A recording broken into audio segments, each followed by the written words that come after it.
And just judge seems dandy. Welcome I in, Mr. appreciate K. that. Welcome in. Certainly does take a lot of the stress off my my plate, because getting Figured as much. prepared and doing all the research for it, and then remembering none of it in the middle of the debate, and just and just going off vibes. That's a very stressful thing for me. Wait, hold on. Eric. Yeah, that's all you have to do kind is of what I did. say assertion. Sorry, go ahead. Ask for sources and just say nah. I'm not Joe. Hey, look what I can do. Joe, no, I'm not gonna. You know, I'm not gonna bait that. Dear team, I watched his thing with Metro last night, and it was oof, big fucking oof. Oh wait, I thought you were making a Joe. I'm upset that my transition thing isn't working. I like my transition. In case I was unclear, I'm talking about a person who goes on Discord as Kung Fu Joe. Oh yeah, I know who you are. I have no clue who you're talking about. Someone else I thought maybe mistook who I meant. He was the one that was debating on your stream, right, Lethe? That Ancom was throwing hands with about the Jesus monster and all that. Oh yeah. Yeah, about evolution. And then last night he was going with someone else about whether or not atheism or theism makes more sense logically, was how he put it, which is a weird way to do that prompt, because like the problem is he doesn't seem to understand that correctly designed, you can use inductive logic to to make anything sound convincing, justify, which is why you have to have deductive logic in there somewhere, something that you can falsify or test or do something of that nature. Otherwise, you can logic your way into almost any position if all you use is inductive logic. But it was really funny because he admitted that you cannot actually get to the point of believing or being convinced by a deity or of a deity through logic alone. So that, in my opinion, he'd already lost the debate by that point. But it went on for another 2 hours. Yeah, it did. And then UD popped in and chat and dropped some of her weirdness, so that was fun. Okay, so I'm trying to be sure that I'm actually I'm heard on my own side too, because my thing was saying my mic is like is not muted, but audio is not connected for some reason. I don't know why. So look at my side. Look at your little bouncing lines. Does the one that says audio input bounce when you talk? Like on my mic is showing that it's working on my Streamlabs. I'm just being sure that for some reason it was having a weird thing where it was telling me something about like the audio. It also, whenever I go back to the shared screen that we have, it shows that I am talking. Okay, I'm sure it's good then. Well, I'm gonna jump in real quick. I can't leave it playing the whole time, obviously, but I'm gonna jump in real quick and see. There you are, Razor Sharp OG. Yeah. Okay. Do I sound good? Am I screwed up? Everything screwed up? So you sound great to us. Keep talking. Mic check 1 2. Yeah, so I think Streamlabs might be using your camera mic the way that it was the other day. So I would check the audio input on your Streamlabs to make sure that it is the proper mic, because you do sound kind of tinny on your stream. Apologies, everyone. And once you've got that double checked, let me know. Okay, there you are. You sound great. Speak again for me, sir. Hey. Yep, perfect sound. Yeah, it was at default, which apparently defaults to the camera mic. Yep. So say a few things for me one more time. 1 2 3 ABC 4 score 7 yep. You sound amazing on your stream again. Your stream mic and your audio in the Discord sounds the same. So let's go. I gotta turn that up then. Fuck me. I gotta do a few property shits because just so everybody knows, he hasn't streamed in quite some time, so he's kind of having to blow the cobwebs off in the process. It's been a year. Also, just so everybody knows, we do have 2 people who are going to be kind of straggling in a little bit late.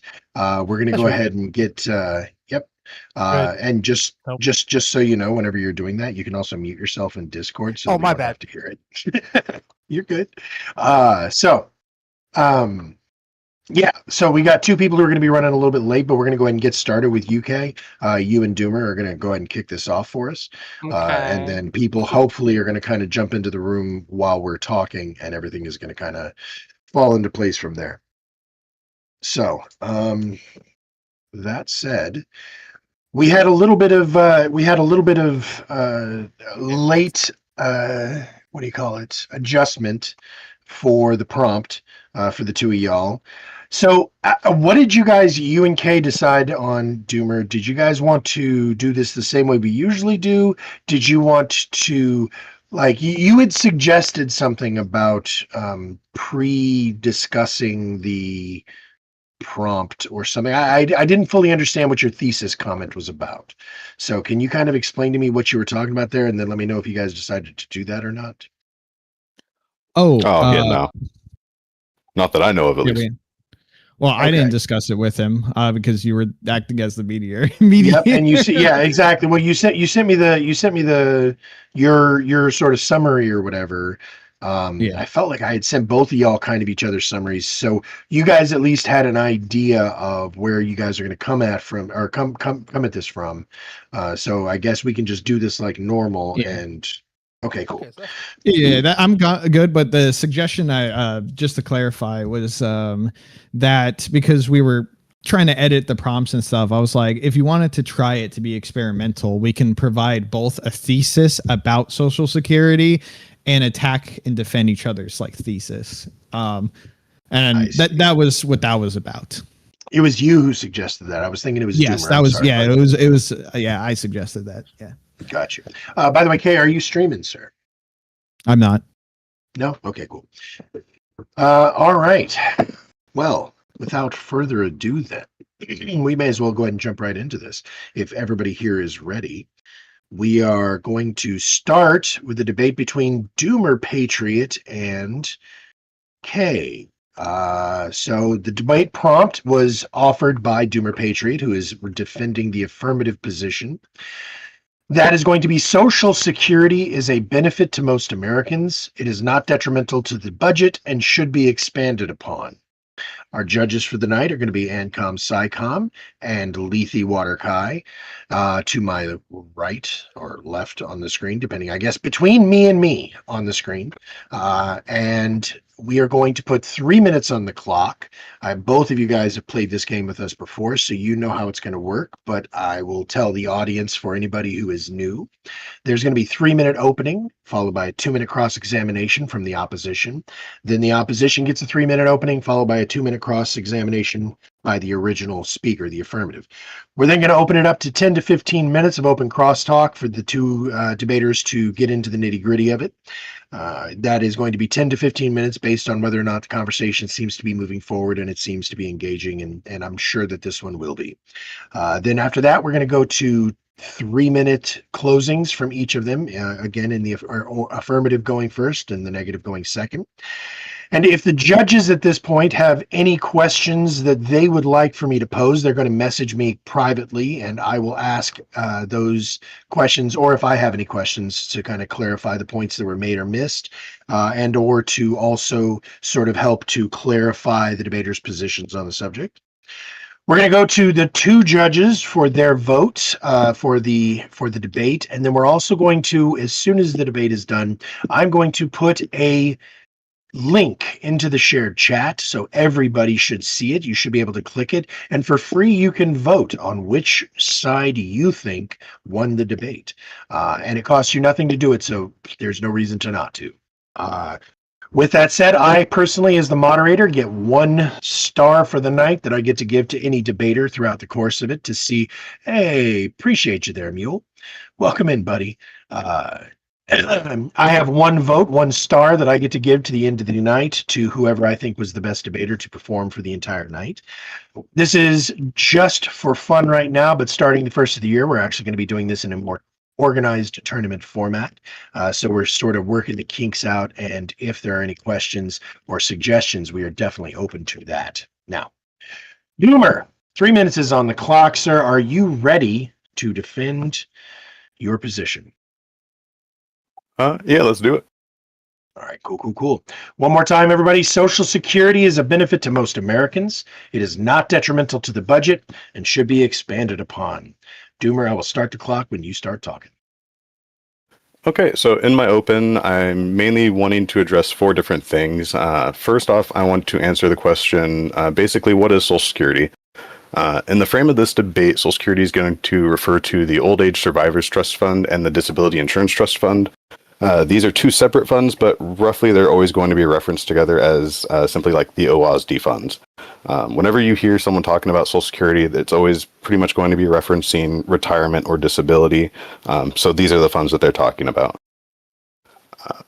These funds are paid into by workers and employers in the form of FICA payroll taxes. So simply, these are funds that, like, you see on your pay stub that you yourself are contributing to, and these are going to be mirrored by your employer. These are not something that's appropriated by Congress.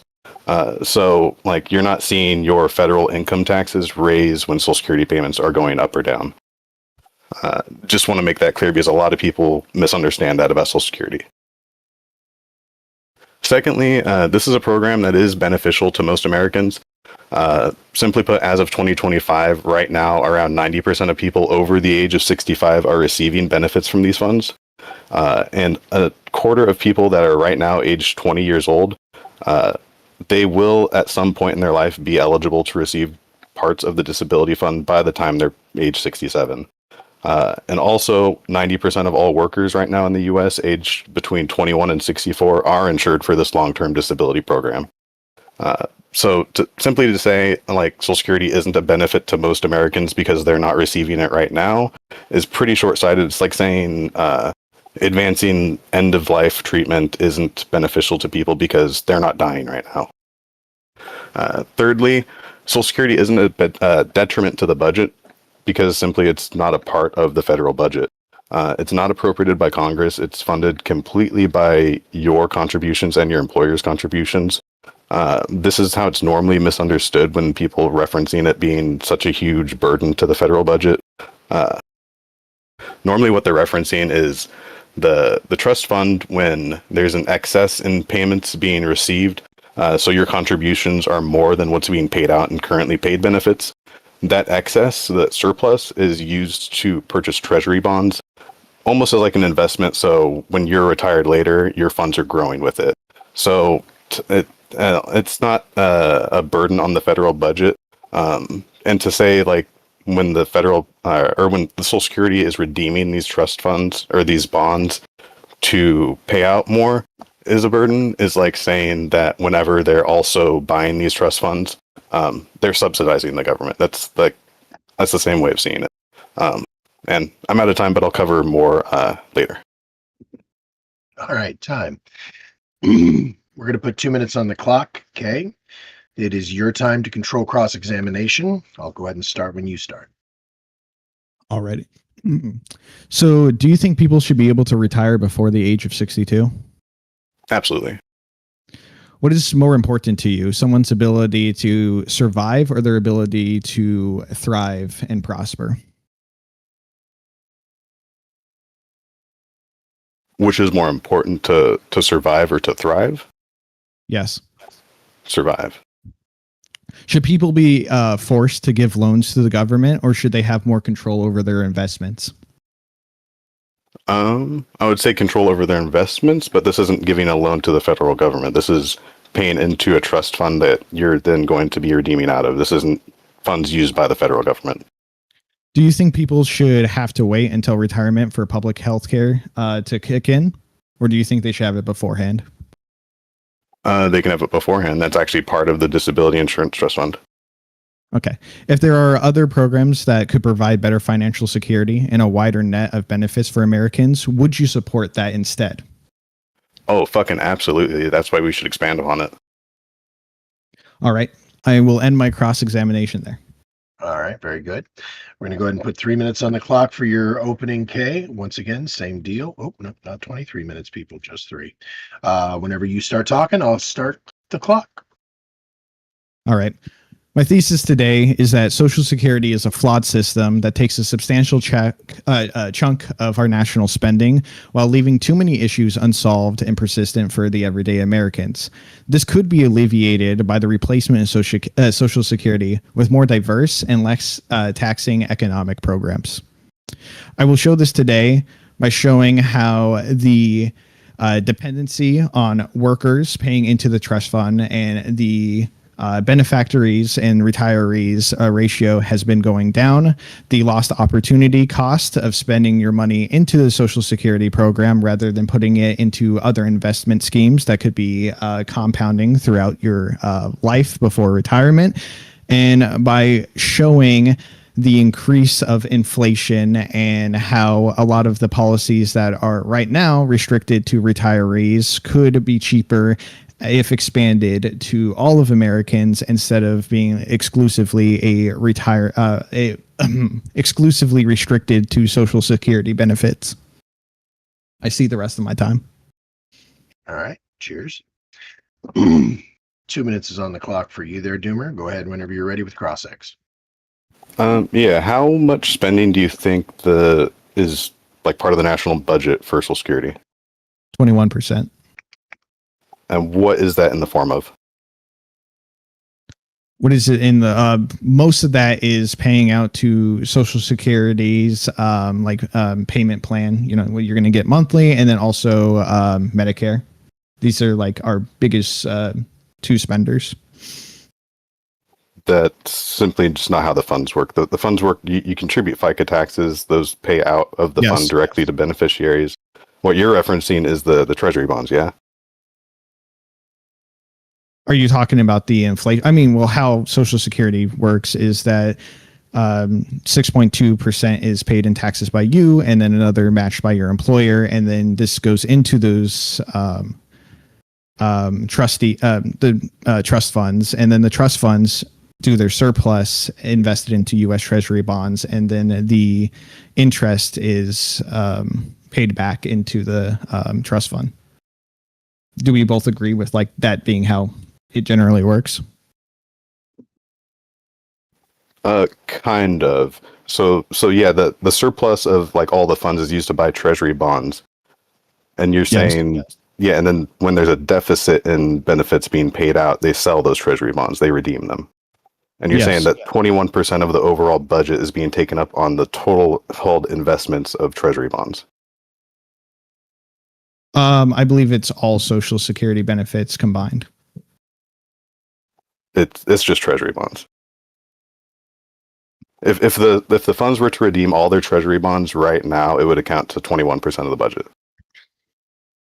But that's just what's held. That's what's owed to Social Security. Like the funds and workers own those treasury bonds. It's not a part of the federal budget. It's We're in the open time. Just go ahead and keep talking. But yeah, it's not a part of the federal budget whatsoever. Like it's not appropriated by Congress. It's a completely self-contained system that workers pay into and workers withdraw from.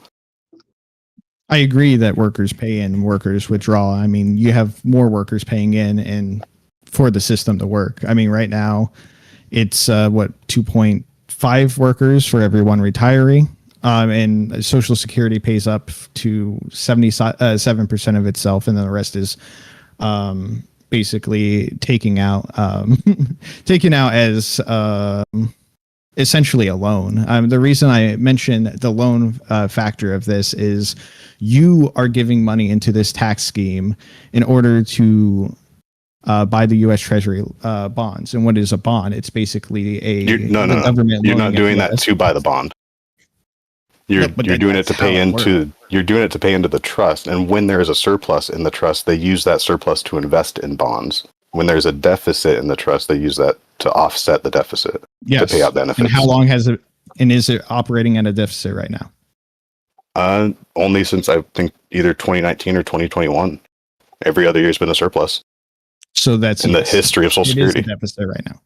Yes, a history where we had way more workers that's been steadily dropping. Again, I mean, it started at like 42 workers per one retiree, quickly dropped to, I believe, 9 with because it started in 1942 at 42 to 1, dropped down to 9. So when did the to fund 1. stop paying benefits, or when have they previously cut benefits? When has it been I'm not saying that failure? they stop benefits.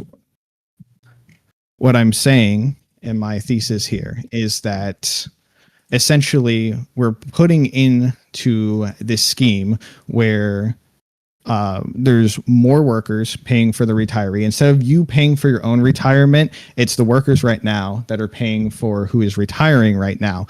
And instead of it being an option where you can invest in, let's say, like an index fund or something else that's going to yield higher returns over the time, and you self-fund yourself, you're relying off of there being more workers per retiree, which is steadily dropping as the population is, our population's birth rates are dropping. And how that is being spent is with bonds to cover up the difference, since it is in a deficit, which is the government. You loan money to the government and the government is going to pay you out interest. I'm saying that we can do other methods, maybe like a mandatory 401k investment that would yield higher results for people and self-cover yourself, so it wouldn't matter how many workers per retiree there are. Okay, well, I would posit this to you. Wouldn't that just be the Social Security fund, but instead of bonds, it would just be in the stock market? It wouldn't be a Social Security fund, because the Social Security fund is built on the trust funds. It would be something different. You can't just change one aspect and be like, well, because it serves a similar purpose, it means it's the same thing. The way things operate. Oh, okay. No, I make a understand. huge You're just saying difference. you wanted to switch it from a pay to now or pay as you go, like kind of plan it is now, to just a like traditional stock investment. But that would just be like freezing up funds that could be used to pay out benefit. Like, oh, that's just fundamentally be changing the freezing up system. funds. But and it's still an expansion Yes. in my eyes too. I think you were correct in it being a fund. Well, I mean, you're changing the system, as you said. I don't want to consider that an expanse, because the methodology is important in economics of how we're going to get to this. I think that it is more important for it to be self-funded, because there's a few things. Up to 77%, you're not going to get the full benefits. Like right now, the average life. Who's getting 77% right now? Well, everybody's getting the full benefits, but that's because it's running in a deficit, which I'm saying to operate. How is it outside allowed to run at that deficit? Because of the trust fund. Well, no, it's because of the treasury bonds. Because of the held by the trust yes, funds. because the trust fund. Yes. So that allows it to run at the deficit. Like that's the entire point of the treasury bonds, yeah, is to invest when there's surplus play use. with defaulting recently? Didn't he float the idea of us defaulting on our loans? What would that do to the U.S. Treasury bonds? Wouldn't that crash them? Yeah, that's why we shouldn't default on our loans. So are they talking about cutting the benefits for the retirees right now? No. Aren't they talking about also raising the age? I mean, all right now They're talking about raising the full retirement age. They're talking about cutting certain benefits by like making it hard to be eligible to like be qualified for disability. But really, like for retirement, it's just raising the retirement age, I guess. So we're talking, and also they're trying to reclassify what they call early retirement. They're trying to call it something else. Yeah, but that's so we're relying on a system where it can be manipulated on a lot of these factors. What I'm saying is that the earliest age your system wouldn't be able to be manipulated. Any system can be manipulated to some degree. You have to choose at what degree that is, and what freedoms and what compromises you're going to give up. Exactly. Right now, I agree with you. That's why we can only invest in treasury bonds. You can withdraw at 67 if you want to be penalized on your retirement. You get That's full retirement at 67. No, full retirement is 67. And if you want more money than that, you have to hold out into 70. The average life expectancy for someone in the U.S. is 75. And right now, Social Security on average only pays out 40% of pre-retirement income, while the economics report shows that you need an estimated of 70 to 80% of pre-retirement income to live. This is fucking ridiculous. We're not making enough to live with our own retirement after paying into this Ponzi scheme. Using of other those people that need money. it so much and it's not enough of, how many, like what percentage of those people are there? Like I think I even said is nearly 90% of Megan? people aged over this age of 65 receive benefits, and you're saying it's not enough. So that should be an expansion, Yeah. right? No, we need to change the We should system. expand because to the those system benefits. implodes on itself. We Well, should expansion expand is a other change. systems. Instead of having Medicare at 62, Medicare for all, which would be cheaper long term and allow people to be healthy into their young age. Preventative care would cut down the cost of a lot of people. The ability to invest in a 401k system where the year over year, if you hold it for a decade, is 10% increase year over year over the course of 10 years instead of What about holding just on to making 10. changes to the system, like raising the cap on the income tax? Right now, FICA is capped at like 176,000. If we raise that, it would raise Correct. the insolvency issue by over a decade. It would increase benefits being paid out to those people that you're talking that aren't receiving enough. Correct. How is this not addressing This- the issues?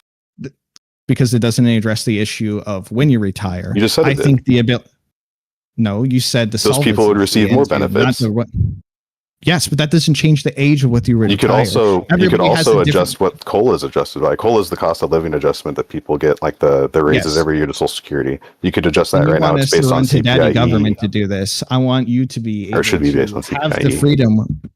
I want the freedom of a person who pays $367,000 over their working career to be able to use that to have exponential gain. The opportunity cost lost by not Dude, being able Those to spend people money into that get 401k. that, they contribute 6.5% of their income to draw 70. You're saying a minimum of 70 something percent of their income later in life. That's a great deal. 40%. No, they give No, it's without 40% treasury of their- bonds, they're guaranteeing 71%.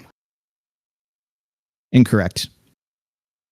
From the SSA website by itself, it says Social Security replaces on average of 40% of pre-retirement income for the average American.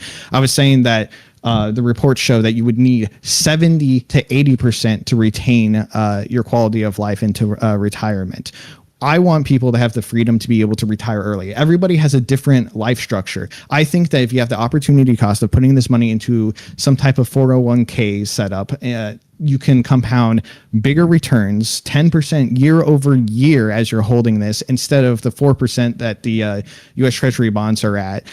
You can retire earlier than 62 because you won't be in a Ponzi scheme trust fund, which relies off of there being more workers that are putting in more money than what people are taking out. I want people to be able to take all the money that they invested in with higher yields and be able to have the freedom of where that money is going, what they're investing in, and when they can leave with that money. Because if you want to retire at 45 and move to Costa Rica, fucking goddamn it, do you think the should. 6.5% contribution people are making are barring them from this lifestyle you're talking about? Yeah, I mean, that's a lot of money, man. Because 6.5 over, like, again, this adds up to an You're average also of giving up the 367,000. 6.5. What would happen to the match from the employer? Is that just giving that back to the businesses then? Yeah, sure. Give it back to the businesses, or have them matched in a mandatory index fund, one or the other. Because no matter what, you will be making more money with 360,000 You're just wanting to privatize Social Security, that then? you put in. Okay. When has privatizing anything like that worked before?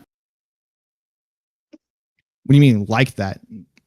When has privatizing welfare programs worked? When haven't they worked? I mean, privatization is how most of America operates, and not to mention when you have things like sovereign wealth funds in like Norway, they outperform our Social Security as is. So Yeah, but we could have both. Sovereign wealth funds aren't just like a FICA contribution. We can have that from the federal budget that's a using change. national Yeah, I agree. resources. If we have That's the completely national separate. So like a resources- Social Security program fundamentally.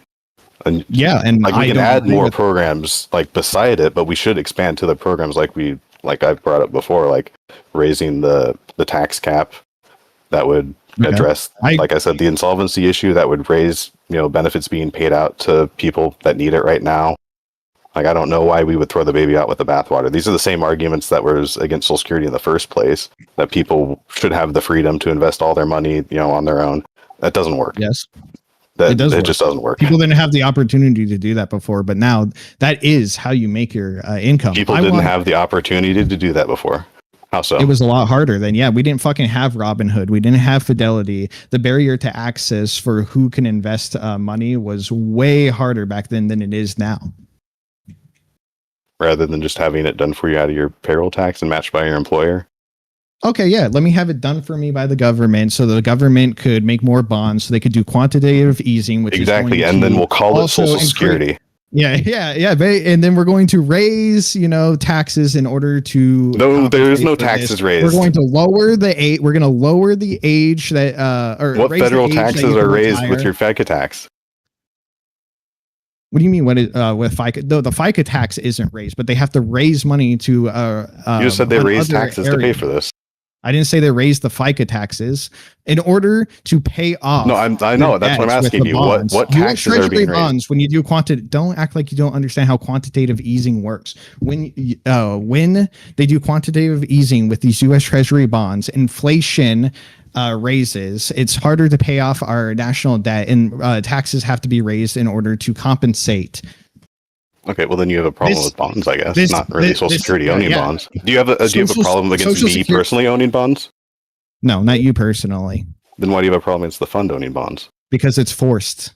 I don't want the government to put a fucking gun to your head and tell you you have to put money into these bonds when you have a better opportunity costs that are going to put you in a way better situation over what Social Security is providing. They're not even paying you enough to fucking live off of. When there's 401ks that can make sure that you have better yields and that you can retire early. This traps you in a system where you have to rely off of the government and the way the government's doing it and take these lower return on your investment. For the money that you're putting in, you're not nearly getting back what you could if you put the money elsewhere. It's simple like that.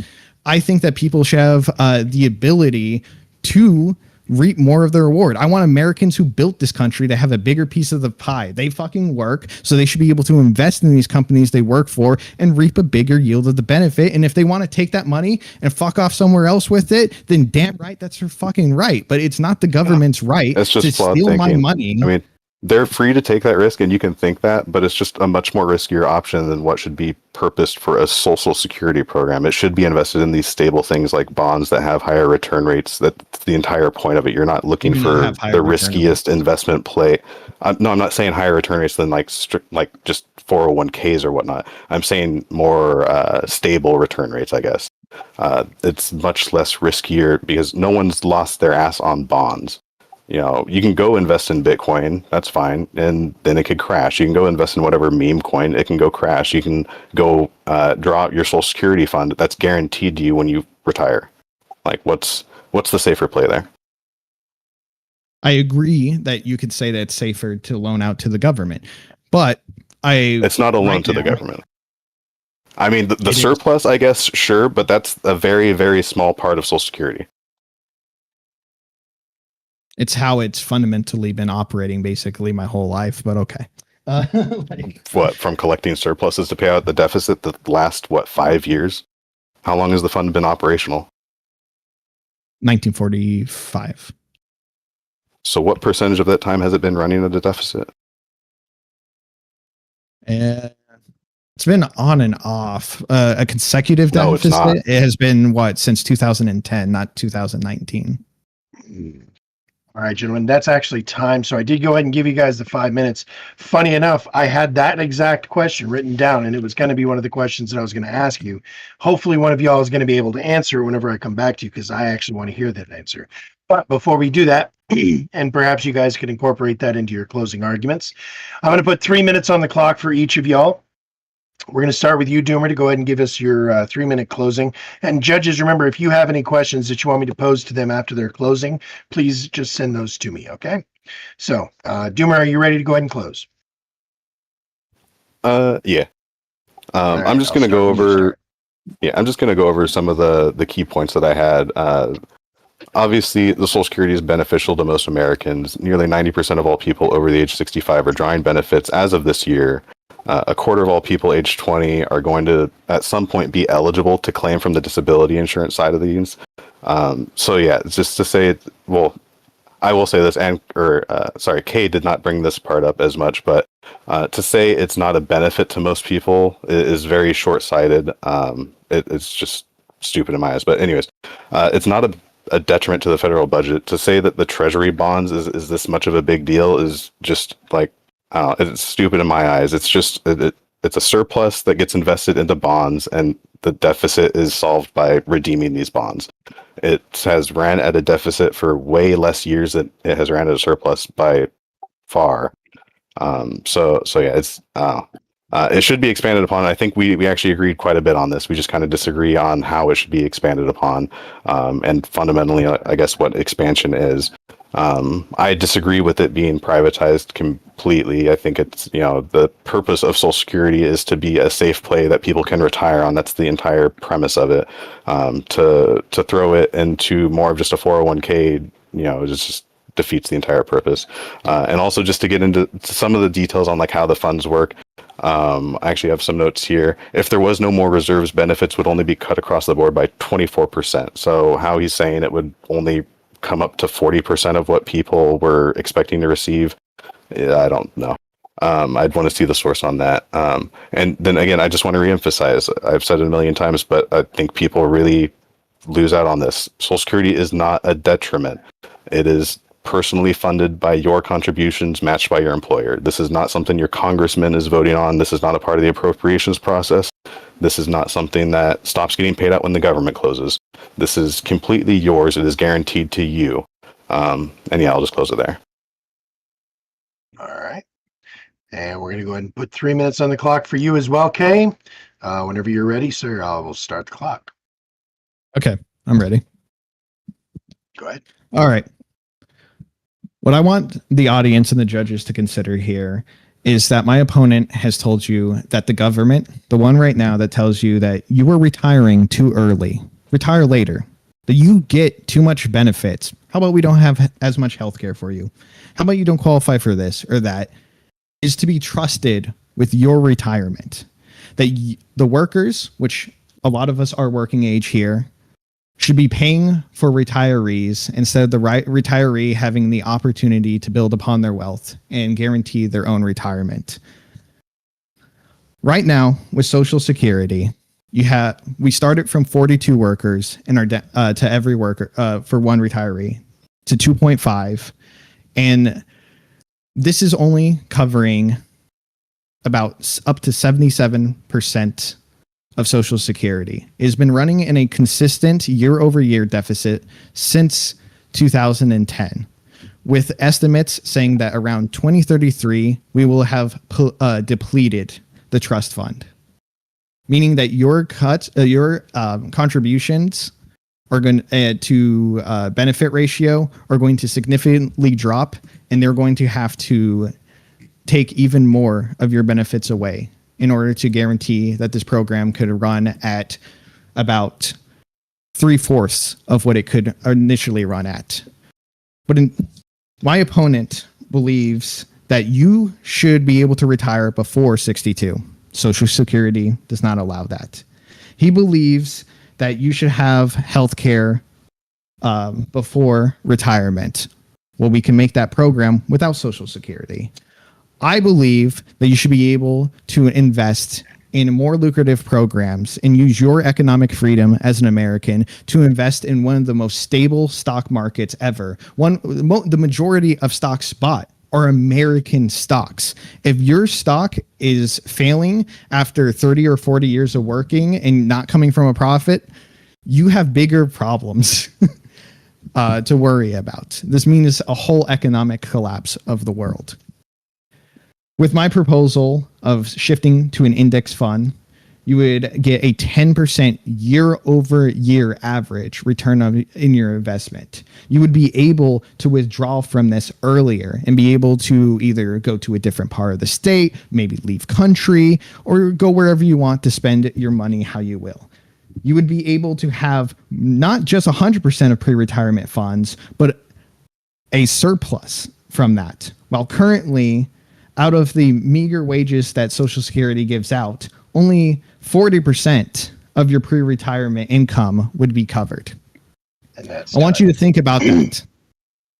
And good job. All right. So Looks like we do have a couple of questions from the judges, but while we're doing that, I'm going to go ahead and drop the link into the chat for everybody.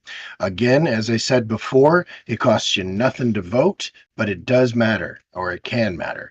If the two judges don't agree, then it really does come down to the audience position. So that right there is the link. Everybody who in the shared chat should be able to see it. Now, the questions from the judges. We're going to start with, for you, Kay, that is the negative. I'm going to put 1 minute on the clock for you, and I will read the question twice, so you've got you can process it. The first, how do you account for the higher risk of personal investing and lower investing knowledge for typical workers?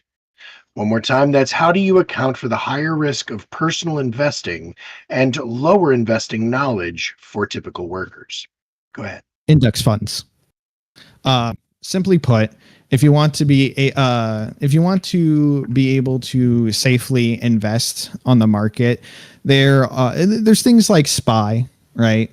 And OOO and things like this, where it pretty much takes a bunch of the top performing stocks and rotates them depending on their performance. And these management funds make sure they want the stock to rise. So they make sure that they're putting winners on there, and it's a one-stop shop to diversify your profile. Obviously, if you invest in one thing, like all in on Bitcoin, you're going to lose, right?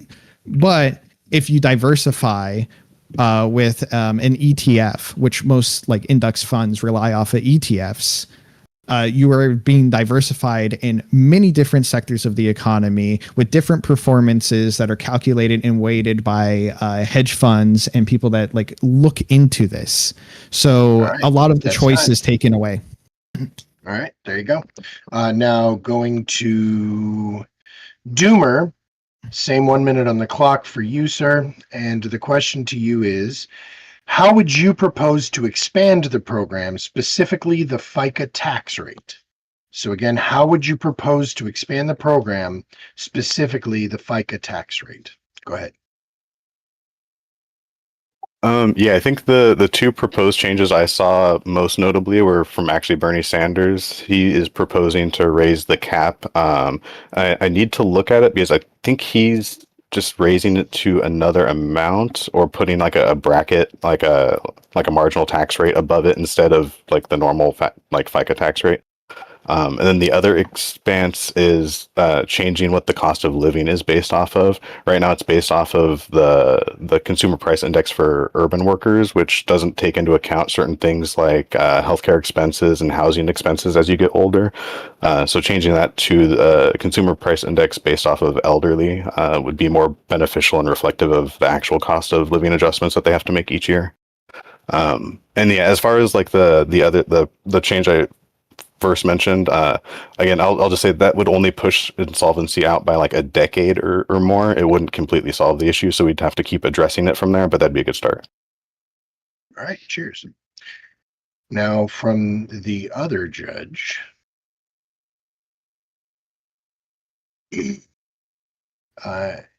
and this actually, I'm gonna give you guys each a minute. This is to both of these questions are to both of you. So, I'm gonna give the first one to you first, Doomer, and the second one's gonna go to you first, Case, so that way both of you it's kind of fair and you have time to think about it. So, this time to you, Doomer. If most Americans' retirement is dependent on the stock market, if there was a crash, what is the recourse, and would this require any extra safety net? So I'm going to read that again for you, Doomer. If most Americans' retirement, no, this is to you first. If most Americans' retirement is dependent on the stock market, if there is a crash, what is the recourse, and would this require an extra safety net? Go ahead. If most people's retirements are based on, we'd see the same kind of thing we saw in 2008 with people's retirements getting erased. And then you'd see the same kind of thing right now where those people that had their retirements got erased and couldn't recover are now having to draw from Social Security. Okay. I see why you're saying that it should have been. I see why you're saying it should have been to Kay, but I want to give both of y'all the chance to answer both questions. So now it's yours, Kay. Same question.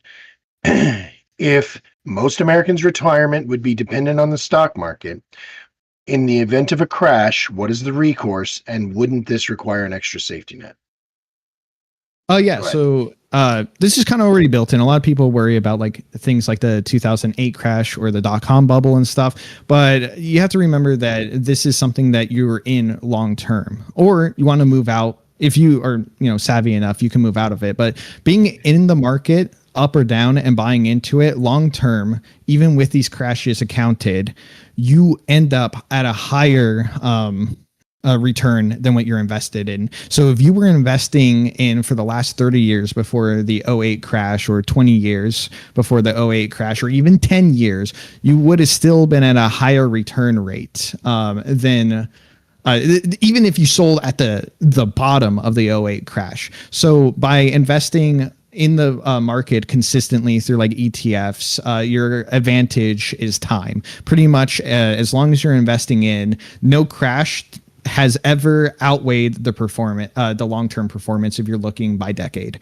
The second one would be that that's time, actually. So yeah, sorry. it's all right. No worries. And now we're going to go to you for the second question. Just drooled on Okay. myself. We're going to go to you first for the second question. What if the privatized funds were run by an army of Bernie Madoffs?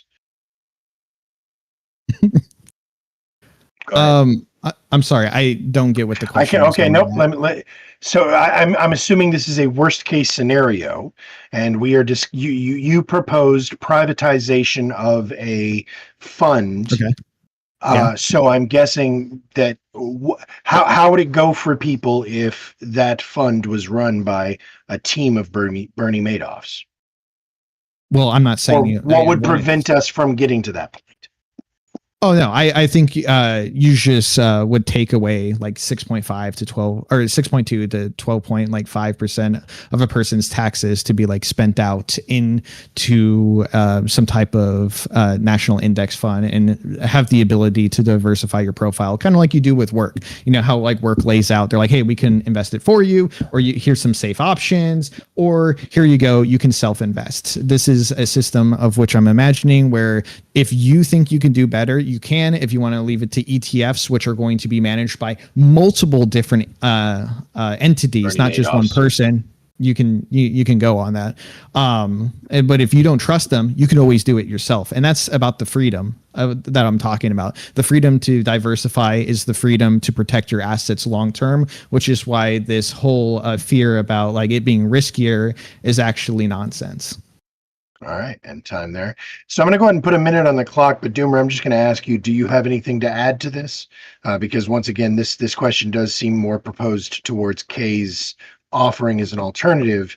I'm going to ask you, is there anything that we can do to prevent it from becoming controlled by a team of Bernie Madoffs? You like K's privatized Yes, version? if we were to implement K's privatized version, we'll consider this an opportunity to steelman to some degree. Which can you think of any way that we would be able to prevent it from being? It would need to be. It would need to be sectioned off, kind of like how the act is formatted now, where like it's not an appropriated process. It has to still be, like how it is now. I can't share my screen, but like right now, it is a pay-as-you-go system to where like the dollar I'm paying in right now would be going to pay out my grandfather drawing from it right now. So that's why most people see Social Security as kind of like a Ponzi scheme. Whereas like in K's system, it would be going into like a vault that's going to grow, and it would need to be sectioned off similar to how Social Security is now, where it's not a part of the federal process whatsoever, I guess. Otherwise, the next time you elect Trump, he's just going to take it. All right. So I'm going to not put any time on the clock here, but I'm going to ask you, Doomer, in just as few words as possible. And if you have any evidence or links to back this up, I would like to hear the answer to that question. This was my question. How often has there been a surplus in the history of the Social Security? This is for my own edification. the vast majority of the time. I have to look up the specific dates. I wouldn't doubt that there was deficits prior to 2021 or 2019 or the whichever year I saw when I was doing my research. 2010 was what Kay proposed, Yeah, was it not? I wouldn't doubt that there could have been deficit years back there. I don't think it has been running deficit year over year since 2010, though. Then I'm going to look to you, Kay. Can you back up the claim that you made? First of all, did I mishear your claim? Did you say that it's been running at a deficit since 2010? And if so, can you back that up with any sort of links or any sort of evidence? And secondary question for the audience and for my own knowledge, how many times historically has it run at a deficit? And the second question is to Doomer, is it going to be able to be sustainable moving forward?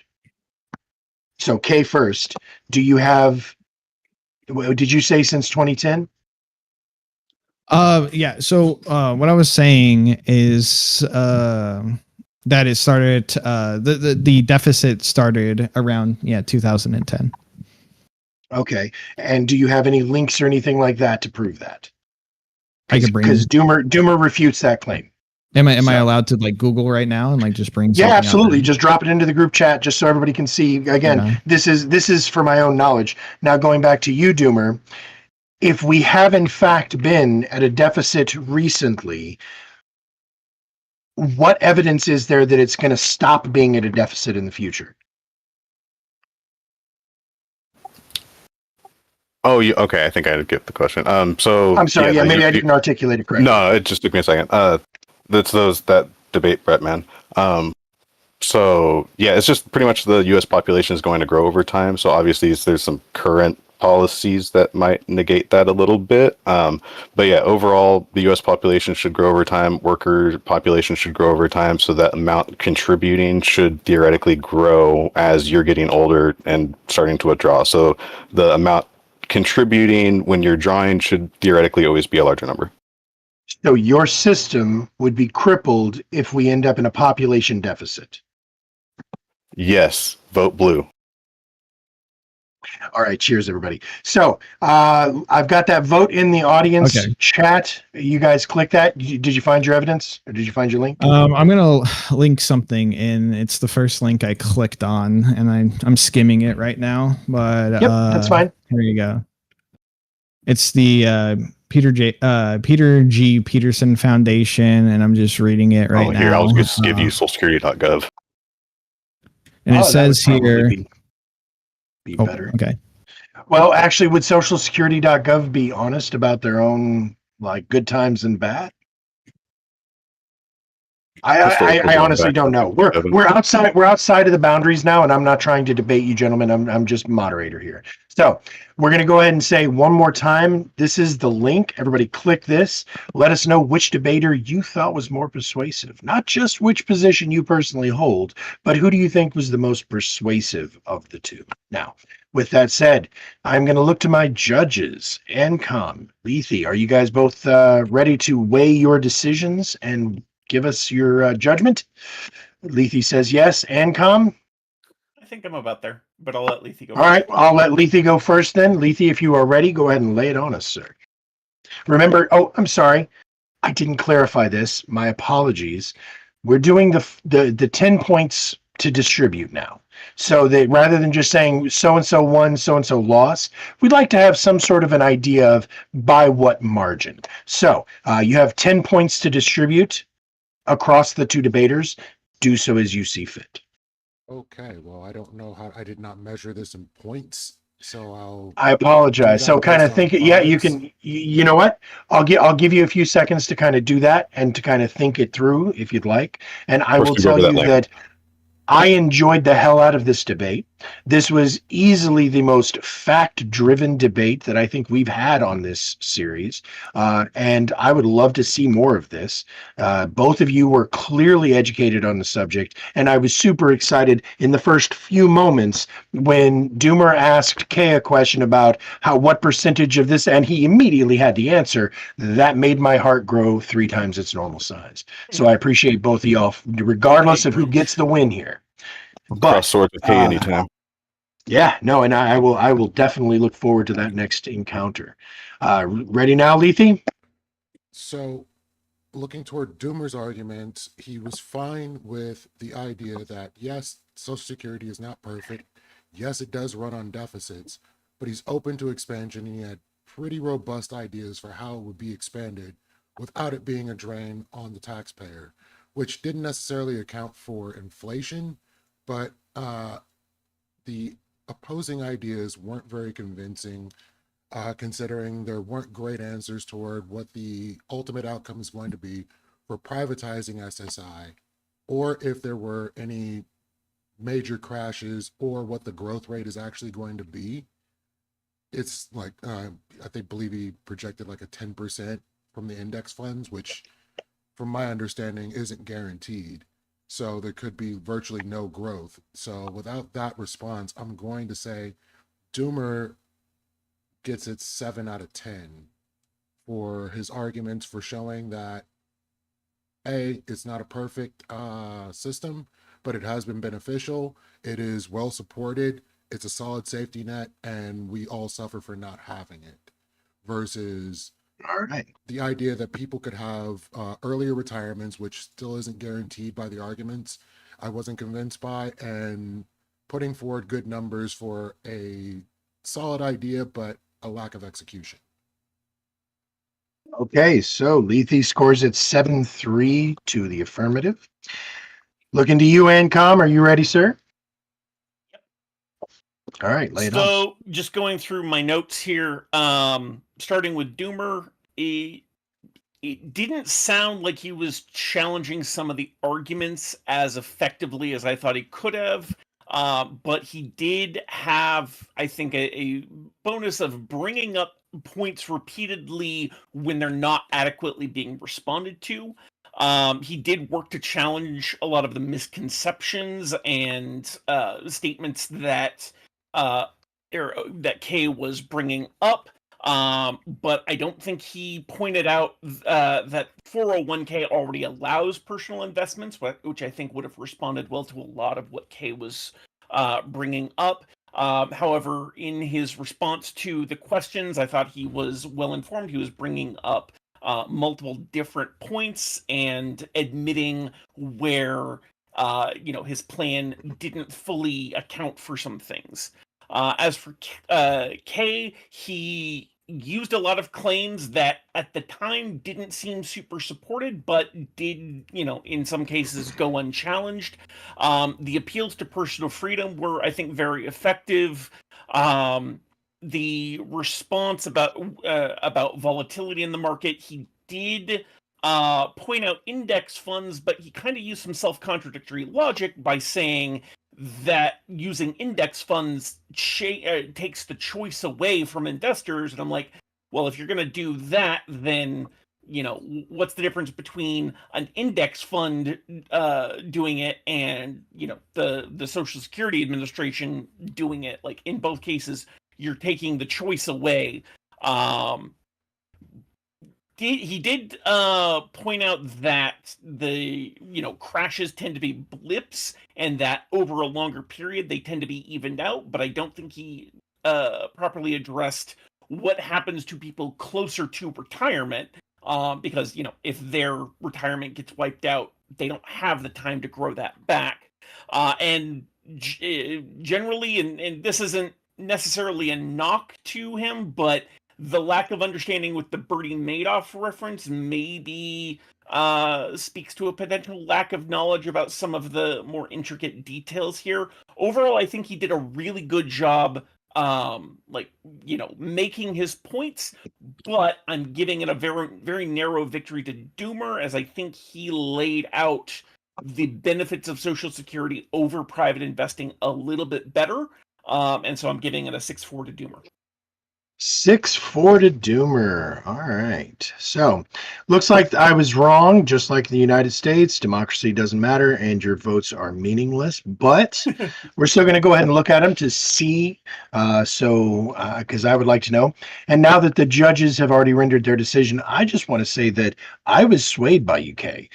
You hit it on the head there, Ancom. The appeal to freedom was really fucking resonant. Like that shit rang, and I was like, God damn, I never thought about that. But I would actually say that Ancom deflated that super effectively. So good job, Judge, for undebating the debate. Sorry but, about that. no, absolutely I not. go through my own thoughts about like what was presented. That's why you're was here, gentlemen. Very appealing to me too, but I didn't see how the framework was solid. So. Can I address some things at the moment? Yeah, I would love that. I'm looking up the vote. So I want to concede something to Doomer Patriot because both our stats were correct. Apparently 2010 is when they ran a deficit, is when it started running a deficit before the investments, and then 2021 is when, even with the investments calculated, the deficit, they were running a deficit even after investment. So one was pre-investment and after investment, and I did not see that until afterwards. So I do want to concede that he's correct on the 2020 one number if you want to include post investments, which I think is completely fair, and the 2010 is if you don't include investments and just include contribution versus like what is being paid out. Did you post I don't see a link to your source in the I posted it in chat. the Twitch. Yeah, it was in the Twitch chat. Okay. It was in the I wasn't looking at you were that. looking in the room. Chat. And also with the Bernie Madoff situation, why I was confused just to Ancom's So thing. and there was I was about to say I think that was a Lethe question. So I'd like to hear he that. He said, "What if he's the only person managing it?" And I was like, "What do you fucking mean?" It was My whole more point. along the lines of a Bernie bunch. Madoffs. Yeah. So that's why. Yeah, so the a whole bunch idea of behind people who are Bernie inept. Madoff was the idea that he was propping up the numbers to make people think that he was actually turning a profit for them. And until he pulled the rug out from under them, they thought everything was perfect. They were actually winning. And so if you think your retirement is there for you and you're doing good, and then all of a sudden you find out the entire framework of the house is cardboard, what do you do at that point? Yeah. I heard that question. I thought it was I- done for.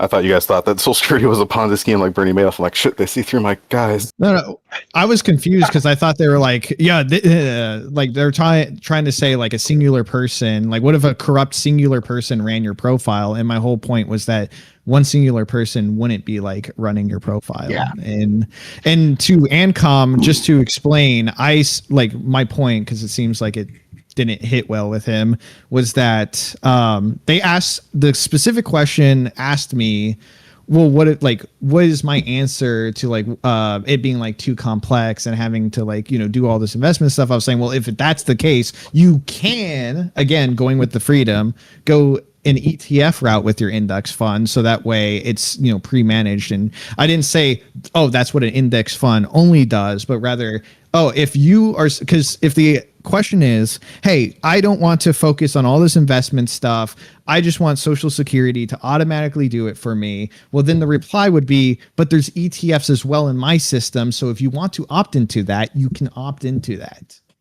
And then for like Water Kai, I just wanted to bring up one thing I wish I would have said that I think I would have won you over is I had the numbers for what the average American's low end like investment into without increasing the cost of living wage increases you get. So if you just made the same income your entire working life, you would net around $800,000 from a standard ETF account, from a standard ETF account compared to the like 600,000 you might get in combined benefits. So I wish I said it, but Just don't retire during a crash. You were claiming 10% year over year. Like what are yes, you over a basing that decade. on? Okay, but the like, average proportion of the asset. The average. Where did you get performance of those the numbers, asset. though? He's saying. Okay. No, let me I'm bring it up. curious about like what specific statistic are you were saying the average performance of the S&P 500? Well, it's Spy, I actually think. higher. It's actually higher than that now, supposedly, but I don't want to count like just I want to do like long term. So the S&P 500 return. So if you do like over a decade, each year is roughly. It now says 11 to 14%, but like I was going with a little with the established numbers that we've had since the S&P 500's foundation, which is 10 to 11% year over year performance calculated over. So if you hold S&P, like if you hold stock for like over, like for about 10 years, your average performance per year of holding it would accumulate to around 10 to 11%. And I went on the low end because I like to lowball for financial stuff instead of highball everything. Fair. I would be very curious because, as I pointed out, most people, all in addition to Social Security, also do 401ks, and I'm curious what the like median year over year over a 10-year span and over the last 10 years basically for specifically for 401ks is, because I get only the 43% feeling- of workers are in 401ks, by the way. If it was like a mandatory investment, that'd be 100%. And that would also boost the stock market and make your stocks go up, more money returned for you. Yeah, but I tend to think a little more long term than just what I get. But like I would still be curious about, if we're looking at current performance, because that's really all we can look at with any sort of confidence, what is the average year over year 2015 to 2025 was 12.9% year over year. For 401ks? Yeah. Yeah. Oh no! Wait. Sorry. For 401k. I'm looking specifically for 401k yields because okay, let me do last 10. When a normal person thinks about personal investing, most people are going to think 401ks. Like, it's So I just want to jump in real quick. Even a smaller number of people directly like do stuff 8%. in the stock market. 8% with. Okay, so it's a little bit lower. Fair enough. So just real quick, I want to jump in and I got to put the last vote in there because the audience votes came out 9-1, so it was actually a shutout in favor of Doomer. All right, Kay. So great okay. job, Doomer. Yeah, and I was about to say, Kate, you did a great job. I enjoyed the fuck out of it as always. And yeah, that was a tough position. Doomer for you to did a argue great job. against. Yeah, no, and that's so. Oh, go ahead. I was gonna say, and to his credit, like this is when Horseradish like put this out, I put an asterisk next to it because I don't think that Social Security runs you into the negative of like it does more harm than good. I just think it's good. It's like my comparison would be like, here's a shack to live in. You should be happy that you got something free to live in when there's a house right there you could have fucking had, right? Like, I mean, Yeah, like no, you had a nuanced position, and that's why I wanted you to be the one to debate him. Actually, that's So- why you asked the survive versus thrive question in the beginning. 'Cause I was like, I didn't understand the purpose of that question. Now, time that worked against me was because I had beautiful, this actually. whole thing. I had this whole thing written out about like about that of how it's like I wanted to fit in at one point and be like, oh, so you support Social Security except this, except this, except this, except this. So at what point does it change? I'll leave that to the judges, but I never got to do. Yeah. He had me on he was aggressive with his pursuit, didn't let me overtalk at all, and was able to like fucking get me. And then like there were certain facts that like we stuck on so long that I had to cut whole paragraphs out of like my whole like my thing, and I was like, "Fuck." Well, so and so that's what I was about to say. So I'm gonna just kind of do my He's a great debater. Yeah, no, he is. That's why he's one of my go-to judges. So we've got Game Boy in here now, so we're going to go ahead and be able to get into the next debate here in just a few minutes. But I'm going to kind of crash through this real quick. So first of all, yeah, Doomer fucking brought it. So first of all, there were several times where he got you off balance, and we could hear it, like to a point where you were like misspeaking, which is something I never hear you do, Kay. Like he had you on your back foot so much so that you were using the wrong words. I don't remember what it was. I'd have to go back and re-listen, but it was something like you were, instead of like retirement, you said something about whatever. It was just impressive the way that he, as soon as you started to get to a point where you were starting to get a roll, he would snipe you with a quick question. He didn't have to talk over you. He was able to just ask you the right question to throw you off balance and make you stumble. UK did really good where he was trying to get you to be like, oh, so you support expansion. And at first, for like a second, you were like, well, yeah, no, wait a minute, we're not going to call it expansion. It was cool the way you took control and took that back. But within seconds, he had once again controlled the narrative there. I loved the when has privatized welfare systems ever worked, because that was one of the best, like, got you off balance. And your answer was like, when have they not? Like that seemed like a kind of response, because you didn't actually seem to have a response to that. And then, like I said, the thing that really got me the most, though, from UK was that appeal to freedom and to choice. And yeah, that was. If I could go back, I would have said when it worked is when you had your 401k constantly outperform your Social Security. But I fucking didn't think about it. So, he fucked me on that. Does, right? It was not on my. You know, like, yeah, he fucked me on that. It caught me so off guard that So Horseradish, in my notes, I literally have response to privatizing, in parentheses, nothing. In my notes. Yeah. So because to me, it was a weird question that I've never even thought that someone would say, of like, well, when hasn't it worked? Because it's like, well, it obviously has worked for everybody that's been doing it. So like in my head, it's like, well, when hasn't it worked? And I was like, instead of being like, oh no, here's specific examples, it caught me as like I had already assumed everybody that is like cares about this topic would have looked into like the performance of markets and stuff and been like, well, I mean, the investment schemes, even in their worst like times, right, have like panned out well for people. I mean, even in like the 2008 crash, you got fucked if you invested in like the last few years, not if you had consistently invested in the market. And it's like, well, I gotta say, across the board, that was a fucking education for me. So I learned a lot listening to y'all. So when I heard that you were on the negative of this position, I was figuring you would go a different route rather than privatized investing. I thought you would argue for something more like returning to, like, expanding union membership and returning to a union negotiated pension style. Same. So I did have that. That was one of the, when I was saying I had the pensions were one of the parts I was forced to skip because of time restraint.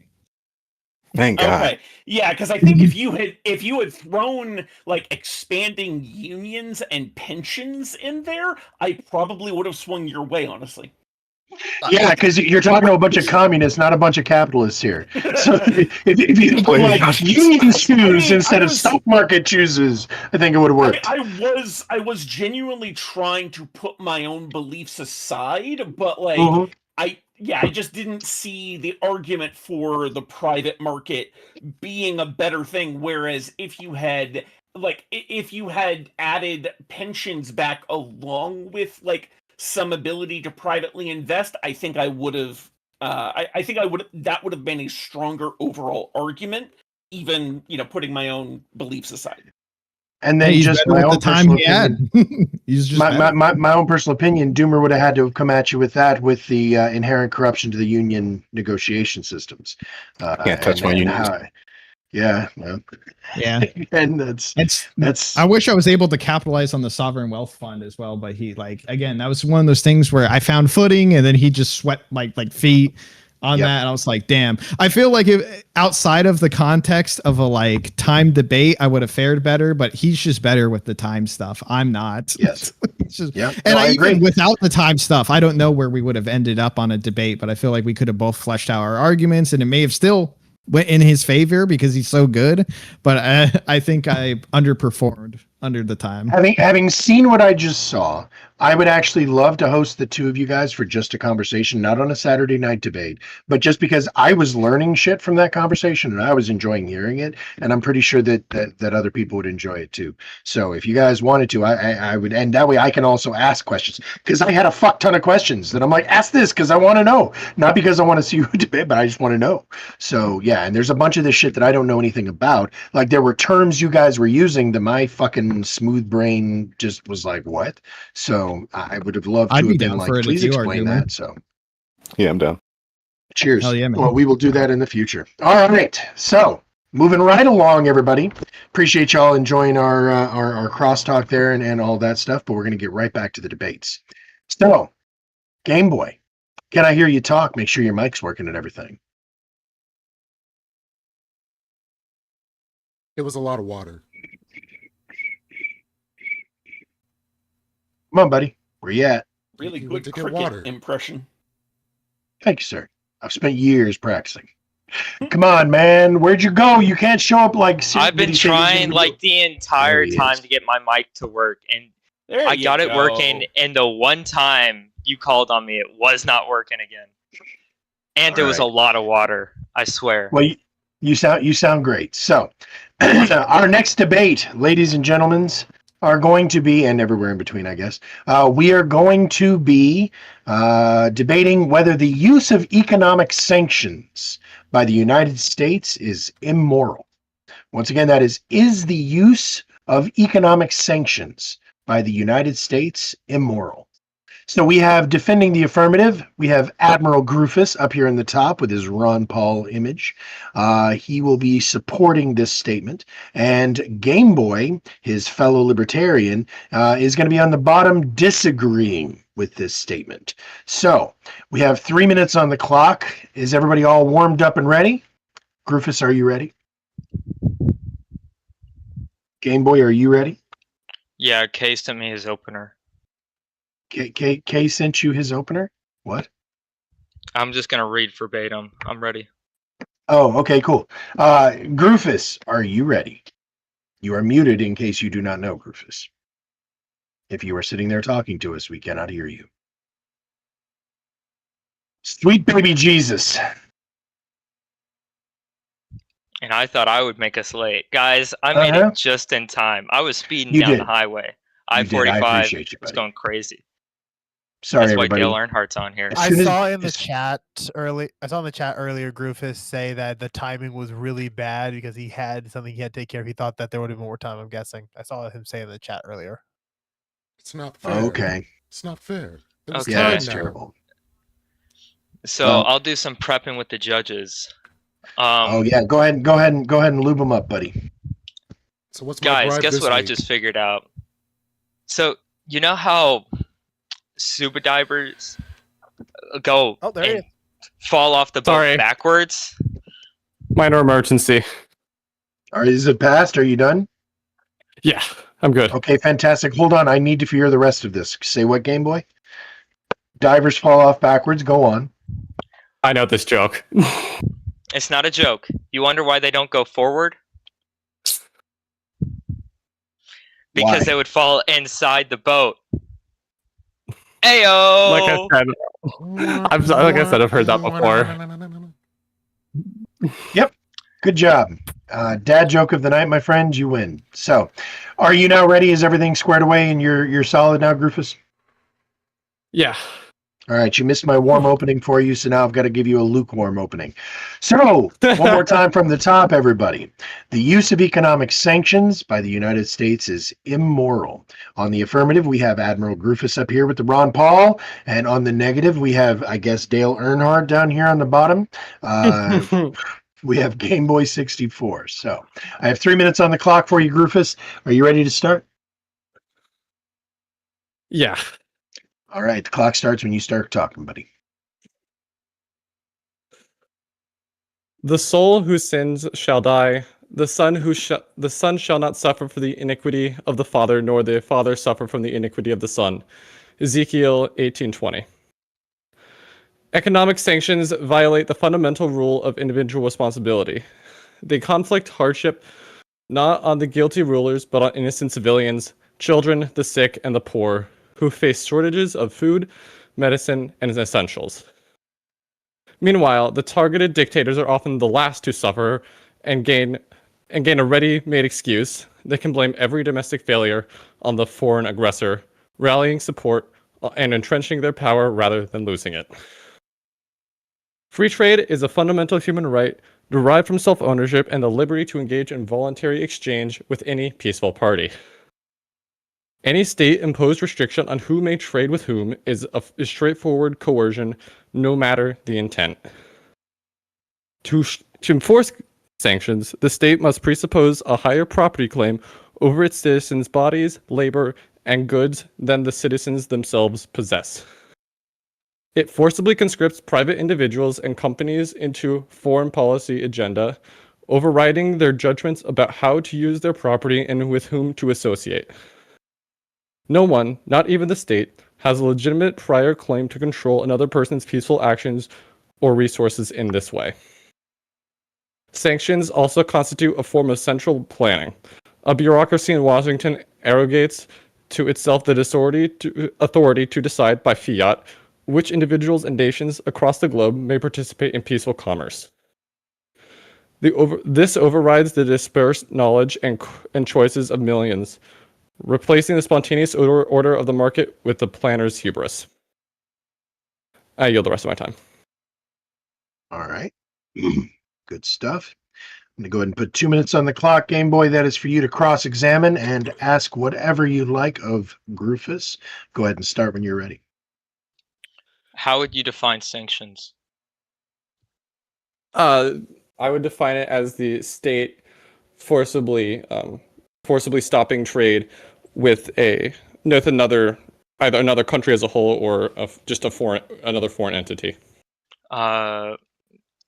Well, the Council of Foreign Relations defines it as any restriction on commercial activities, whether it is a foreign government or just any particular business groups or individuals. So if an individual was violating the laws, would it not be right to restrict their commercial activities?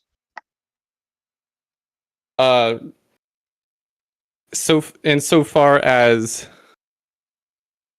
sorry, I'm still catching my breath. Insofar as they have already violated the non-aggression principle and insofar as they've violated the non-aggression principle, but at that point it is no longer a peaceful transaction. And well, it can be a peaceful transaction done by a non-peaceful entity. I mean, it does consider terrorist groups Sounds like acting within. It can clarify terrorist groups within the U.S. who the government does see as a security threat, or even a foreign state. And if they're making a peaceful transaction of a loaf of bread, there will still be an economic sanction of trying to restrict that trade between those two groups. That would be considered a sanction. Would you consider that immoral, that we stop these terrorist groups who are considered a safety threat? Or are you going to say that that's not the government's right, even though you said the NAP would probably fall on these individuals if they were terrorist groups? I'm going to give you a few seconds to answer, but that is time for the cross-examination. Go ahead and answer the question, though. The state does not have the right to stop someone from peacefully trading unless commercing unless they have already violated or are currently violating someone else's rights. All right, cheers. So that's 3 minutes on the clock for you now, Game Boy. It's time for your opening. I'll start the clock when you start talking. Well, to pay homage to what Griffiths did, you have the right to action alone, not its results. Do not be attacked by the fruits of an action. The Bhagavad Gita. I don't know how to pronounce it. Gonna be real, I was just quoting scripture. So, as I just quoted, the Council of Foreign Relations says, sanctions may be comprehensive, prohibiting commercial activities with regards to an entire country. They list Cuba as an example.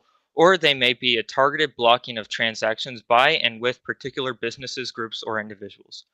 I'm sure the judges may be looking for other definitions, but I have consistently seen common definition of sanctions are trade regulations based off of the entities in the trade, whether one group to another, and as long as one group that is doing the trade is considered a threat to the nation's safety or a threat to foreign safety, then it is considered a sanction because they're stopping it not on the basis of what the trade is. It may be a peaceful trade like Rufus says, but as long as the entities are deemed unsafe, then it's considered immoral. Now, Grufus has stated to me personally and to everyone just now that he believes the NAP is the basis for immorality, and that if you violate the NAP, that is an immoral action. I have asked him privately when we both exchanged one question. He asked me, "What denomination of Christian are you?" And I asked him, "Are you a utilitarian?" He told me straight up, "I am not a utilitarian." And right now he says it's the NAP. Now, if we were to see an entity or an institution contributing in trade and the government, the US government says this region shouldn't participate in trade, this institution shouldn't participate in trade, this business should not participate in trade, it is a sanction. Why are businesses who have committed crimes like Microsoft in the past, they had a sanction on them by the US government because they were violating other laws? I'm not sure on the particular case, but if a situation, a hypothetical along that category were to take place, would it not be sensible to institute sanctions until they follow our laws or until they follow what the community wants? It is a way to regulate what comes into our country, what goes out of our country, and I think it's only fair. The US government has even put sanctions on its own states to regulate that we make sure we're not hurting the individuals within them. I think it's only fair that we accept a broader definition of what a sanction is, because if we don't, we fall into the idea that it's some immoral action based off of communist Cuba or any other Middle Eastern state that we've also done the same to. And that's time. I concede. All right. So we're going to put 2 minutes on the clock for you, Grufus. Go ahead and poke any holes you want. I will start the clock when you start asking questions. It's a Game Boy. What? So you say you gave an example of Microsoft breaking the law.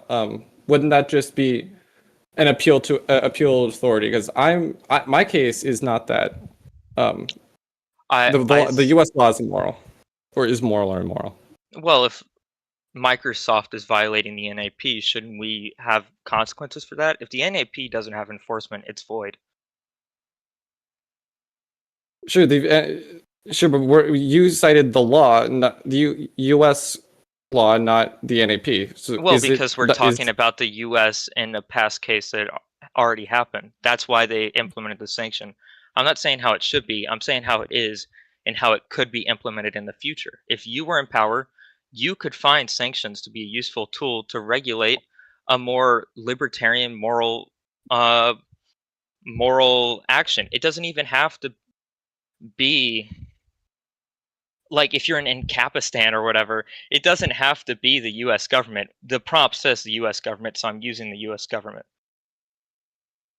Right, and that's the crux of the issue, is that if it's being imposed by force, wouldn't it be better for people to voluntarily engage in sanctions and boycotts rather than it being forced upon voluntary people who had nothing to do with the violation of the NAP? Well, like I said before, and as I've seen precedent, sanctions on individuals have mostly been done for what they would consider gangs or terrorist groups who have been associated with acts that violate the NAP or US law.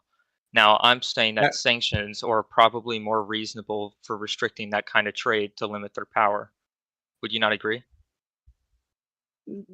I'll tell you what, I'm going to put the 10 minutes on the clock, so answer that question in full time. Go ahead. My issue with that is that rather peacefully, or is not saying we ought not trade with some people, but it is the U.S. forcibly saying, you, the peaceful individual, may not engage in transaction with X group. It is not Why do you saying say peaceful individual? I'm not because the person, the group, whatever I'm referring to when I say peaceful individual is not the terrorist cell or the gang or whatever. It's the people transacting with them. You are If the by government restricting has their a rights. right to restrict what a peaceful individual does, then they automatically have the right to do the same to an unpeaceful individual. We say that about any rights. Well, but we're saying that about rights legal are rights. absolute.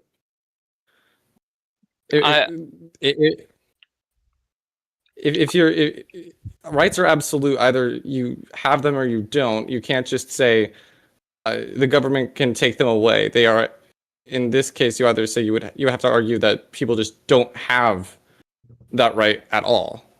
I Which is would an also ethical thing. say the same about imprisonment. I mean, if you're going to take it to the logical conclusion, sanctions are just a form of law enforcement to a certain degree. If I lock you in a room and you're a peaceful individual and you can't leave and we have armed guards guarding the doors, that's a violation of your rights. But if you also shot Correct. 3 men, would you want that to go without punishment? If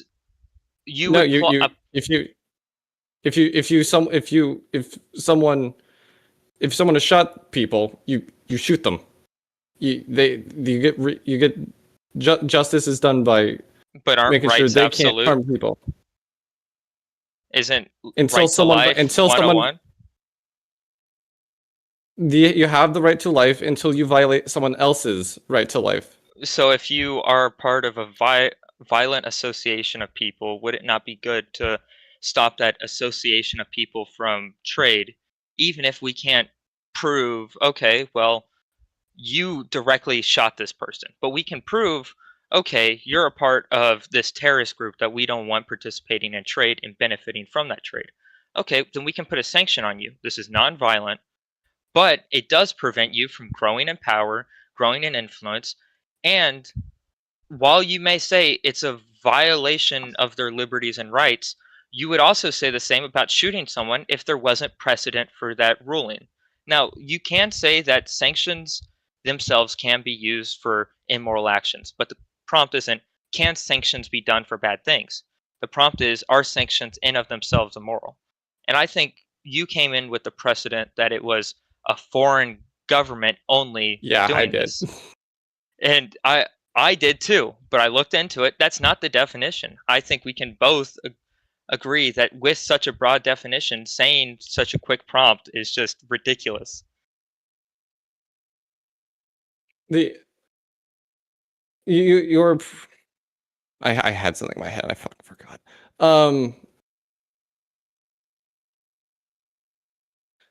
mean, you by saying that we ought to restrict rights, restrict trade among people. The issue with that is not so much not the violation, not the restriction of the violent group, but the group that you are stopping from trading, who is not absolutely not the aggressor. I will absolutely concede that that's point. My issue. But I'm conceding that point with the view that, there's a possibility this may happen. Not the fact that the means that we use to stop violent groups from gaining power, the fact we're not saying violent groups should not expand influence.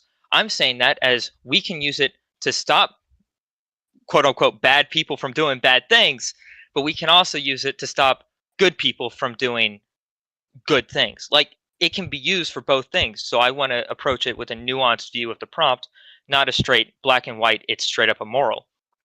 You're saying it's immoral. In all cases, it's immoral because the means in which we achieve, like, the means in themselves are wrong. Sanctions as used are wrong, and I disagree. I'm saying they can be used as for used wrong. by the U.S. are wrong. Sanctions as used by the U.S. are wrong. If they were in, who else is going to be imposing the terror? I mean, who else are going to be imposing the sanctions? Or like, we don't have here in dialogue. We don't have that yet. We What do you don't have someone with the influence to control trade like we do the US government. They are the most influential body right now. If they don't do it, no one will, and groups can and still will abuse their power. I I mean, even if it's corporations or companies who actively violate the NAP, there's no one higher than the US government to stop those companies. We are talking about transnational companies who can possibly violate the NAP here. And you want to say that, oh, yeah, the most powerful person to stop it won't stop their trade, won't stop their power because, well, sanctions can be used to stop good people as well? I don't see that to be convincing. I do, because you are tacitly admitting collective punishment, which goes against your own scripture, which is something I quoted earlier, Ezekiel 18:20. We as libertarians both agree that property owners control the company and thus entitled to the profits of the company or whatever. That would mean that one person is going to be held responsible. If you want to be more specific, sanctions do apply to individuals, which would apply to business owners. We can say, okay, well, this business owner and all the people who work there can stop production and can stop their business and yada, yada, yada to stop their trade. But that would still be stopping the company as a whole. And under US law, a corporation is an entity. So there's no other way to do sanctions without attacking entities, even if we disagree with it on like a moral ground. So there's two ways that's just wrong. I mean, just the fundamental difference is that sanctions done by groups are by individual groups and associations are voluntary, and the ones imposed by the U.S. government are not. And you say that the U.S. is the only powerful organization enough to stop people. By saying that, you can see that it's okay to do an immoral thing to stop another immoral thing. You were saying two wrongs do, in fact, make a right. Yeah, because like you said, if you shoot someone who shoots, like if you shoot a mass shooter, oh, that may be a wrong thing. I don't think people should die, but you did stop the mass shooter. Stopping people from preventing harm via voluntary action is not a bad thing. Yeah, I agree. That's my point. The mass shooter is involuntarily killing people. And by doing so, P. Diddy was also doing bad things, but I think if we imposed a sanction on P. Diddy selling albums, he wouldn't have got as far. I am not.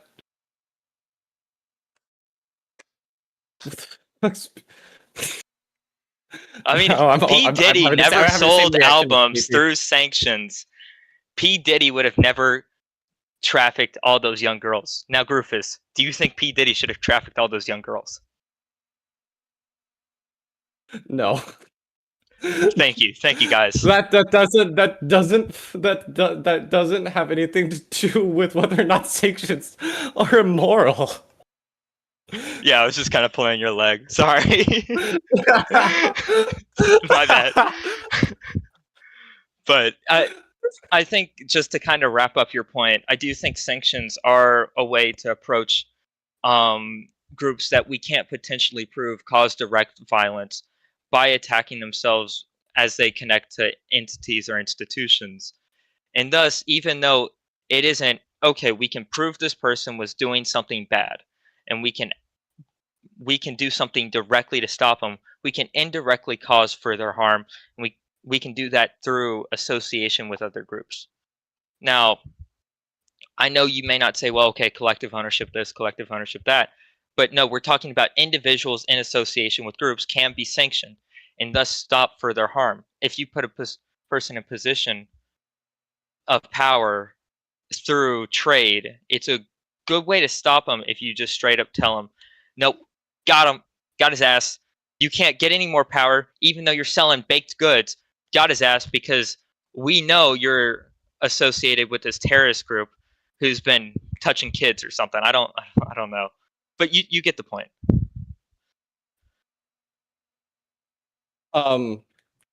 Is that not time? It's again. Well, you know what? Actually, yes, it is. So I was going to let you because you started cooking again. We had devolved to the P Diddy defense, and so I figured, okay, 10 The minutes is famous going to be P. Diddy good enough. defense. But then This there was- at the end, you started actually making shit make sense again. So, but I agree that was time. We're going to go ahead and just kill it right there, and I'm going to go ahead and put the 3 minutes on the clock for everybody's closings. So, judges, if you guys have any questions after their closings, make sure you send those to me, as long as they are not about P. Diddy. Second of all, to the audience, I'm going to be putting the link to the vote for you guys into the group chat as soon as the two closers are done. So get your voters ready. And now I babbled long enough. Groofus, are you ready for your closing? This is gonna be completely fucking ad-libbed, but here I go. Cheers. Best way to go. Yeah, I'm ready. Go ahead. Clock's going. The United States is a monopolist of violence. Uses a monopoly on force funded through taxation, and operates without voluntary consent. No moral act, however grave, can be stopped by an entity whose very existence and operations rely on systemic aggression. To grant the state a unique moral authority to intervene presupposes the legitimacy of an aggressor in chief, so to speak. In a free society, the defense against aggression, murder, genocide, P. Diddy, would be provided under multiple private securities that in private courts. They wouldn't be required to fund through taxation, and even if one falsely grants that the state is the entity capable of stopping certain evils, its intentions invariably create new victims through collateral damage, blowback, and power consolidation. Conceding the act is immoral does not grant an entity, say or otherwise, to respond with aggression of its own. I yield the rest of my time. Cheers. 3 minutes on the clock for you, Game Boy. So, Whenever you're ready, start. the U.S. government is a monopoly on violence funded by taxation, but it could have slimed P. Diddy. Like, it could have got his ass.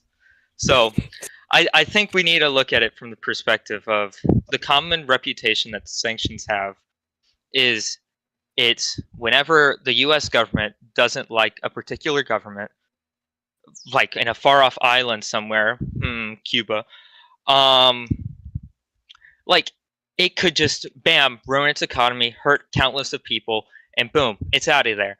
Boom, fuck Castro. Never mind, he fucked a CIA agent. We're cooked. Like, that was the only way we ever approached sanctions, and I don't think we ever could have considered it to provide any good. But I think that only comes out of what we consider the Cold War and all that. Now, I'm kind of like ad-libbing it. I couldn't, like, if ANCOM comes back and it's like, no, it was civil war or something like that, I couldn't tell you. But sanctions, by definition, are such broader than that. It is whenever the government or any kind of association with power over like a law or any guide, so Groofus is included, goes under any entity simply for being that entity and prevents its trade. So I think when you accept that broader view of it, we can take that on to be a more social democrat policy of keep corporations accountable by stopping their trade. We don't have to like overly regulate them. We see a particular monopoly coming up in power, boom, kick his ass, don't split him up. He can't trade anymore because he's a sanction and we know he's violating our laws. Or you see it, a particular terrorist group, which I've seen in the past. Oh, we know you're associated with this group. We're going to stop you from trading peaceful goods simply because we know you're associated from this group. We can't directly prosecute you from anything, but we know your associations. We've seen in the past U.S. states violating our laws against what we consider workers' rights. Boom, got Dakota's ass. Now they can't trade anymore. to some mild success, but we got its ass, and now it can't trade anymore. Now it has to follow our laws, and boom, you still maintain centralized laws. Now, I have some differing views on how sanctions have been applied. That's not my concern. My concern is, why do we consider the action in of itself to be harmful, and rather we just blame the US government for when it uses it.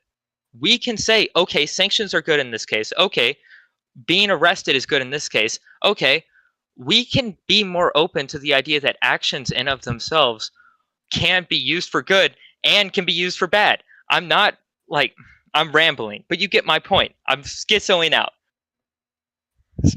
I concede. Wow. Okay. So that was a his fun time. end. Extend his time. No. Well, I've got questions from the judges. I am very scared to see what this is going to have, to be honest with you. The famous P. Diddy defense. Okay, it does not address the P. Diddy defense. So we're going to go ahead and put 1 minute on the clock, and this is going to be for both of you. I'm sorry, go ahead, Ancon. 40-foot pole between me and anything related to P. Diddy. Yeah, cheers to that. Let's go ahead and put 1 minute on the clock there. This question is going to go to you first, Groofus. If a sanction is placed upon a party A for some moral reason, and party B, who is peaceful, wants to do business with party A. I'm going to read all that again for both of y'all. If a sanction is placed against party A for a moral reason, and party B a peaceful person wants to do business with party A, is B complicit in A's actions that were deemed morally problematic? So, if I choose to do business with a person who has been deemed as morally sanctioned, am I also part of that which made them morally sanctioned? So again, I'm going to ask you that question, Groofus. I got 1 minute on the clock. I'll start the clock when you answer. I would Guilt by say yes. You association. are. I would say yes and no. You obviously, yes, it's guilt by association. And yes, I would say you are complicit in it. My issue, however, is that I would say it is immoral to force someone to not engage in trade. But if you were to say have a voluntary association of people saying, look, this is a group of people who have committed severe acts of violence, then that's different, because if you are well, obviously the violent aggressors should be ostracized, to be shot depending on the crime. You are inherently creating a second victim by forcibly preventing trade. All right.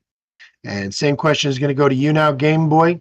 Do you believe that a person who has been morally sanctioned, as you proposed, is going to spread their guilt through association? Go ahead. No, that's ridiculous. That's never how it's been prosecuted in the past. Just because Group B wants to trade with Group A doesn't mean that Group A is automatically making people more guilty unless Group A chooses to make a peaceful trade with that person. It's entirely on Group A who is violating the laws to be prosecuted for those laws. Group B is just making a peaceful transaction. Group B is not making any type of violent action by trying to trade with someone who's done illegal. Now, I think it should be prevented, but I don't think there should be any type of punishment for that. I mean, maybe that's me saying what ought to happen and not what actually does happen, but I only know very little about the precedent that's been set. So I would like to be fact checked. But if you're saying what ought to happen, which I believe was the question, I don't think that that's how it should be prosecuted. No. All right. Very good. With that, I'm going to go ahead and drop the poll in the chat so all of you out in the audience can weigh in on your position. If the judges happen to disagree, then you guys are going to be the tiebreaker. How did you guys feel about that, judges? Are you guys ready to give us your judgment? Ancom, Lethe? Yeah, I think so. All right, we'll go to you first this time, then Ancom. Go ahead. Yeah, it was a tough 5. one. Remember, Honestly. 10 points to distribute. Yeah, yep. It was a tough one because I'm hearing arguments that I both did and did not expect from each side. I'm not going to go too deep into it because I wrote a lot of notes and that would just take too long. So did I. Just send them to my Game DMs, Boy- baby boo. Game I Boy do wanna bringing up see the them P too. Diddy example as a complete weird side quest. I'm like, how the fuck did we get here? God damn.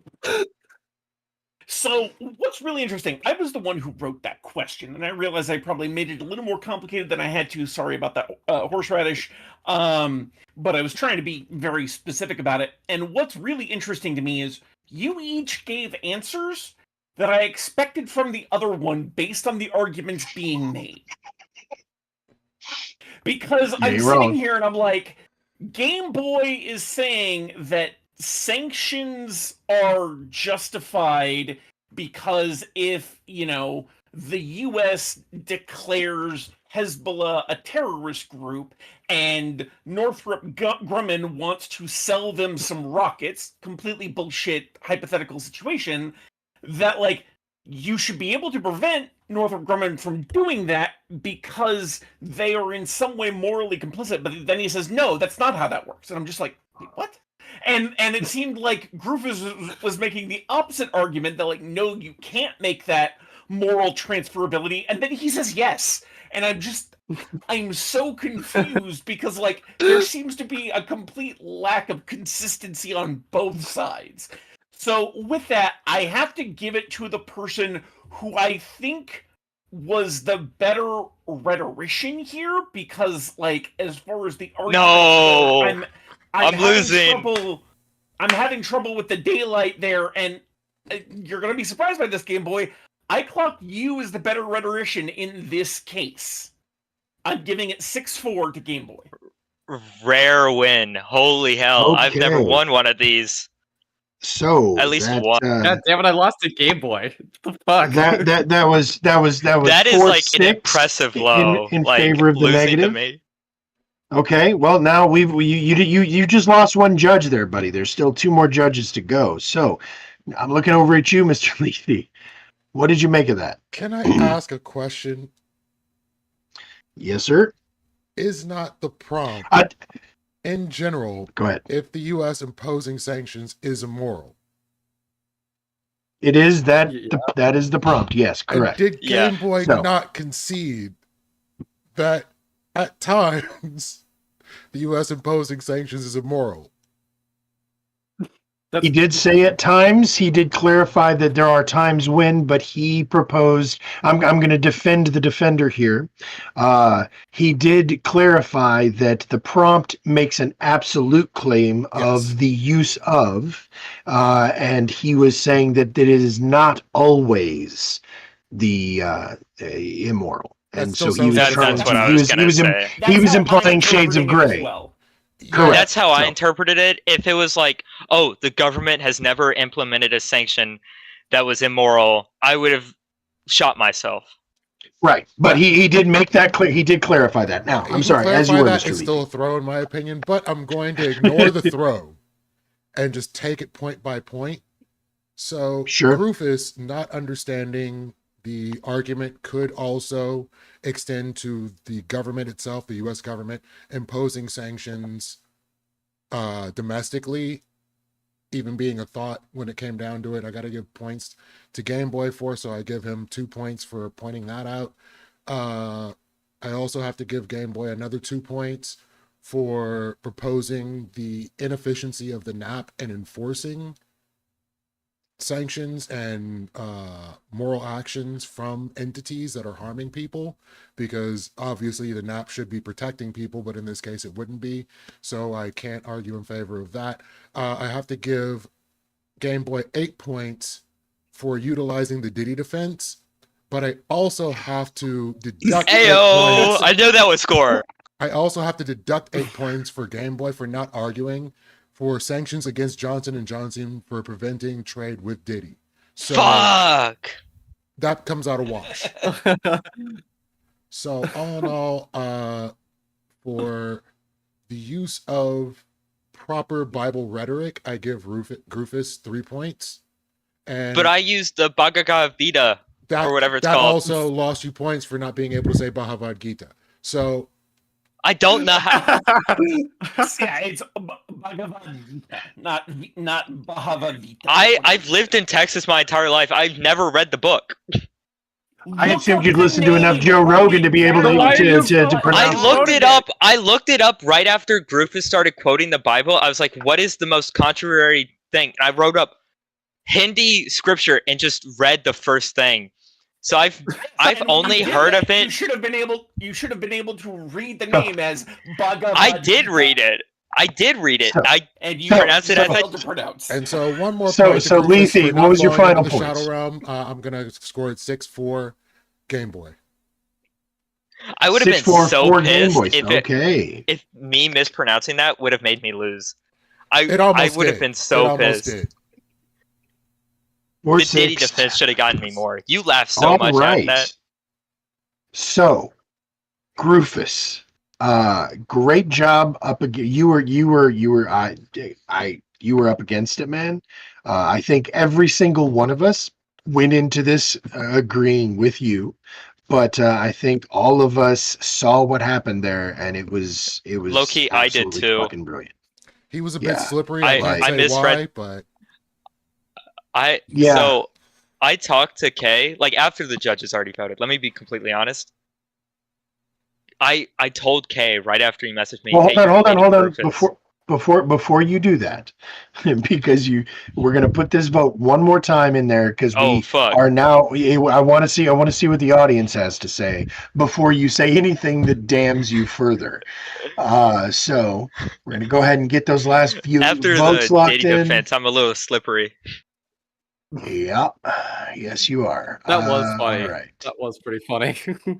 So dashboard. Could All we right, use of proceed economic here sanctions. forth, never putting the words Diddy and slippery in the same sentence? That would be great. Cheers to that. I second. Dude, All don't right. Don't be childish. 6-4 for the AF. So that means that at least it was not a shutout. You persuaded the audience, Grufus, or the audience at the very least agreed with you enough that they voted in favor of you. So now time go I ahead, like- Game Boy. Say what you were going to say. I was talking to Anoke, and I basically told him, like, on rereading the prompt, I don't know why I agreed to this. I don't agree with this. And then, like, He did say that. He did say Bold that. strategy. like, Well, actually, before that, when you like, I when was you- confused why Game Boy said negative. when you came into like he came into my server this morning while I was playing games, and he's like, I fucked up. I and the funniest part was I told myself the entire day, okay, I at least got to make an opener. I didn't start making the opener until like 10 minutes before it started. That's why I said give me 10. I was Googling definitions, and that's why I quoted one source 3 times. Yeah. Well, I here's did the know- thing. Go ahead, Kay. No, I was gonna please. say, I did tell Game Boy, I'm like, you win as long as like you can convince judges that there's one fucking thing that I'm like, this prompt is pretty awful for Grufus. I was like, if you prove one thing, it doesn't fucking matter. You win. If you can just tap into intuition and be like, hey, dude, don't you kind of agree that we should kind of like not allow like trade with these people? And if you do that, it's fucking over. Yeah. And to add context to that, so right after the prompt came out, I messaged Grufus just to confirm one thing. Hey, are you a utilitarian? Because if he said, yo, I am, the things with the most suffering are the worst things and we shouldn't do it, I'm cooked. Tariffs have done like no good things. Like all the examples I provided, if one of y'all looked up, hey, what are the consequences of us putting sanctions on Dakota? What are the consequences of us putting sanctions on Microsoft? Dude, all of them were negative. They didn't work. So, like, my entire point was just, I know he uses an app. And initially, he didn't answer. I would have had to figure it out halfway through the debate. But then he thought, okay, he's going to come at it from morality, I assume. So he asked me, what's your religious denomination? And that's why he quoted the Bible at the beginning. But I didn't go under a religious route because, like, my denomination has nothing to do with my morality. So I was, like, coasting like a boat. Okay, so I need to acknowledge that. I'm gonna throw my 2 cents out here because Circa's still not here yet. He should be here any fucking minute now. Please. But so yeah, I know, right? He will be here, I promise. So yeah, the fact that you took no on this was I was like, oh my God, I need to see this. I need to watch this unfold. Like, that's why I even prefaced it by my 2 libertarians here are about to debate this prompt. I had to see where you were going to come at it from. But what Kay said to you, that was some Obi-Wan level debate prep advice. He was not wrong. If you just find one fucking hole, that's why whenever Lethe made his comment, that's why I was so quick to step up, because you're exactly right. Like, you poked a hole. You watched the balloon deflate. You just did it really slowly and with jokes. And the fact is, dude, what you did, I wish that I was saving this for the end. But I'm going to be honest, man, that was fucking masterful. Like, the way that you did that, you controlled the narrative, you controlled the definitions, you found a loophole, you climbed right through it, and you made sure to fucking pull his head against it a few times on the way through. And the fact that you dropped the joke about the Diddy thing, but you did not linger on it too long, you immediately rolled back into actual, like, logic and defense. The fact that you articulated your opponent's position and then were able to re-articulate why you had knocked it over, it was fucking impressive. So now, that said,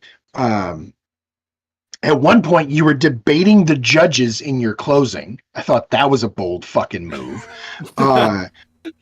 Wait, how did I do that? Wait, how did I do that? I don't remember this. Because you said Ancom's going to say this, but this is my... Oh, yeah, I thought that was funny. I just thought I would throw shade because I was upset that I got put up with 2 lefties and I had to, like, defend sanctions. Like Cuba, I knew. Now that was the thing. Yeah, so that was the thing. So and the judge even asked you the question, Ancom, it was you who asked the question, even asked you the question about the fact of, like, guilt by association. And where I think if Ancom had been the debater, where he probably would have taken that would be to say, well, if you try doing business with Cuba and you say, well, they should be prevented, how are they going to be prevented except through consequences, usually violent consequences? They're either going to get bundled up at the very best, or they're going to get blown up in the most likely scenario. So if somebody's trying, did we not just scoop up a fucking oil tanker literally on this logic of a sanctioned oil, like... So I'm assuming, am I correct, Ancom, that was the reason that you asked that question? Was you saw that hole there? So yeah. I was seeing the reason I went for the guilt by association is I'm like, okay, I need to pin down what the specific moral argument being made here is, right? So, like, how do we justify? And this ties into another thing I want to bring up, but how do we justify state action against the non-offending party who wants to do business with the offending party? Is it a guilt by association thing? How are we justifying this? And then you go and completely throw me for a loop saying, no, guilt by association doesn't work. And I'm like, well, fuck. And Groof is saying, yeah, guilt by association does work. I'm like, why the fuck are you two arguing the other side of this? But the other thing I wanted to point out is in Groofus's argument, and this was where I think he shot himself in the foot a little bit, was he was making an argument to freedom of association. And the thing is, especially when we're talking about domestic companies being forbidden from doing business with foreign countries via sanctions, usually the primary enforcement mechanism behind such sanctions is removal of government contracts, which is to say, the government says, okay, if you do business with this other country or this other group that we don't like, we will stop doing business with you. And that is fully within the rights of the government as an organization to remove their business from those firms that they don't want doing business with someone else. And so, like, I think it feels like you shot yourself in the foot there, because both of you were quibbling over the definition of sanction, but neither of you ever went into how sanctions actually work, what actions are taken to enforce them, and that was, I think, the main. I'll give you an answer for that, though. Go ahead. I can easily. That was the main thing I was avoiding.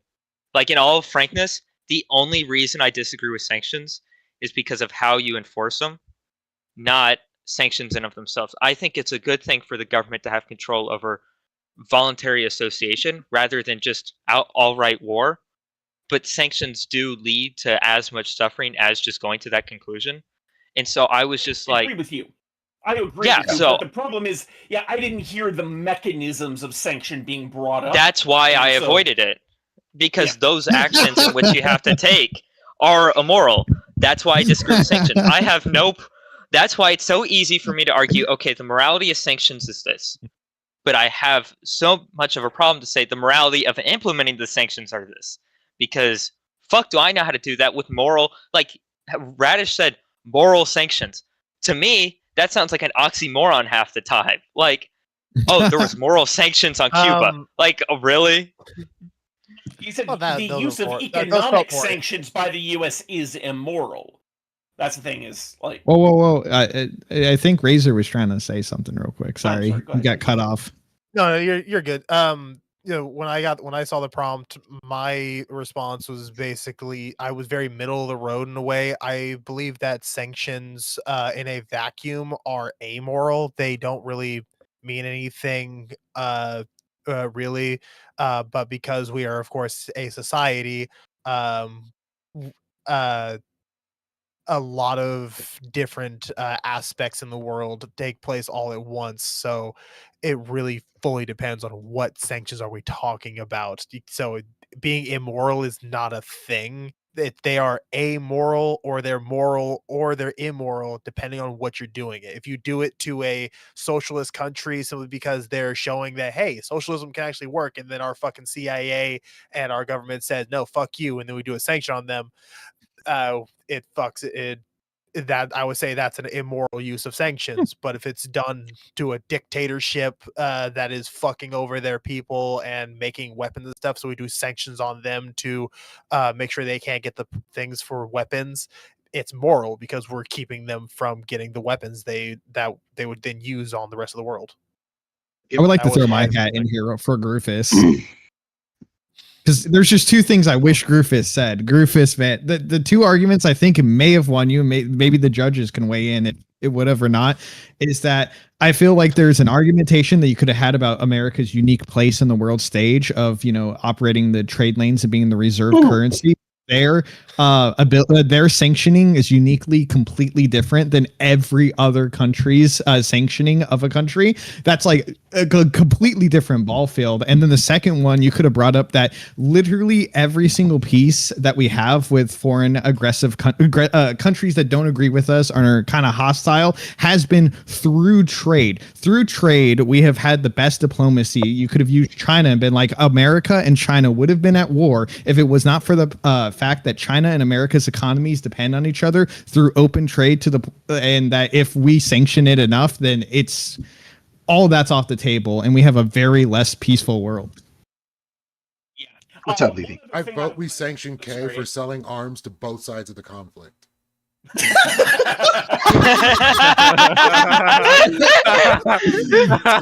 the only way to use the handcuff. One other piece of advice I want to give to Groofus. I understand that you believe strongly in the nap, so I would implore you to find a way to use the nap without mentioning the nap. Because, quite frankly, I literally wrote this, mention nap, parentheses, should be on a bingo card. Yes, sir. I should do it like Godwin's law, basically. It's like Godwin's law. This is basically. why, because you don't hear me bring up that I am an anarchist in a lot of the debates, because I True. find other ways to bring it up. Same thing with my Yeah. communism. I find other ways to talk about it that don't rely on the trigger words that tend to automatically turn people off. So if you can So find we've a all- way to talk we've about all heard the joke. Yeah, Do you know how to tell if somebody's a communist? don't worry, they'll tell Give them you. 5 minutes. They'll Wait tell till you. they tell you. Yeah. Yeah. But yeah, same thing. Do you know I how, work or for how do you vegans, tell if someone's a too. libertarian? Give them 5 minutes. They'll let you know. It works for Um, Texans, yeah, for what it's worth. basically. Yeah, it works for a lot of people. That was, yeah. Guys, So- have so I real- mentioned I'm from Texas? Have I Yes, you did. mentioned that? So which reminds me, Anyways, I the wanted point to say, is, No, yeah, fuck just that. try and find a way to mention it, say it without saying it. You know. yeah, and I want to give Game Boy credit for dodging what was something that should have tripped him up, and I'm sure went against his inherent nature, which What was was when Groofus mentioned the sanctions versus boycotts and the power of choice of the people. Because as a libertarian, Game Boy, I assume that you believe that we vote and we would, like, if we as Americans all agree that we don't agree with what Cuba is doing, we all will stop buying their cigars or whatever, and Nah, that will be the deadass, I don't sanction believe necessary. that. Really? As a libertarian, Nah. you don't believe that boycott power has any meaning? Have you seen us eat all the fast food? I Because just we don't believe- hate them. Have you seen I- how fast Disney's changed their fucking behaviors because people were like, "Oh, we should probably go ahead and stop our memberships"? I Yeah, that think shit like same with Netflix. Xbox and Yep. when they lost a fuck ton of memberships when they tried to raise Yep. their prices. Fuck for Sonic the Hedgehog. They fixed Sonic the Hedgehog because we were all like, "No, dog, I ain't gonna go see that shit." yeah, the only reason we kind of see that is because we expect alternative options. If you are given, okay, well, there's Cuban cigars. I know people who started smoking cigars from other places, but it's easy because they didn't like the taste of Cuban cigars. Yeah. When it comes to gasoline, the vast majority of Americans don't know the difference between deluxe and the regular one. I don't think they would really I certainly care. fucking don't. Like, Minor question to both Yeah. people who are libertarians, because when I'm hearing about this like choice thing, this thing about like we have the choice and everything, because I'm still not sure how libertarians work whenever it comes to capitalism and monopolies. They are crazy What species. happens? What Monopolies happens? will form naturally. Yeah. Yep. Like what? Like do we then just lose the ability to have choice and freedoms? And you're okay with that, or? Groofus can answer probably verbatim what every libertarian has said on that, from Rothbard to Mises, but so I'll let him. It's just more of get a. that. I'm not trying to ask this to. Yeah, be he's like, not trying to debate. He's honestly trying. Yeah, he's honestly No, trying to no, understand. like genuinely, I can't give you like a deep, like, economic reason why like monopolies won't happen. For me, it just seems more probable that most people, like, monopolies happen more often when people are limited by choice, and when you unregulate what people are allowed to do, it makes the barrier for entry a lot lower. I think that's like libertarian economics 101. But if you got into like the logistics, like I know ANCOM's look more Yes. into that. I'll be like I wouldn't more mind. humble about I it. wouldn't mind I don't know. getting both. I wouldn't mind getting both of you in the future. For my own show in the future. Sorry, Mhm. I'm taking your time to promote. No, I don't I mind. care. Circa's not here. Circa's What not you're even here for, yet, dude. so you're all good. Yeah, I don't uh, mind in the slightest. I'm getting back. So I am getting back into streaming. So Hey, say I'm something in probably- the group chat one more time for us so everybody can click your name and go ahead and give you a follow, by the way. Thank you very much. Oh, wait a minute. I know how to do this. Wait. Don't bother. I'm getting better at this. I'm going to do the shout out Do thing. this Go ahead. the Keep streamer going. way. Yeah, Oh. use the shout out. Yeah. Thank you. I'm still like I'm brushing stuff off still, trying to get everything rerunning again. So it's probably gonna be a minute, but I would love to be able to get both of you in the future, possibly for like a quote discussion, debate, whatever. Just It'll so I can probably be get some after more information. Christmas, but yeah. Yeah, 'Cause I'm not I- again like it's holiday season. Yeah. I'm not trying to force people. I'm not trying to have people at random times. I Also, am just I do really just want to have like that conversation because libertarians I want to agree with a fuck ton of shit that they say, but then they take a left turn and makes my head spin at certain Yeah. positions. So I would Let- love I to was- have conversations to figure those out. I'm gonna quote something Anoke said that to me in our DMs if I can find it. Oh wow, boy. doxed. Right? Listen, It's like, listen, wait, if it's the what? femboy quote, if it's the Run femboy this by quote, I me. stand by it. I stand by it. It's not the no. I quoted I've been doxing Anoke this entire time. It's only right Rufus does it too. I yeah, exactly. Anoke had You've to already type been out a sanctioned prompt. for selling your you've already been sanctioned for selling your services to both sides. So Yeah. Anoke wrote This an is opening immoral. statement because I said I would use his opening statement that he gave me.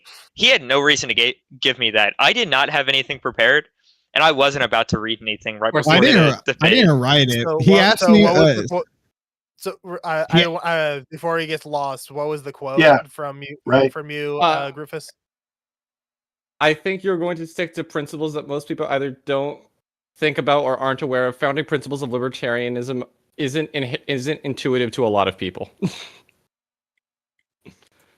Yeah. That was stricken Yep. from the And record. for the Groofus thing, he asked me what when we were like debate prepping, what was the opening that like was workshopped, and then I was like, it's this, and then he didn't use it. I was like, okay, why'd you fucking want it? I kept I have like 5 opening No, because- statements because I could not decide on one. Hey, so because we're still yeah, waiting. I was about to say we're still waiting for your competitor. But real I'll quick go before ahead. you go.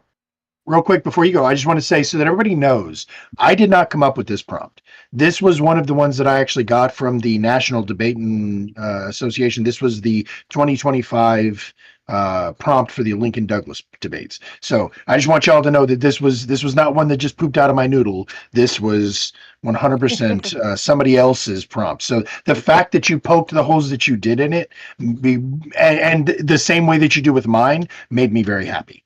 I'm sorry. Go ahead. What were you going to say, Razor?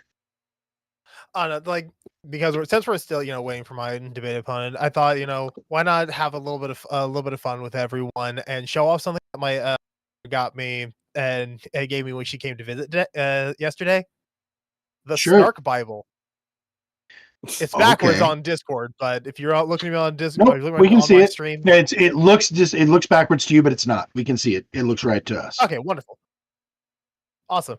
Yeah, it's called the Stark Bible.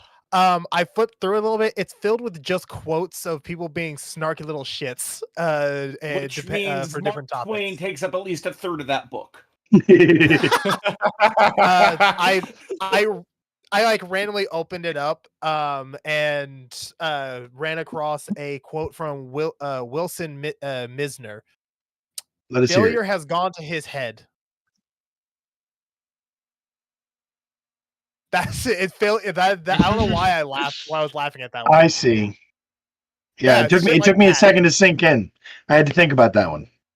It would By be the- helpful if we knew about whom he was talking to give context, but yeah.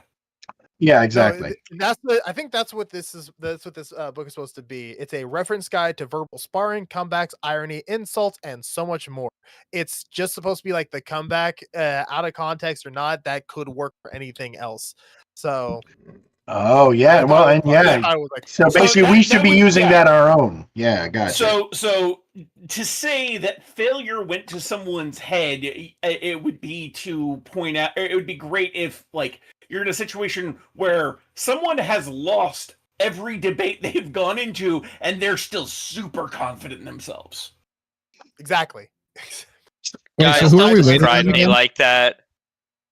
Lonzo. What are we gonna do if Lonzo doesn't show up? No, it's not Lonzo. It's Razor. Circa. Well, Yeah. and for what it's worth, Razor, you're actually debating the prompt that is the most important to me on this list. Like, I agree. I chose the one that you guys I just think did because I was excited to see the two of y'all go at it. I did the first one because I wanted to see Doomer and Kay go at it. But this one, it was like this was a prompt I was going to make it on as long as I had a yes and a no. So you got this, Razor. I hope you bring it, my friend. What's your Oh, position, and just Razor? to clarify something, I'm the affirmative. Anoke didn't actually help me with my prompt at all. So he was telling me like, "Hey, you're making it sound like I was helping you too much." I didn't read the definition, and my entire thing was on the definition. I can send you like the prompt he sent me. I didn't even read it, so I'll probably read it Of course later. you did. One other tip I meant to give to Groofus, and this is something you Uh-huh. did, you've done in all the debates I've seen you in. Rather than reading verbatim from a prepared opening statement, try making a bullet point list of the points you want to bring up, and then ad lib in between. It makes you sound a little bit less mechanical.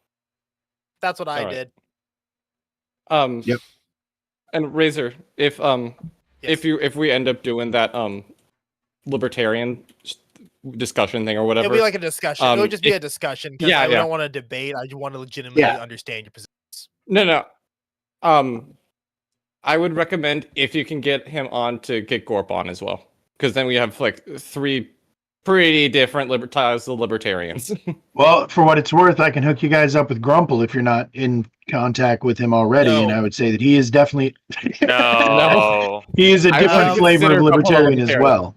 I would not No, Is there a consider chat- Grumple is a there a libertarian. If you want a coherent intellectual discussion, do not include Grumble. Real quick, He's real as quick, libertarian as I hey, am. Radish, Not really. Yes, sir. Horseradish, does your Discord have like a channel where I could drop my Discord into Self for people promotion. to join? So that's in the self promotion.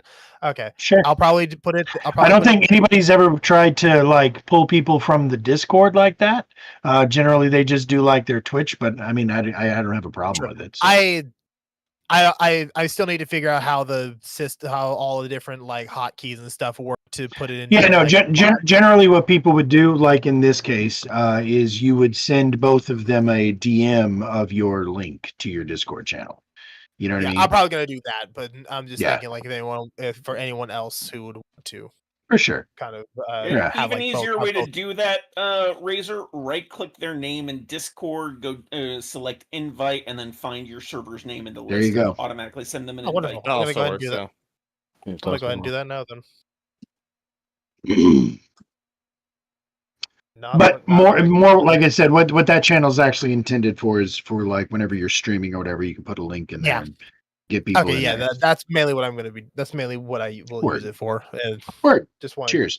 Or also like if you have like a conversation that you're looking up, like or you like what you just did, instead just say, hey, is there anybody who has a position on this or whatever, and that's what that's for as well. It's for you guys to kind of recruit people. So because that way you're not like, because a lot of the people who are in there don't actually participate, but I hear from a lot of them.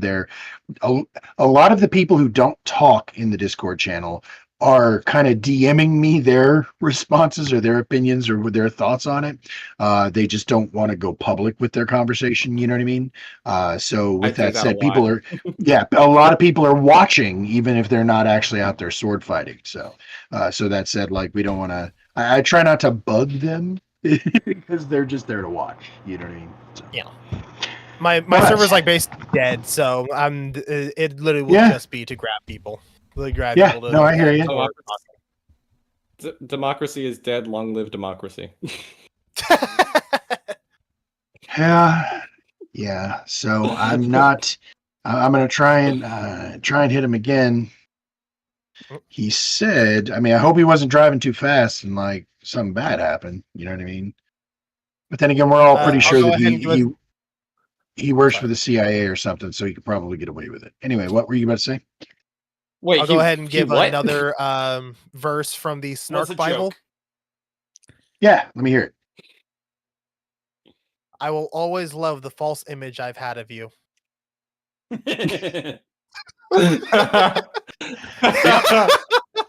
You know, that is such a beautiful encapsulation of the phenomenon of parasociality. Yeah. Mhm. Yeah, That exactly. was a quote by Ashley Brilliant. There you go. Yeah, no, I saw that, Kay. I saw that, and that may end up being the plan if I don't hear from him, which is going to be tough because this would mean that. Saw what?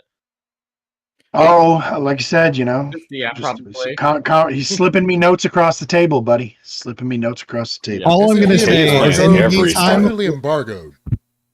let me make a prompt. Let me make a debate prompt for everybody here while we wait. All right, and see Oh, what good people Lord. Yeah. think. Do it. Life would have been better if brown I'm cows sucking made it. chocolate milk.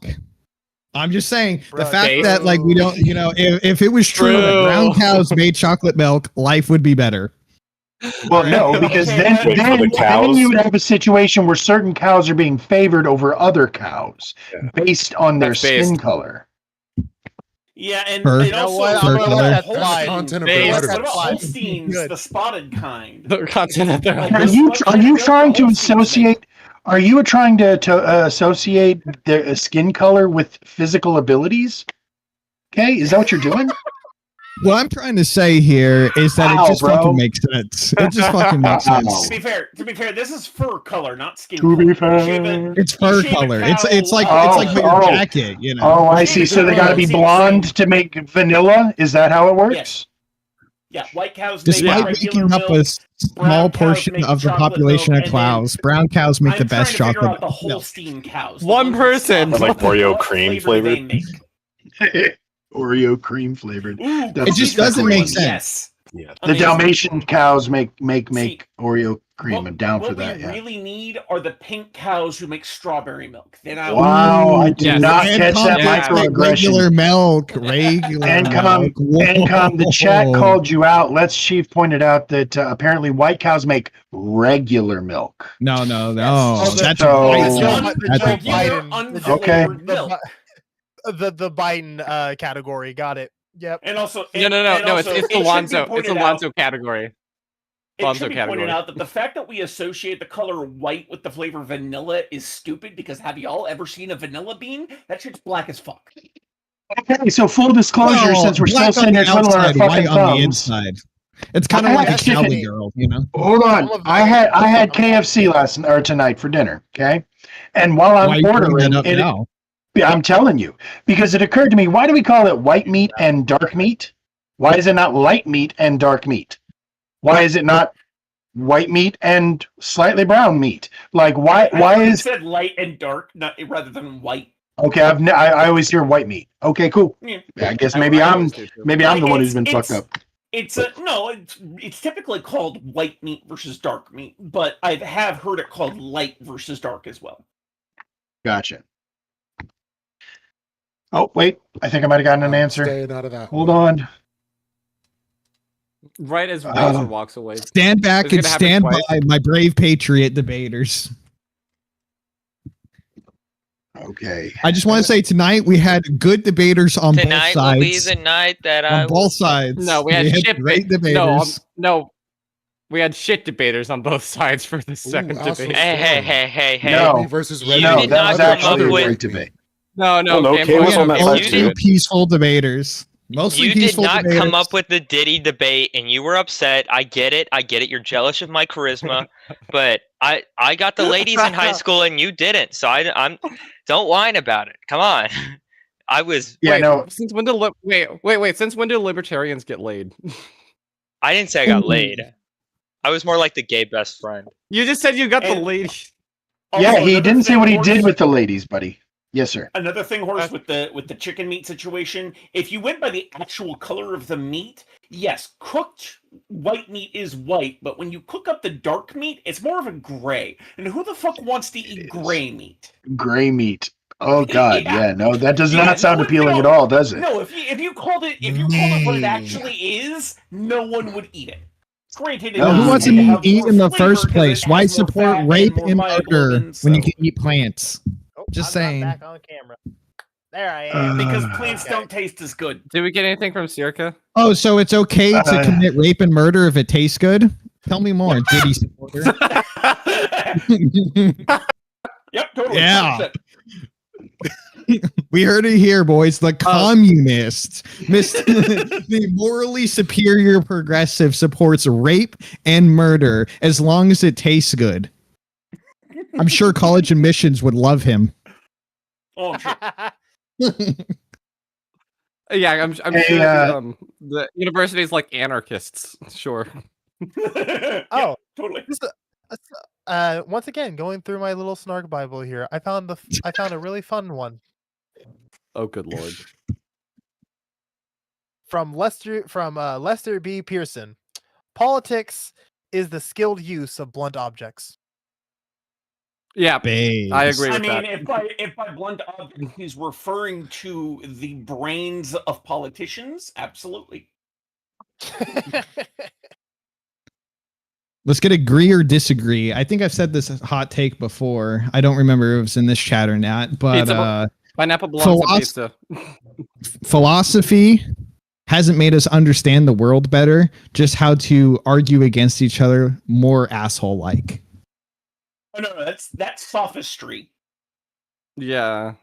We've kept the same understanding of the world. We just got better at arguing against each other about the fundamentals that we have not already, figured out. After I what I mean, experienced last night, I'm I not going to honestly disagree do- with them. Yeah, I disagree with this. What- I think what does that I think the mean? description given more closely fits the idea of sophistry than it does philosophy. I think a lot of people tend to equate the two, but they are very different. And sophistry just the sophistry Sucks. filthies the image of philosophy.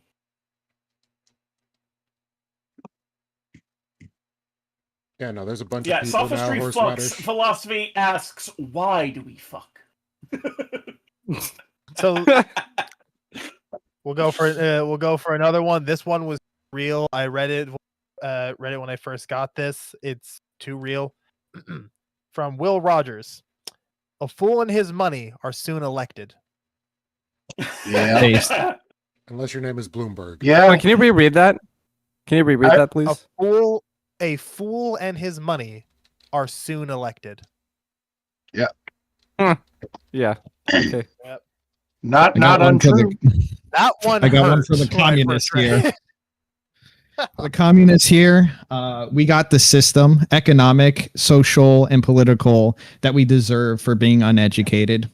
If we were more educated, maybe we could have something different. But because of how lazy and NPC-like the average person is and how unwilling they are to learn and adapt, we are stuck with the systems we have in place, and we deserve it as such. That actually, Yikes. as you were saying that, I just came across a quote by Plato. Okay, yeah. Oh, good lord. No, not Plato. Dude, I One of the loved eating penalties Play-Doh. for- I love one of Plato. the penalties for refusing to participate in politics is that you end up being governed by your inferiors. Based. I true. love think you. I've ever agreed with Yep. Plato. I think that's the first time I've ever agreed with Plato on anything. All right. I'll be back in a little bit. Hopefully, Syracuse So gets back. actually, okay, real quick, if everybody wants, and this is not something we usually do, we're already more than 2 hours in.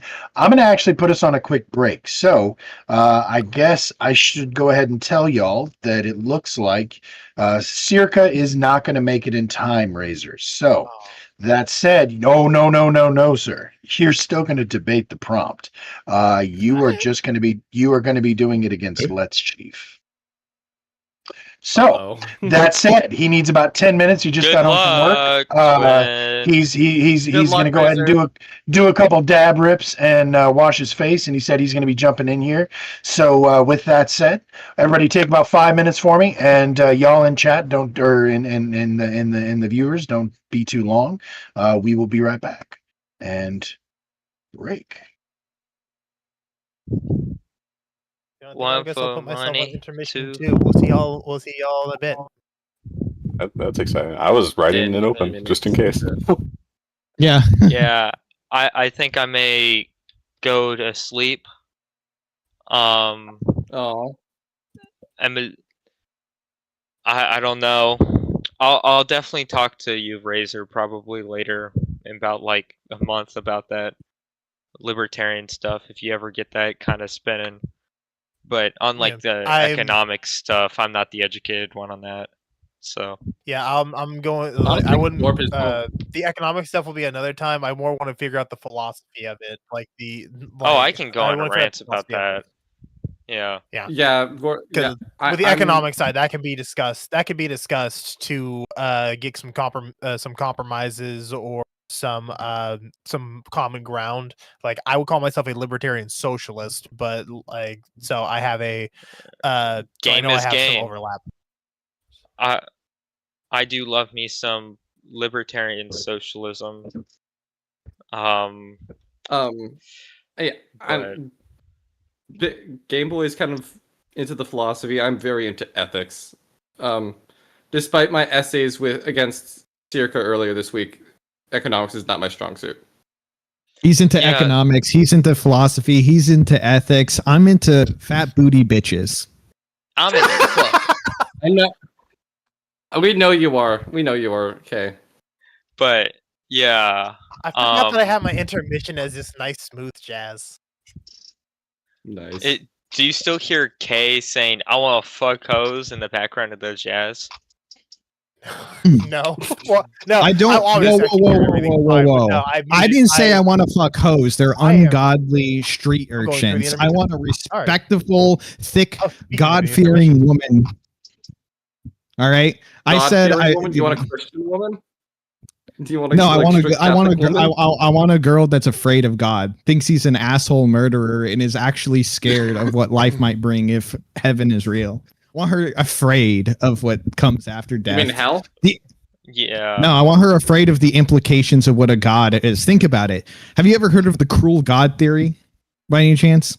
No. Everyone's heard of that. It's like the idea that if you look around our world and the way that things operate, it is based basically off of suffering and death. And you have to think about the mentality of what kind of deity would allow its creations to suffer, and to this extent, and allow such evil to go on the world. Well, it'd be a cruel god that uses this as entertainment. I want her afraid of a deity that sits around and goes, "That's fucking hilarious that this deer broke its leg and is going to starve to death for 3 days in the middle of a forest." I want her absolutely terrified by the cosmic horror of something so incomprehensibly advanced that it created the cosmos just for us to fuck around in it and suffer.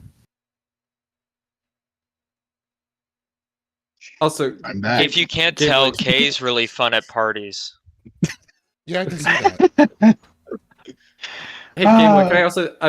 You mentioned the utilitarian stuff earlier, right? Yeah, I just didn't want to like argue the practicality of it. I earlier today I had the ideas like I said I wasn't utilitarian, but I never said I wouldn't use their argument, so I almost used their arguments. If you did that, the only reason I asked the question was I was like, I need it on paper. I would have been like, well, this would be nice in theory, but Groove has said yesterday before opening up the debate that he was in fact not a utilitarian. So Groofus finds that his position isn't strong enough to hold by itself, that he has to use positions that he doesn't even seem to be true just to get this outlandish theory that sanctions all in all are bad. Or something like that. Like some absolute bullshit. I was thinking of using them as supporting arguments rather than primary arguments. But that's kind of why I decided against it. Yeah, I was just hoping it would make you look desperate if you did do that. So I was like, I just really need to actually like prove it instead of just saying, you know what, the libertarian of all people, like that would like basing it off people. Yeah, like it like basing it off of like Lethe and Ancom's past experience. Like, guys, Lethe, you remember his position on ethics? Come on, Lethe, and just hoping like it would work out, even though it like wouldn't have. Like, Lethe, you already beat him in a debate on this one. Come on, back me up here, pal. And have you, like, step in mid-debate to back me up. Like, he's clearly reaching for straws, Lethe. I have found two extremely funny quotes on diplomacy. Okay. Okay. Let's hear him. I'm sure The Chief first is going to one. be here any minute now.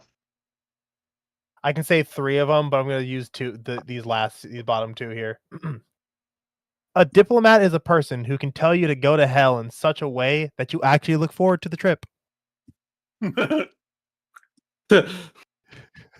mean, it's not Well, wrong. Next. That's the where next all one the is, bad people are. Yep. And the next one is diplomacy is the art of saying "nice doggy" until you can find a rock. Jeez. Yep. Wait, until you can find a rock, or until you can find Iraq. A rock. A rock. but- Okay, got it. Got That's it. That pretty makes good. so much That's more pretty good. sense. Yeah. Both work. Oddly enough, yeah, that was great. Love All this. right. So yeah. Any second now, I promise. Like I'm just waiting for the fucking. Yeah. So Any second on the Rapture's gonna upside, come. now that I'm actually doing like edited versions of the debates, and just so you guys all know this is going to be a thing I'm going to be doing.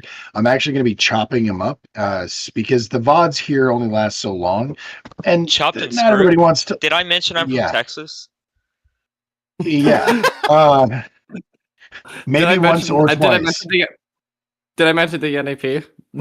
Yeah, right. Be a But lot anyway, cooler if you so that said, I'm gonna be taking the 1v1s and like just chopping all of the bullshit off the ends, and so that way I can just put up the you guys debating part of it. So just so y'all know, look forward to that. And I'm curious, I'd like y'all's opinions because when I'm sitting there editing, I'm tempted to make it sound better too. Would it be disingenuous for me to Ben Shapiro? Deep in my y'all? voice. Oh, No. I'm saying like to like cut out the ums and uhs and the ahs and the hell nah. No, that leave makes it in. me Leave seem it like in. a Okay, cool. person. Leave it all This in. would seem like an AI, like Gronk versus ChatGPT on sanctions or some shit. Gronk.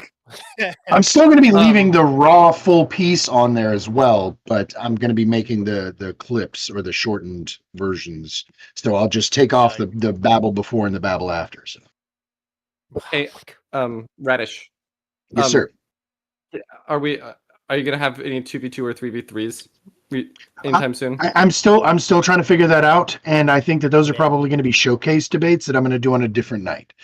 Either that, or I'm going to start doing 6-hour streams on Saturday. But I have troubles getting motherfuckers to show up.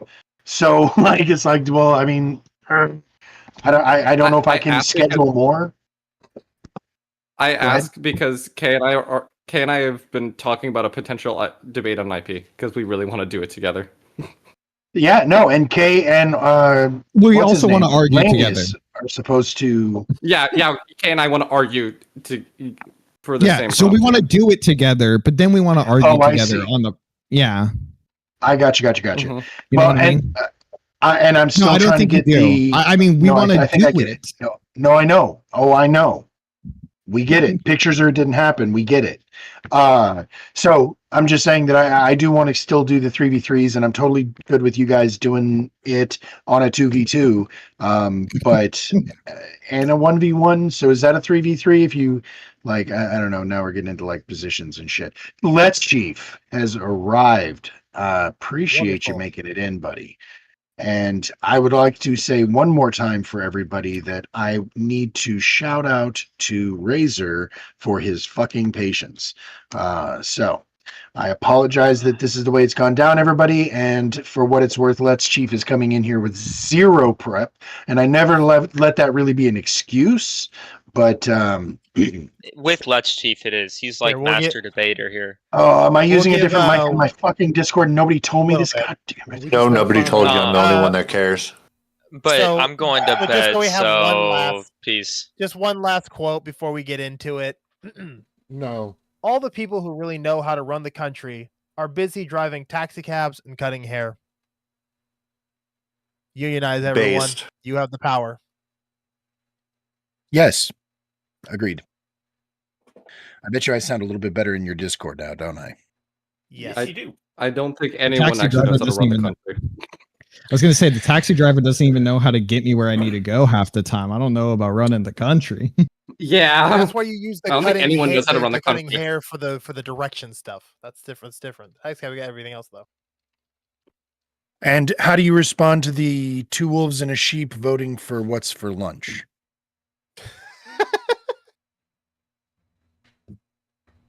I respond by saying sheeps usually come in flocks much larger than wolf packs. And I how say does that fight that's usually end? The sheeps win if they all fight. The sheeps sacrifice one of their own to run away and live another day, and they still outnumber the wolves. the Democratic Scoreboard. strategy. But if they learned, The to actually Democratic fucking Party, fight, exactly. if they learn to actually fucking fight, those hooves can do some damage. Fuck. All right, everybody, let's go ahead and get into this. We can save this for the after party. So, the debate: presidential pardon power needs to be revoked. We have on the affirmative side, we have Razor in the top right corner here, and coming in clutch on the bottom shelf is Let's Chief arguing against this prompt. One more time, that is presidential pardon power needs to be revoked. I know you've been waiting a long time. Are you ready to go ahead and get this started there, Razor? Yes, let's go. 3 minutes is on the clock. Starts when you go.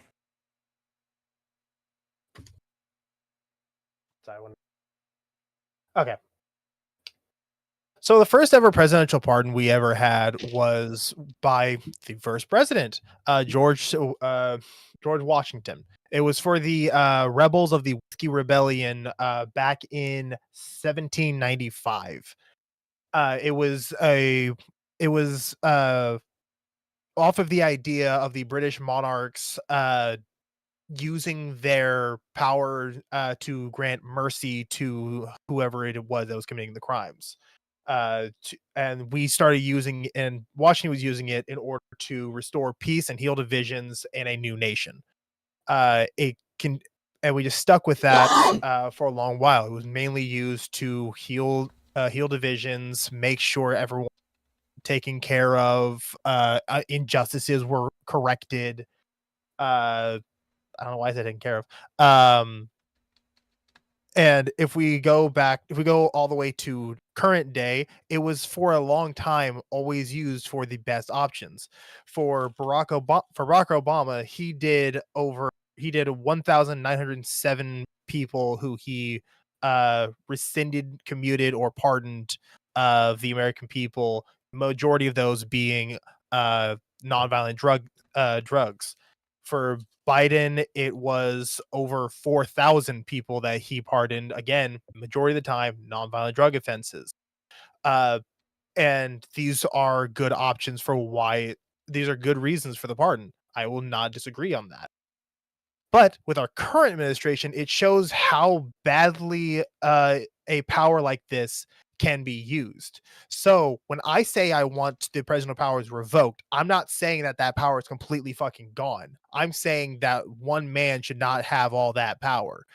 It should instead be turned into more of a the president can offer up the names and sentences that a person was put under, and then it goes through a committee in Congress and Senate in order to pardon these people, or a law put into place to where the moment a law is now on the books that overwrites an old law that put someone in jail. So like if say we were to have marijuana fully legalized, anyone who was thrown in jail for marijuana, full pardon.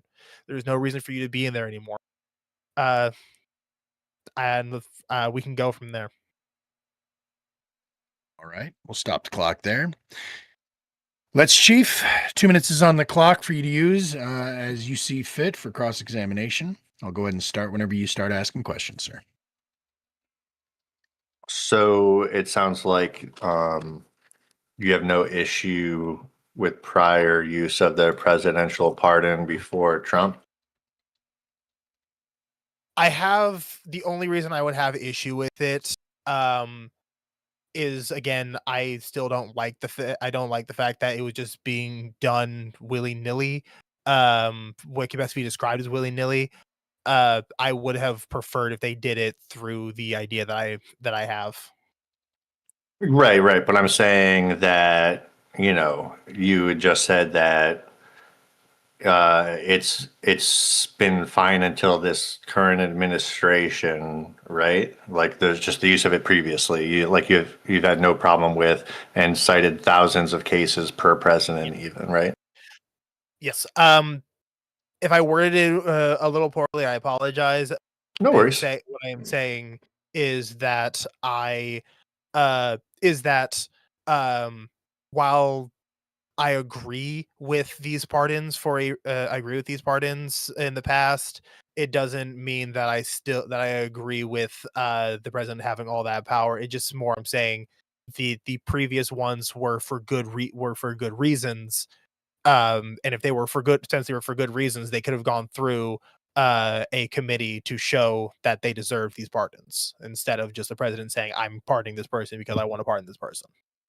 Yeah, that's fine. I think I'm hearing you say that you'd like more scrutiny, more hands-on, and like that there'd be ways to improve it. But also hearing that it's been fine for every administration since, and it named thousands per president. It really seems to me like what's being laid out is that the tool is not the problem. That's time. Oh, sorry. We got 3 minutes on the clock for your opening there, Let's Chief. Go ahead and start whenever you're ready, sir.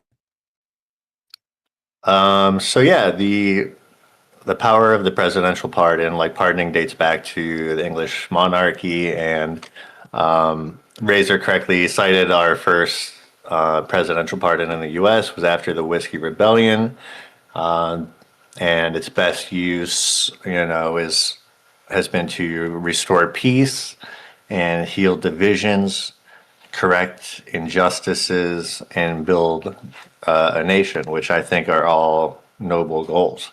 And, Razor said that until the most recent administration, there really hasn't been, an issue with the power of the presidential pardon itself. And so just to reiterate what I said at the end of my last of the cross-examine was that it seems like what's being laid out here is that the tool is not the problem. And I agree that there would be ways to, get more hands-on, get more hands-on the process, have it go through Congress and have more scrutiny involved, and that there, could be ways to like tighten up that process or change it in some ways that are beneficial. At the same time, you can't really design a system anticipating every kind of bad actor. And, obviously Trump being a great example. So, if we're talking about revoking pardons only now after hundreds of years without issue because we've had the first like real bad actor trying to abuse and extend presidential power, then it seems like to get to this position we had already really lost the plot. The problem isn't the tool. The problem is like maybe if we look at Trump specifically and we look to like January 6th, just the nation's complete inability to hold the actors responsible in this case. If we did have proper enforcement around January 6th, then I could see the presidential power being just as important as it was in 1795 after the Whiskey Rebellion.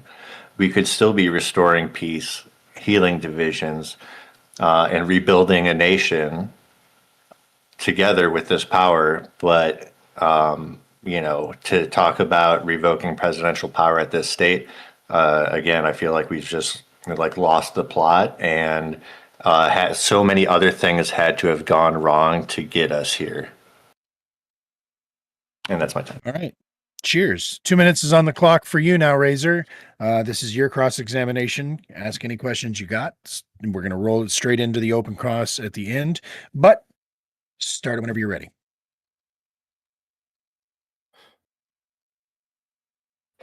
Okay. Would you say that most regulations are put in place after tragedies? Yeah, I'd say that's probably fair. How things have gone historically. You know, the most union stuff, and OSHA would say that every single regulation we have is written in blood. Um, so would you agree then that even though it was used for good for a long time, the moment that something fucks up, maybe we need to look at that again? Generally speaking, I guess. Like I said, I'm not against re-examining and reevaluating the tool. I think that's fine to want to do, but I don't think the tool itself is the problem because, as you said, there's been per president sometimes thousands of cases of it being used without any issues so far. And I don't think I really have too many other questions. I more just Nope, want to that's Yeah. fine. about it. Yep, we'll No just go worries. straight into the 10 minutes. Go ahead and start talking when you guys are ready. Go. So, you did agree with the fact that most of the time regulation will be put into place after certain tragedies. I would say that that multiple drug kingpins and or convicted criminals who have no bullshit that they've done being released and fully pardoned would be a something fucked up kind of moment, right? And it's only been enabled from a lack of enforcement after January 6th, though, because we weren't. Actually, ahead. actually before the January 6th stuff, actually when Trump's first term, there was the case of, if I'm remembering his name, Joe Arpaio, a former sheriff that was held in contempt of court for refusing to end his immigrant roundups back in 2020 near the end of Trump's first presidency. Trump pardoned the man who blatantly disregarded a federal law and federal judges telling him stop doing this shit that's racial profiling. It was before January 6th that we were not enforcing enforcing shit that we should, like, how we should have. Okay, but so someone who, let's see, was held in like criminal contempt for this. I'm guessing. Yeah, Joe Arpaio. I think I said his name correctly. Yeah. No, I know who you're talking about. I'm pretty sure I could, picture the guy's face Yeah. or whatever. So he was, found in contempt and then, pardoned after, I'm guessing is what happened, or Yes, like he was found to be in contempt of court for his and do you Grants. consider like an exception of accepting a pardon? Do you consider that to be an admission of guilt? I do not consider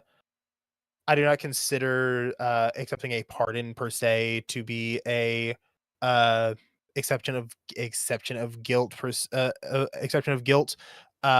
Because if we look to when Biden pardoned those 10 Democrats and Fauci before he left office, blanket pardons, when he did it, it was in order to and his son, by the way. It was a protection thing he was doing against what he knew was coming from Trump and his regime. Which Would you say that was like a unique way of using the presidential pardon? I would say that was definitely a unique way. Okay, so let's set those aside being exceptions to the rule then. Yeah, I'm good with that. I'm just God, sorry. I'm trying to be sure. You're good. We could take our time and meander through this. I don't mind it at all. Yeah. Like, obviously, obviously, I don't. You have all the time Yeah, in the no, world. it's so with what it is that I'm saying that it needs to be revoked, again, as I said in my opener there, my idea of revoking doesn't mean the pardon's fully gone. I Mhm. legitimately do think we still need to have it. It makes a lot of sense why we should have because there are a lot of people who are thrown in jail unjustly. They are Really quick, let me found just jump in. I totally agree with all those things. If it would go through Congress, would it be similar to a law where a president would have an option to like approve or veto? uh that could be a way. That could be a way. I would say make it to. I would say give it to where the president. I would say give it to where the president himself can put a list out and say, "I want these people pardoned." It goes through the Senate or it goes through Congress and Senate like a bill would, and then they say, And to avoid "Yeah, having sure." to, like, I feel like you could do both, like, to avoid having to write to like, do a constitutional amendment, which is obviously a very, very high bar and maybe obviously, like, maybe even pie in the sky as far as, like, hopes for something like that. Wouldn't you maintain, like, doing it the same way that you would a law where, like, he might give those names, but after Congress approves, the president goes through and, like, stamps and approves it or says, like, no, how did you put this person in here or something like that.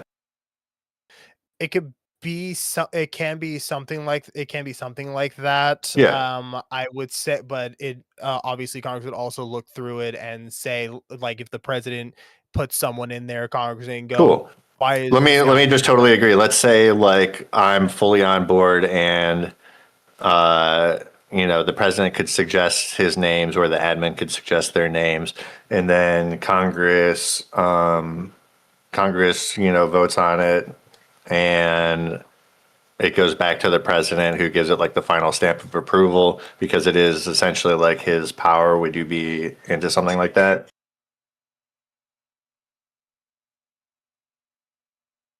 That would this would have been a revocation of it being only him, and it ends up because it's gone through a small bit of bureaucracy that is needed, a small bit of regulation that is needed to be sure that we're not just letting out anyone that the president deems as a Yeah, well, that's not good super guy. small. Like passing like Yeah. a law takes, at least as at the very Yeah. least a simple majority. I don't know if for this you'd want a higher standard where, you're going to like I two would thirds. But anyway, we don't need to go into I like that sort probably of minutia. So I would But probably because there's actually so there's something that Trump made using Alice Johnson, a drug smuggler, by the way. He made a new position called the pardon czar. So we can actually so there actually is a now something that could possibly be used to help write up possible pardons that then Congress could go through. So it's not in the president's hand at all times. It's going to be through a team of like lawyers that he can work with to say, hey, this guy got fucked over. Let's add him to the list, and then they'll send it off. okay, so if we have a pardon czar and it would go through Congress for approval go back to the president for his like final stamp as kind of deemed by Article 2, Section 2 of the Constitution, then like I'm at all for adding this other like scrutiny and these extra steps and making sure there's more eyes and more hands on it and make sure that it's not being abused in that way. But if we did it in this manner, it seems like we'd just be doing the presidential pardon power with extra steps. It would be still a form of a revocation from it just being him and him alone, because that's where we're currently at, where it's just he says, I want this guy pardoned, so pardon him, instead of it being like double checked to be sure that it's not being done as a quid pro quo as our current president is doing. If I tax you, have I revoked your money? No. So I feel the same about this redistribution and reallocation of power. It doesn't sound like we're revoking the power by adding these extra steps. It just sounds like we're shuffling it around, rearranging it slightly differently, but in the end, by still allowing, as constitutionally it would mandated, lessen- having the president basically have lessen. the stamp of approval at the end. Yeah, it's fine to say it's like less, but I would contend that I that is consider not. that That would not be a revocation by my definition, and I think you agreed with me based on the tax question. I consider it more of I consider it a revocation because it's no longer in his hands. It's now in the hands of Congress just as much as it is his.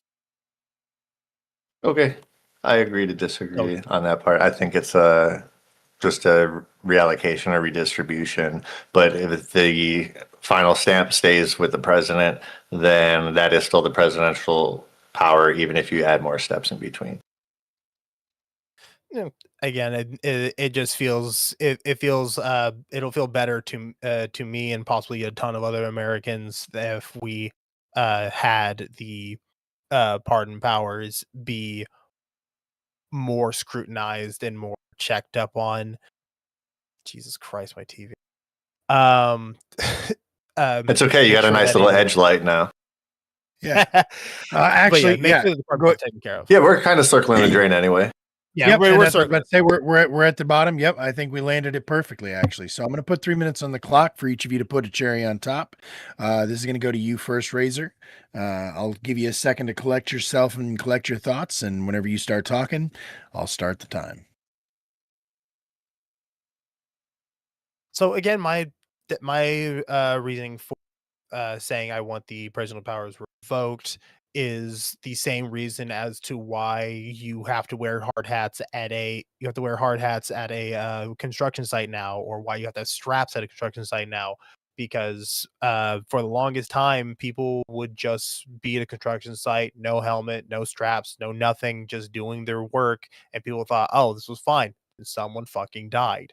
So then OSHA made a regulation that said your freedom to do this shit without safety measures is revoked. You need to have regulation we need to have this regulation in place to make sure that everyone is safe.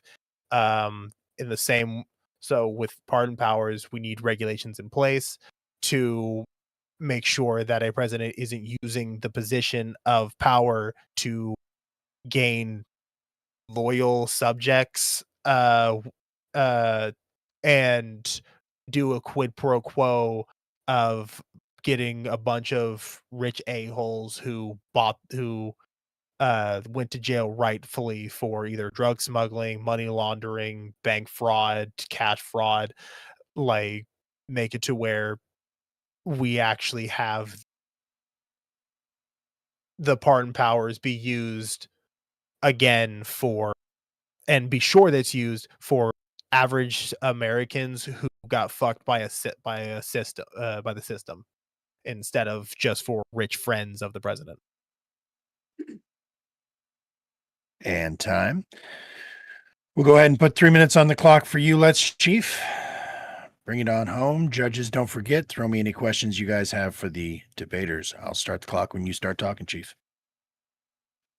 Alrighty. So, just to recap, the presidential pardon has been part of our government and processes since before our government was founded. Honestly, it was debated, but it was ultimately kept. The founders anticipated that it could be abused and recognize that. But as I said, we can't design a system anticipating every kind of bad actor. The ideal situation before we would have gotten here, if again, January 6th and all of those actors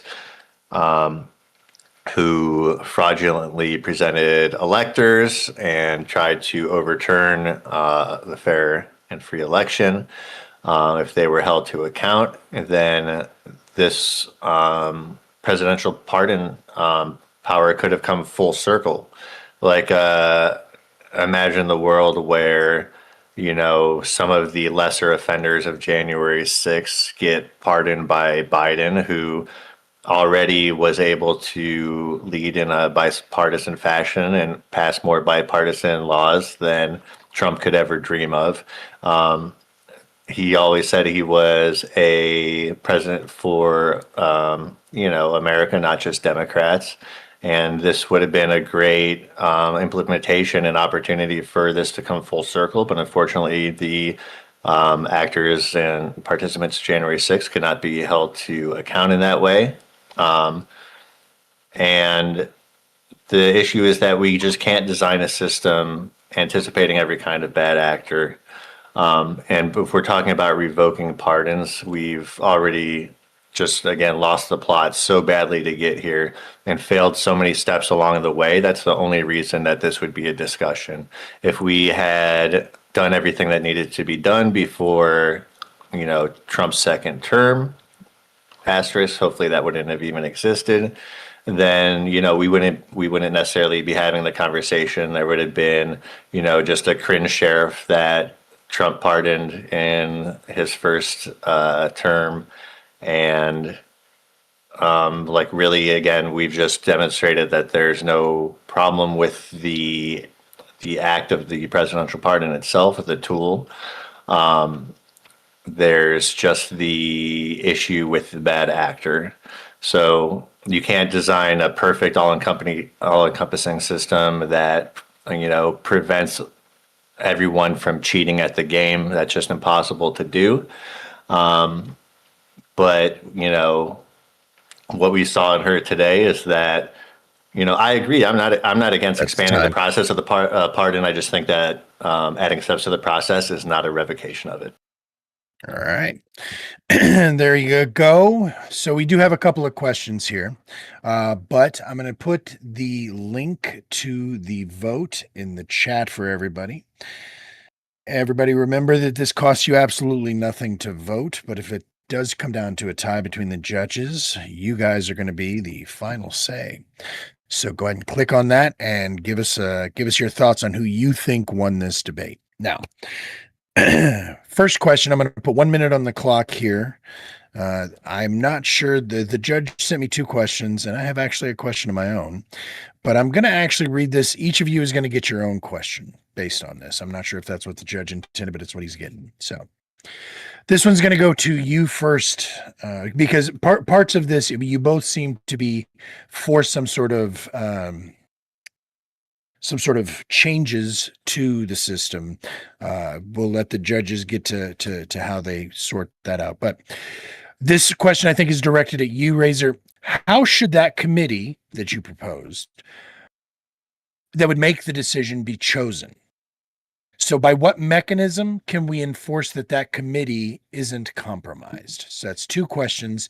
I'm going to still give you 1 minute to answer them both. Fuck, I was reading chat one more time. Thank you. Yeah, no worries.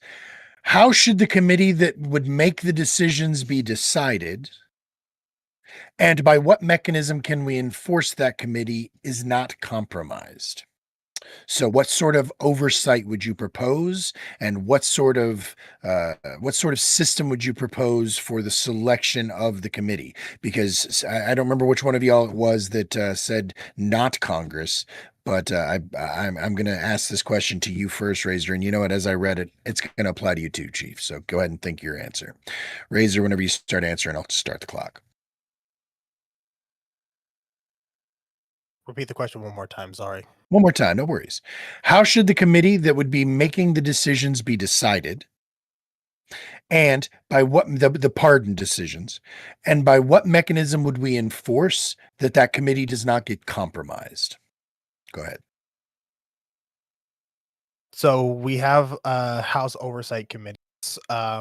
Usually that will end up being run by the opposing parties.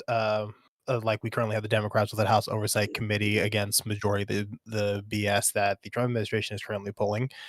It would be something similar to that in terms of how we police it, keep eyes on it, make sure it's not doing any wonky shit.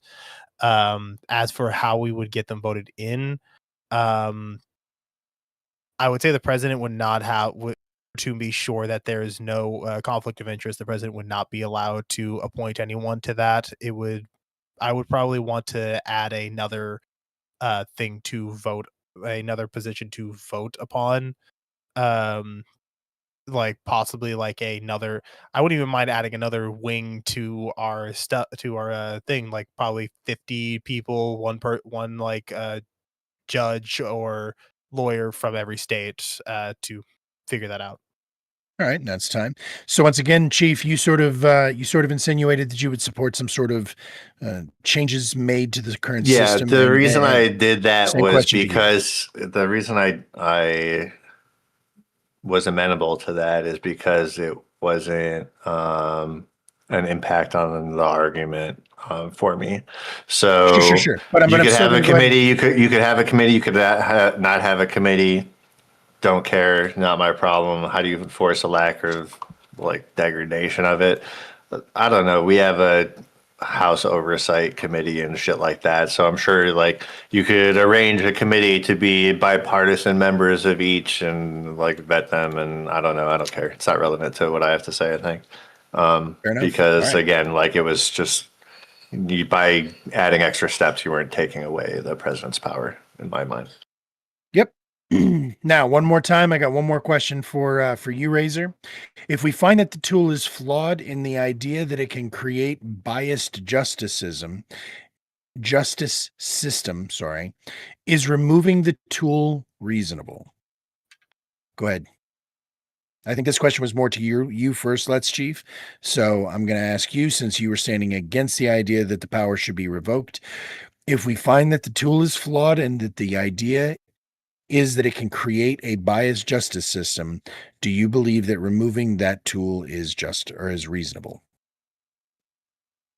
I'm going to answer the question with a question. Should we completely eliminate altogether the Supreme Court of the United States? For the same question, reasons the question is being asked. If the tool could create bias, is removing the tool reasonable? I don't think so. You just amend and reform. All right, fair enough. Now, one more time, this one's going to go to you, Razor. Do you believe that if the tool is broken, that it can be? I assume that you're going to say yes here, but I'm still going to give you the minute to expound. I apologize. Could you ask the question one more time? I apologize. Let me ask it. Yeah. I'm going to ask it for him. I'm going to ask it the Sure. same way, though.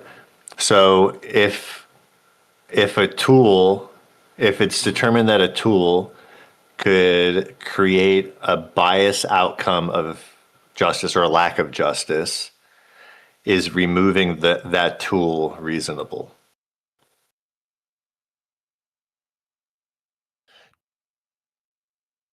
Removing the tool entirely would not be reasonable. Trying to fix the tool and whatever cracks that it may have is the better option. So if we're talking about like the idea that I had for the committee, I've already stated it wouldn't be anything like the Supreme Court justices, because it wouldn't be a lifetime appointment. It would be a once every 2, 4, 6, whichever number you want, whichever seat you want to go for, years, that people would then run in each state for the position of the pardon committee. So people would be voted in. And yeah, okay, there you go. Perfect. Now I have one more question. This one's from me, myself, and I. Both of you guys feel that the pardon power in some form or fashion needs to continue. Once again, everybody go ahead and put your votes here. This is not for the debate so much as just I want to hear your personal opinion. How do each of you feel about pardons prior to conviction and sentencing? So once again, how do you believe that presidents should be allowed to pardon prior to conviction? I'll put 1 minute on the clock for you. I'm going to give you this one first there, Razor. Start whenever you're ready. Do I believe that pardon prior to conviction should be done? There's a pardon. The immediate answer for me is no. I feel like you should allow the system to at least see if they can get a fair shake. Be sure that all the evidence is shown. Be sure that the conviction is, if the conviction does go through. That way we know that you're not just pre-pardoning because you like the guy more than you uh uh yeah, just because you like the guy, I should say. You need to have them at least finish their case before you can get the pardon. It would be a better option. And same question to you, Let's Chief. Do you believe that a president should be able to pardon somebody for actions that they have not actually been prosecuted or convicted of? Yeah, why not? And I think they're totally justified in doing so because look at how, Trump has behaved so far, going like literally writing executive orders going off of individual law firms that like don't do his fucking bidding. And it would be absolutely insane if you would want to remove Trump's ability to pardon people, but not his ability to parade, persecute, and prosecute his political opponents, which literally would have happened. All right, good stuff. All right, so that was a really, really good debate, gentlemen. Thank you both. And thank you, of course, Let's Chief, for coming in clutch with zero preparation. But thank you, Razor, for definitely doing what you could there to fight the moral side. The only preparation I showed up was preparation H. Wow. All right, so Ancom, Lethe, are Did you it gentlemen feel ready good on with the your whole? verdicts? Yes. All right. I think who went first? Lethe, it's your turn. I know you're. Go ahead. I'm sorry. Ancom's joke got me. Yeah, I know. Me too. And so, please. Okay, so Razor, your opening was great. I will say pointing out the usage of the pardon was good, but it didn't necessarily get to the idea that pardons should not exist. And when Chief cross-examined, for the most part, you agreed all the way through that the prior use of pardons was okay, and mostly showed, and he even kind of asked the question, like, are you having a bias against the current administration? And this entire debate wasn't necessarily framed around the current administration. So to show that there's a bias proves that it's not the tool, but the people using the tool that are the problem. So I give you 2 points for your opening and for the history that came through, 3 points to Chief for a very strong cross-examination, another 3 points to Chief for pretty much being well set in his argument and being willing to make concessions along the way that did not defeat the idea that it's not the tool, it's clearly the people using the tool, and even bit the bullet on the idea of preemptive pardons in regards to, nonsense going on while not removing the ability for people to attack, to cause the need to use these pardons. So he very clearly illustrated that there is a viable use for pardons in keeping a balance in the justice system. So by the time I get through the end of this, also the question of what would you use instead of the pardons essentially just came back to pardons and showing that even if you were to build up a committee, it would still just be pardons with more steps. So I give another 3 points to Chief for that. So all in all, I have to put this 7-3 for Chief. 7-3 for Chief. All right. Ancom, where'd you land on this? Everybody in the audience, remember, vote. Click, vote. So for me, going through it, I felt that Razor did a good job with responding to Chief's question about the fact that it was only a recent development that like we're starting to reevaluate the pardon, because as he points out, generally speaking, you only reevaluate these things after a tragedy has occurred. And so now that we have seen the power abused in such a way, we're starting to reevaluate. So I didn't see that necessarily as a good attack by Chief. What I did think was a good attack by Chief was kind of the rest of it, because what he pointed out was that the prompt here was about revoking the pardon power. And what Razor is proposing is not a revocation, it is a reform. And on that basis, that the prompt wasn't really being argued as written, I'm gonna give it 7-3 to Chief.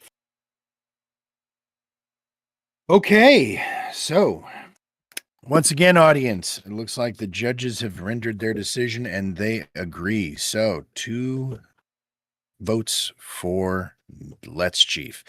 Now, Razor, I would like to ask, when you did your opening, was there a reason that you focused on the benefits of the pardon power, the successful uses in the last 2 administrations, instead of going through and talking about, because I'm pretty sure other presidents have historically, so like I thought that Clinton was like notorious for it, like pardoning his brother and shit. Like, is there a reason you didn't give more examples of negative uses historically?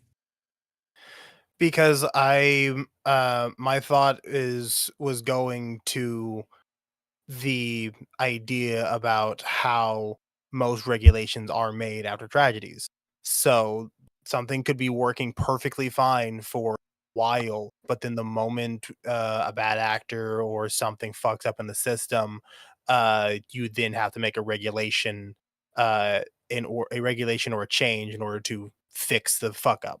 So Which my was a thought really process good point. Yeah. And Ancom made a good point that, yeah, that was a wonderful shot there, that you don't fix a problem until it's broken. Like, we see now how it's being broken, but so real quick, Maybe you could have laid the groundwork better in the run up, saying that, you know, we did see some issues at this intersection, like occasionally people didn't see the stop sign and blew it, or you know what I mean, like nobody got hit, but it was a close call, and you know there were these kind of pardons that like bordered on being like a little unscrupulous or like edge cases that you could say we could kind of see this problem coming, and then boom, Trump came and that just knocked it all over all the dominoes. You know?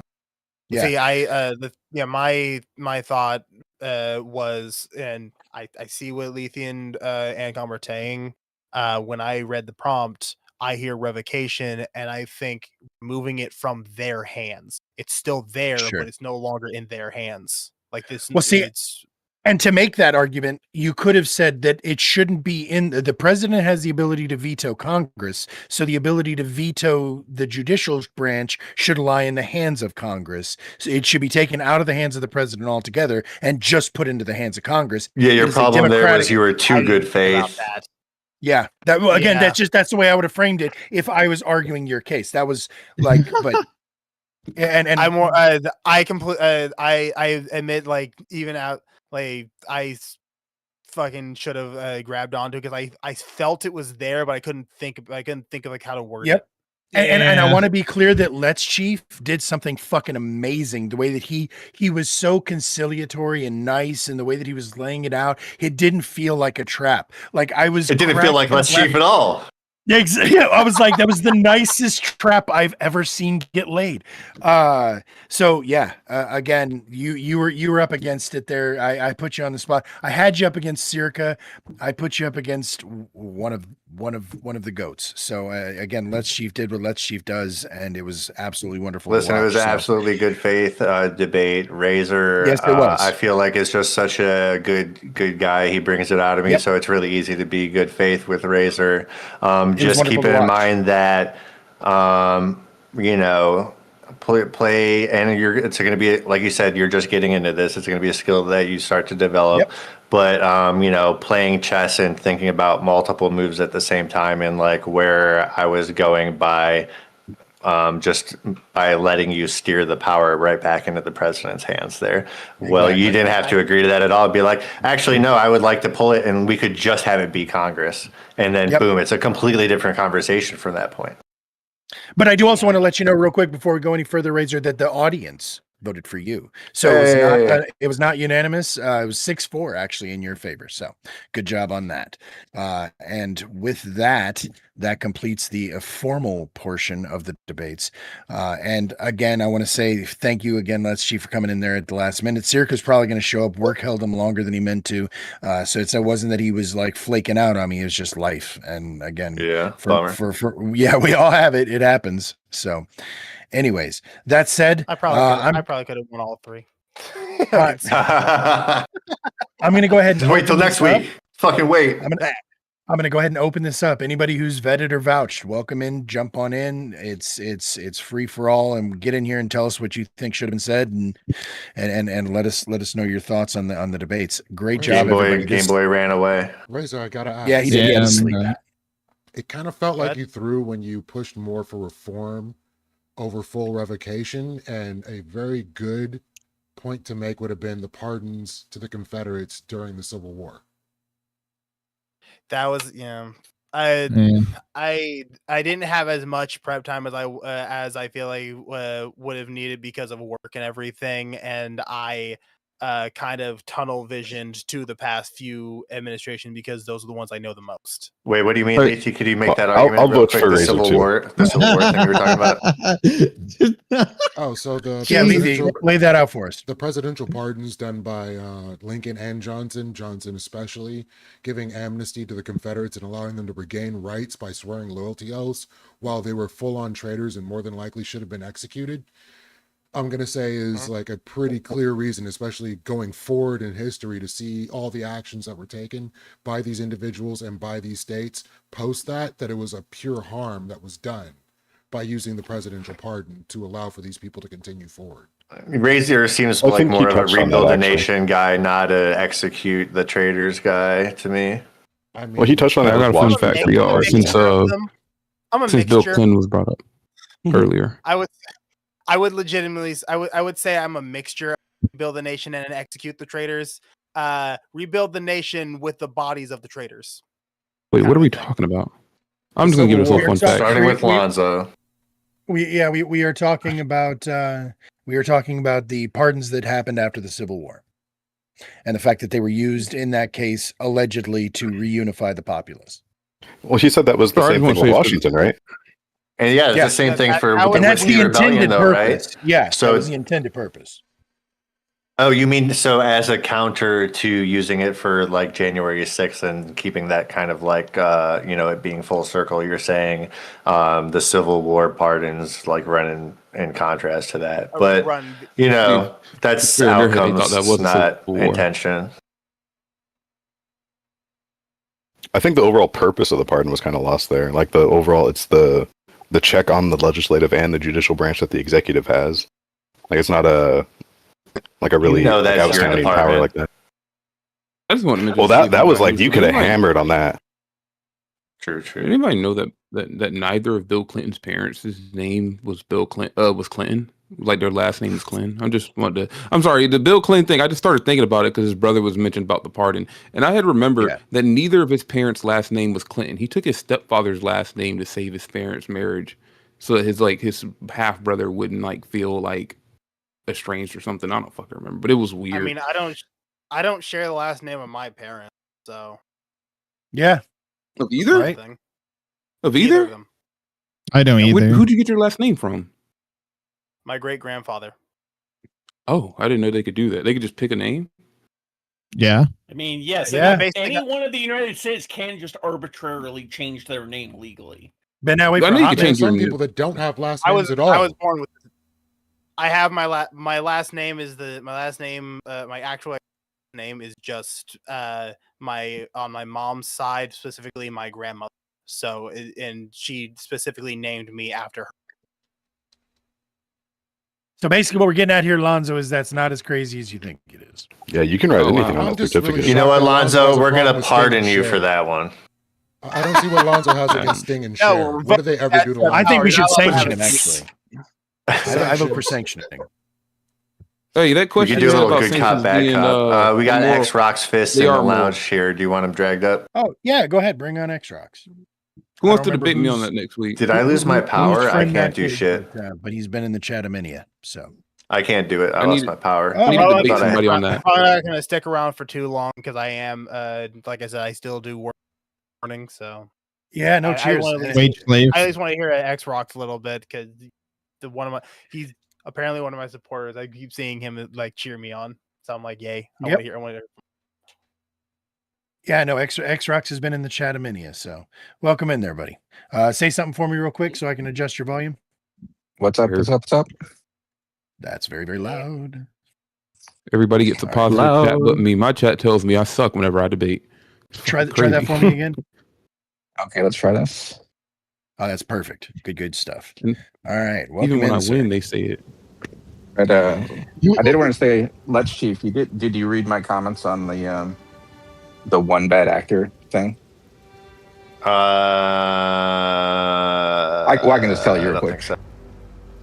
Well, because the main concerns with the founders when they were drafting the Constitution was about a overpowerful government. You know, with the standing, they didn't want a standing army. They didn't want someone taking government control and using it on the people. So, like, one bad actor, saying one bad actor, you can't plan for it. That's actually what they were trying to do. So, making decisions to stop that bad actor is what you need to No, I said specifically not that you can't design a system to prevent one bad actor. Like that's you could very like narrow down and eliminate one particular kind of bad actor. But what I said was that you can't design a system anticipating every kind of bad actor. Yeah, it would be impossible to every. Is that Henry? Which is why it usually would be. It is better that we have ways of letting things happen until we need to fix it. And I'm only super confident about what I said because I had like 6 notes that I wrote down for this. Well, I mean, Question to the debaters here. Does either of them know who Ed Martin is? I do not remember that name now. He's That's the guy who made the time machine. close. He's the pardon attorney for the federal United States. There's actually a process that we have. It's just Same thing. the people are asleep at the guardrails right now. Yeah, one of you mentioned that Trump created a pardon czar, and I'm like, no, that position has existed for a while. Is it just like I a remember- Department of War rename? I Kinda. remember when I was watching The West Wing, like they have an entire like group of lawyers who are dedicated specifically to researching and determining who goes on the list of people that the president then reviews for the pardon. And so okay. like there's That actually already makes a sense. massive process that it goes through. Now Yeah, it's people apply not for clemency. all- Yeah, none of that is like done by statute. It's all a norm. And as we've seen, Trump is very lax about following existing norms. But Do historically that sort of presidents thing is- do that much review of the case before they decide? It is passed by act. Well, wait, hold up. Can I just say? didn't Yeah, it's know under the this. Department of Justice. But a lot of this is because of people who can't own, like, for people who have felony records who can't own like weapons and stuff like that. They can apply for a pardon so that they can, get that erased from the record so they can then own a firearm or something, or Yeah, go for certain jobs. Yeah, and that office processes all those requests. Yeah. Okay, so and I do like this fact that there is a thing. I guess my idea would be like make that a little bit more make that a bit more out in the open. And I guess I fucked It's up not- with the it's debate, not- but no, I would agree that we need to I would say that we need to make it to where it's out of the president's hand entirely, keep it with Congress. But just it's- because just because people Yeah, have used a lawyer doesn't mean that it's like necessary, right? It's not It's Absolutely, kind yeah. of part. It's been part of the process, but I mean, you can just look at it like Lethe brought up, and I brought up in chat the pardons that Andrew Johnson did, where the Supreme Court said that that the president has absolute power on this, that no one can say no to it. That is just great power in their hands that allows them to get bribed and do it. Well, I mean, at least in the past, if they got bribed and did it, they could be prosecuted for it. Now, the new Supreme Court ruling says that in an act, a presidential act, it can't even be admitted. So it's even much worse. It's unpresidential of you to not get bribed to pardon somebody. I got two quick questions. Or worse. I got two quick questions. First of all, the one that I just asked that I fucking never mind. I've already forgotten about. So I guess never mind. You know what? Never mind. I've forgotten both of them. Go on. I didn't write them down. It's my bad. Wow, his age is really getting to him, guys. So You're one to talk, Lonzo. Of anyone in this whole It's gonna be chat. like a Zoom thing from like a retirement home soon enough. I can't believe it. The host is yeah, now it's Joe Biden. There is an obvious, it is pardon power. There's You were an asking about your obvious- MVP. So there's a very obvious worse Oh shit, pardon power, MVP. and that's if you pardon someone for doing crimes for you, right? You're telling them, "Hey, go do these crimes. I will pardon you," and that is the much more clearly worse pardonability of a president. Does Okay, that so act fall within their official acts? Would be the question. It I think. does, because the pardon is the official act. So they do a crime for him. Well, no, them ordering them to do the crime, not the pardon itself. If you actually have that, but how are you going to find that? But The pardon. didn't they change things? So The pardon, you have to- basically anything Those that are- Trump would do is essentially within the scope of his duties. Like, wasn't that the big Supreme Court decision? Yeah, or exclusively something? within his duties. Yeah. So then he Oh. could potentially do that, is what I'm seeing. Especially Yeah, in the okay, military. um, The commanding pardon the wouldn't be military. reviewable, but the actual act, like if it wasn't within his purview, like him ordering the crime to happen, that would be reviewable. They wouldn't even be able Unless to it's the military. examine. They wouldn't even be able to examine the conversation. Unless Does it's the that apply to military. all government? It's all official business of the president. They wouldn't even be able to, subpoena the conversation. The only things that are so, that level is just anything exclusively his under the Constitution. Everything outside of exclusively his is reviewable. Commanding See, the why does that military. apply only to? apologies. I myself do have to see about getting to bed. Yeah. Signing off with all of y'all. Signing off with my stream here. I'm going to leave you with one more quote from the Snark Yes. Bible. Trying to get the presidency to work these days is like trying to sew buttons on a custard pie. Can't do it. It can't be done. Yeah. Ha, ha, ha, ha, ha, ha, ha. Wait, you let a rhyme form on that and give me some What's time? a custard? Minus What is a 2 points custard for pie? onesie. So real quick, I remembered one of the questions that I wanted to ask, and this is to the people who would know this. I threw in the question. Wait, about hold the on. Are pardon- we holding Razor captive, or are we letting? No. I Razor gave him a go? shout out. I said him goodbye. Okay, yeah, no, he's welcome to go anytime. He's back in. I just want to hear the question before I go. Sorry. Yeah, well, no, it was the explanation, or I would like some expansion on the question that I added to the post questions regarding the pardons prior to conviction. Has that always been a thing where like you can pardon them in advance, like for any crimes that they may or may not have committed, et cetera, like, or is that a new addition? Like, was that because I feel like that's one of the big. That's something I don't remember happening in the past. Ford I don't pardon think it's Nixon. unallowed. It's just like you have to admit Okay, guilt yeah. to accept the pardon. So why would you admit guilt to something you haven't been convicted of? Well, and that was the thing that the chat asked or the chat said was something about the fact that like they want people to still stand trial. Do you think they Yeah, that should was my still idea. stand trial even though they don't get any sort of consequences? Like they're pardoned from the consequences, but that doesn't mean they don't still have to bear I think they the can. brand Why would the of being taxpayers want to shot. pay for that? Doomer, I They used already to have to admit hear guilt. Doomer, I used to For hear all the time exposition from for lefty finding out the streamers. truth? Well, You what? my idea behind that was actually that if you Y'all still have a stand good trial, rest of your night. Good night, Yeah. Razor. Appreciate you, I'll- buddy. to everyone on Horseradish, if you want to see me play video games, open up magic packs in the future, or just to talk more about different political issues that I have, follow me at RazorSharpG on Twitch.tv. Have a good one. Y'all have a good All night. right. Richard Nixon was the first one. Lethe and I both shouted him Let me tell out. you. Y'all click his name, give him a follow. Let me tell you what Anyway, I'm go gonna on. tell you.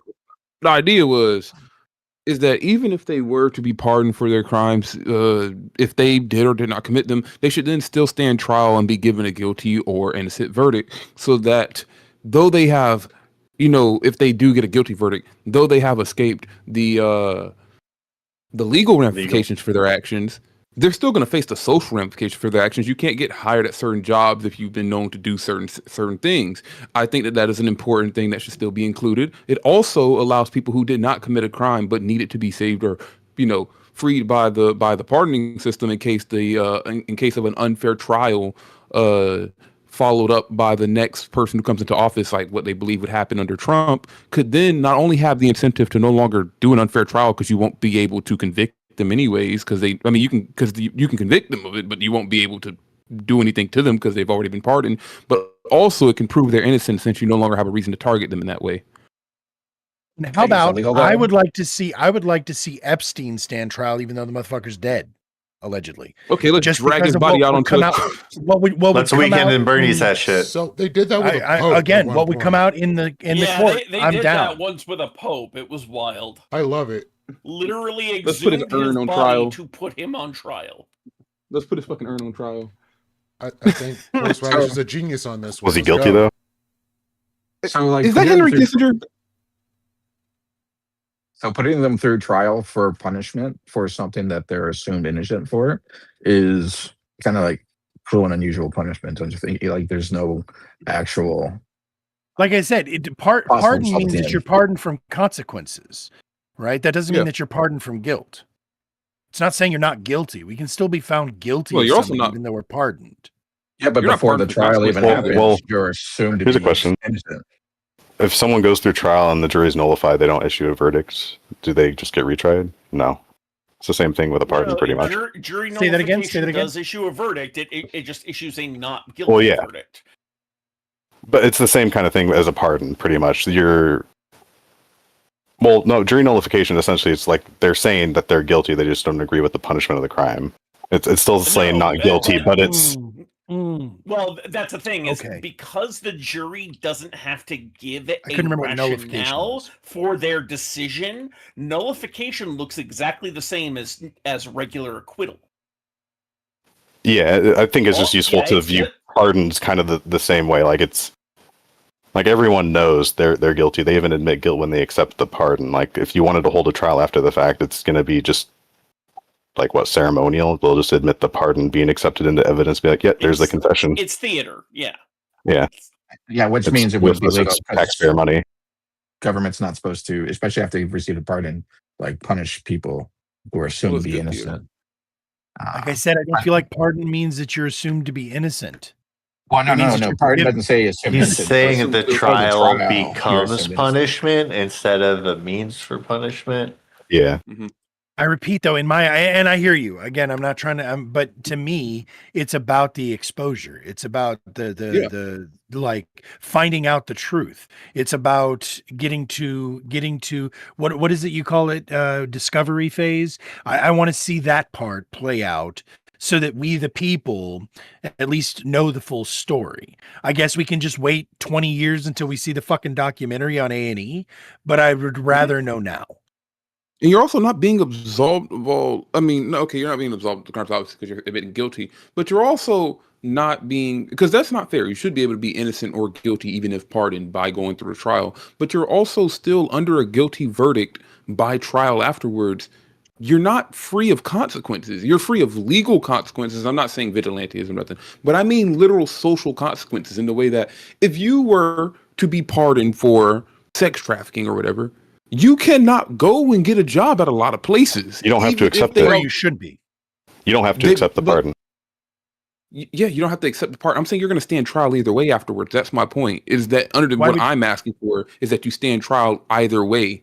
even if you do Why get a would that pardon matter, or Doomer? not. I don't understand. I'm not following. Well, no, he was saying like if you could just get pardoned for being a sex trafficker, like, are you just saying like if you actually were a sex trafficker, you wouldn't be able to get a job? Or are you saying like If you, vexatious I'm litigation, saying, like they just So- claim you are that's the with a point, is that pardon? you're going to trial afterwards to decide if you were or weren't. If you got pardoned for it and then you went to trial anyways and then you were found guilty of it, then yes, you were found guilty of sex trafficking. Though I you're go not back to gonna the face Epstein as the legal example. ramifications. You're going to find a social Again, I would, even though he was pardoned for whatever he may or may not have done in this period of time, if he stands trial for it and is found guilty of it, even though he's pardoned and is not going to get consequences, anybody who has been found out to be participating or interacting with him, we go back to that whole guilt by association question we were asking earlier, we would then be able to socially ostracize that person, because even though they're not paying legal consequences, we as a society, a moral society, would boycott that person. By the way, the very first pardon that was done in the United States pardoned people who hadn't been convicted of crimes. Sure. So it's always been the case, is what you're getting So at. yeah, it's always been Gotcha. standard, yeah. Okay. And the whiskey- I the didn't whiskey know if that was a rebellion. precedent. So I guess I always assumed, because I didn't know how that whole part of the system worked. I don't feel like they covered that in civics class, and I assumed that you could only be pardoned for things that you had been convicted of. It never even occurred to me prior to me hearing it from Biden that people were being Well, you pardoned hearing for it from the shit in media. advance. Right? Yeah, That is exactly. so Like, unusual. correct.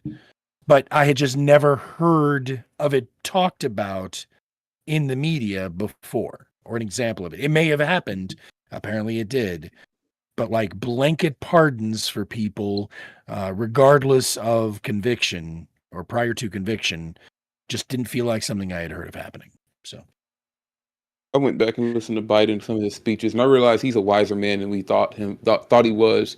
He said that America can be described in one word. How about we? And that was a great description of America, because it showed how absolutely absurd, and completely undecipherable our politics are. And I think he called what the next year or so is going to be, next 4 years after his term was over.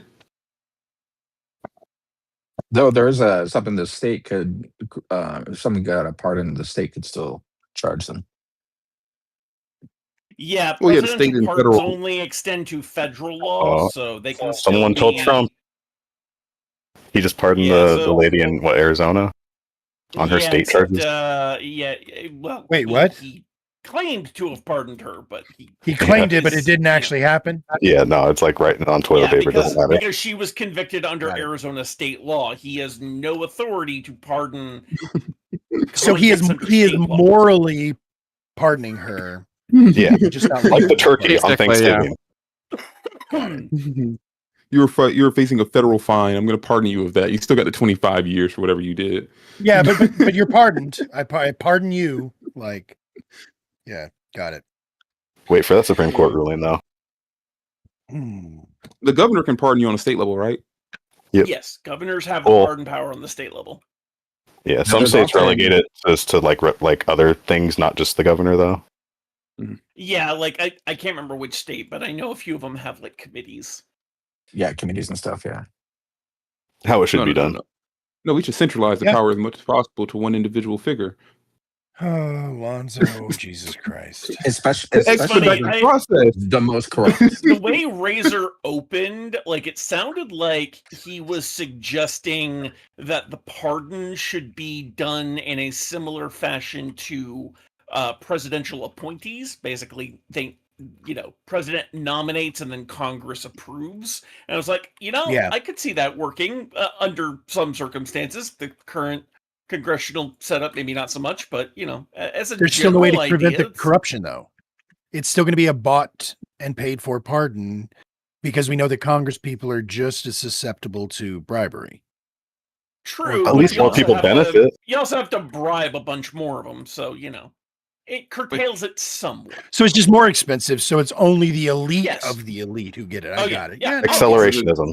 What is this? Our Congress is not bribable. They are okay. You know what? You people, you communists or something. Go Yes, ahead. yes, we are, Alonzo. I know I am, No, I especially.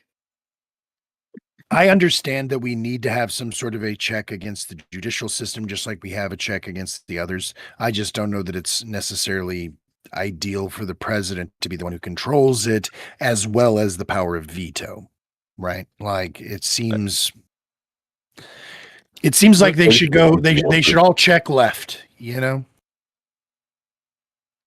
Is it Radish? Are you for completely revoking it, or you want it handed over to Congress? I would rather it have it handed over to Congress. I actually don't. I would- I don't think the veto is as like as bad of a thing as the pardon. The pardon thing, I think, is so much More easily easily corruptible. corrupted. Yeah, that's Yeah. why I'm saying that's the one that should be in the hands of a huge body. Like exactly like Doomer said, there's way too many people to bribe.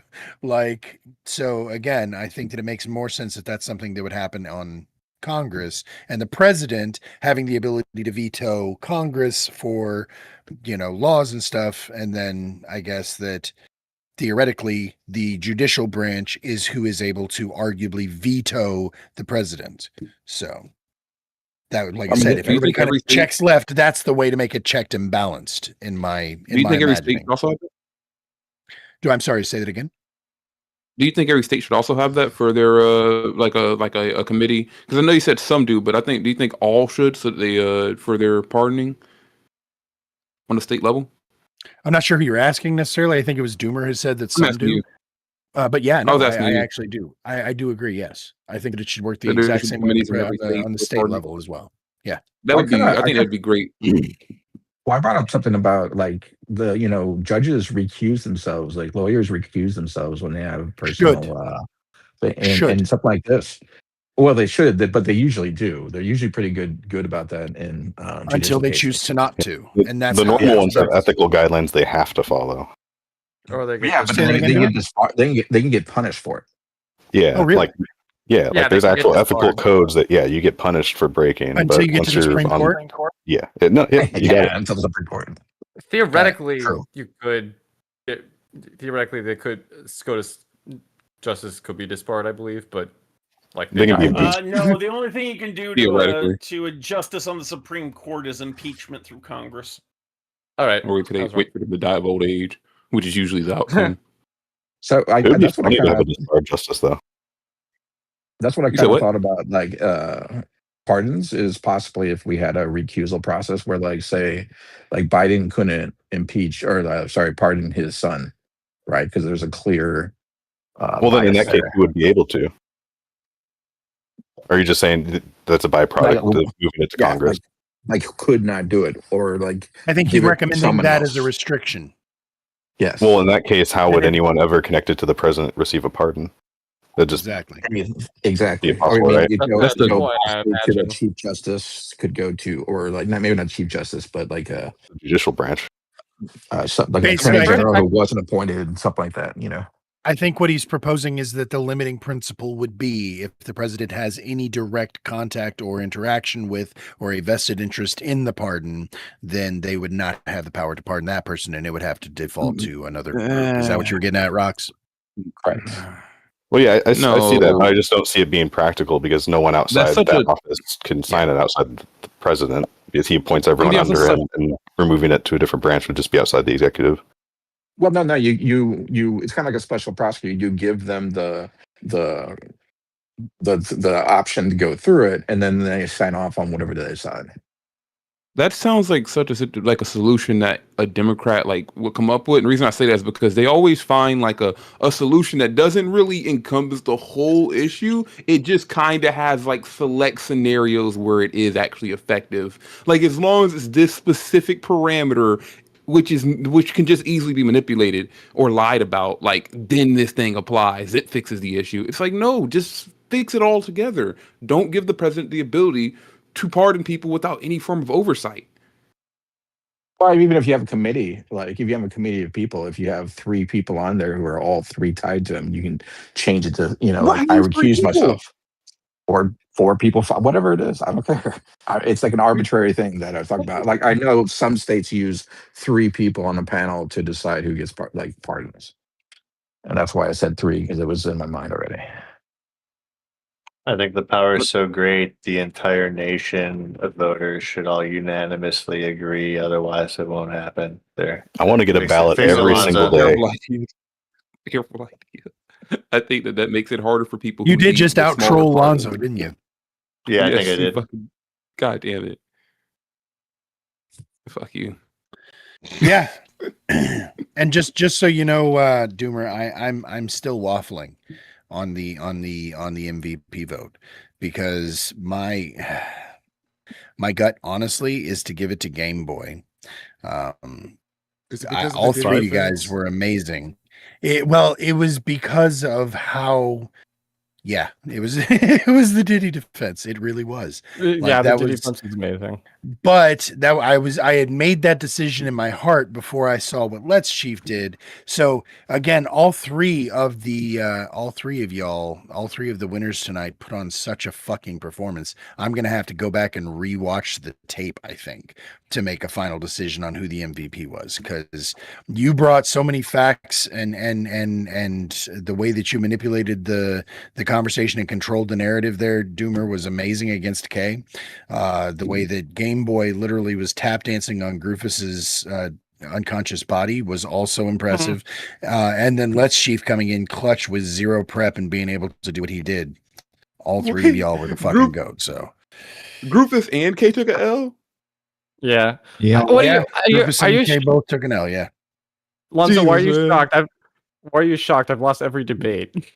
Yeah, you debate But you're me all getting the better time every at night, time, too. Rufus. That's the truth. I am. Lonzo's I am. getting worse every time. So I mean, again, at least you got that over. This week, far worse. This is the first 1v1 I've ever lost in one of the debates. I feel Yeah, it feel is. sad. But it's It good. is. I Answer lost my- to someone really good. So Yeah. I need I gotta to answer get my better. question. Yeah. What? Is that Henry Kissinger? No. No, Who it's the Murray fuck is that? Rothbard. Yeah, it's Rothbard. Ooh, why do they all look the same? Wait, that Murray sounds. I hope Rothbard he's is not a- Jewish. Wow. Hey, they're not Jewish, right? I was just Dude. saying all the old They- like Oh my green-haired God. guys are They- the same. I wasn't sure. they I wasn't are. sure. I didn't. I said Which they, and I they realized I were was like, you wait, it's referring Henry. to, man? Oh well. You're not just making meant it old- better.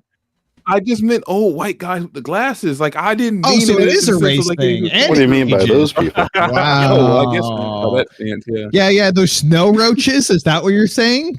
Huh? Oh my God. Rothbard hated Oh my Kissinger. God. Dude, you just got us all nuked. What are you doing? No, don't be. It was fucking brilliant. What are you talking about? I don't think that counts as an actual one. But I don't know. No, you just made one up, I think. I've never heard that before, and I'm going to use it. I'm writing Yeah, it down. he started it now. I've never Yeah. heard that before. Leave it to Kay to come Oh up with my his God. own brand new Sorry, racial slurs. the Agarthian blood in me just started to boil. You know. There you go. Oh my god. Anyways, notice that. Yeah, I was about to say, Lonzo got real quiet. Because he's still Rufus digging. is real quiet. Everyone clip that What? for an easy It's bag when Lonzo starts his political career. Yeah, true Oh, God. story. Done. Oh, y'all got fucked plenty of stuff up on me. now.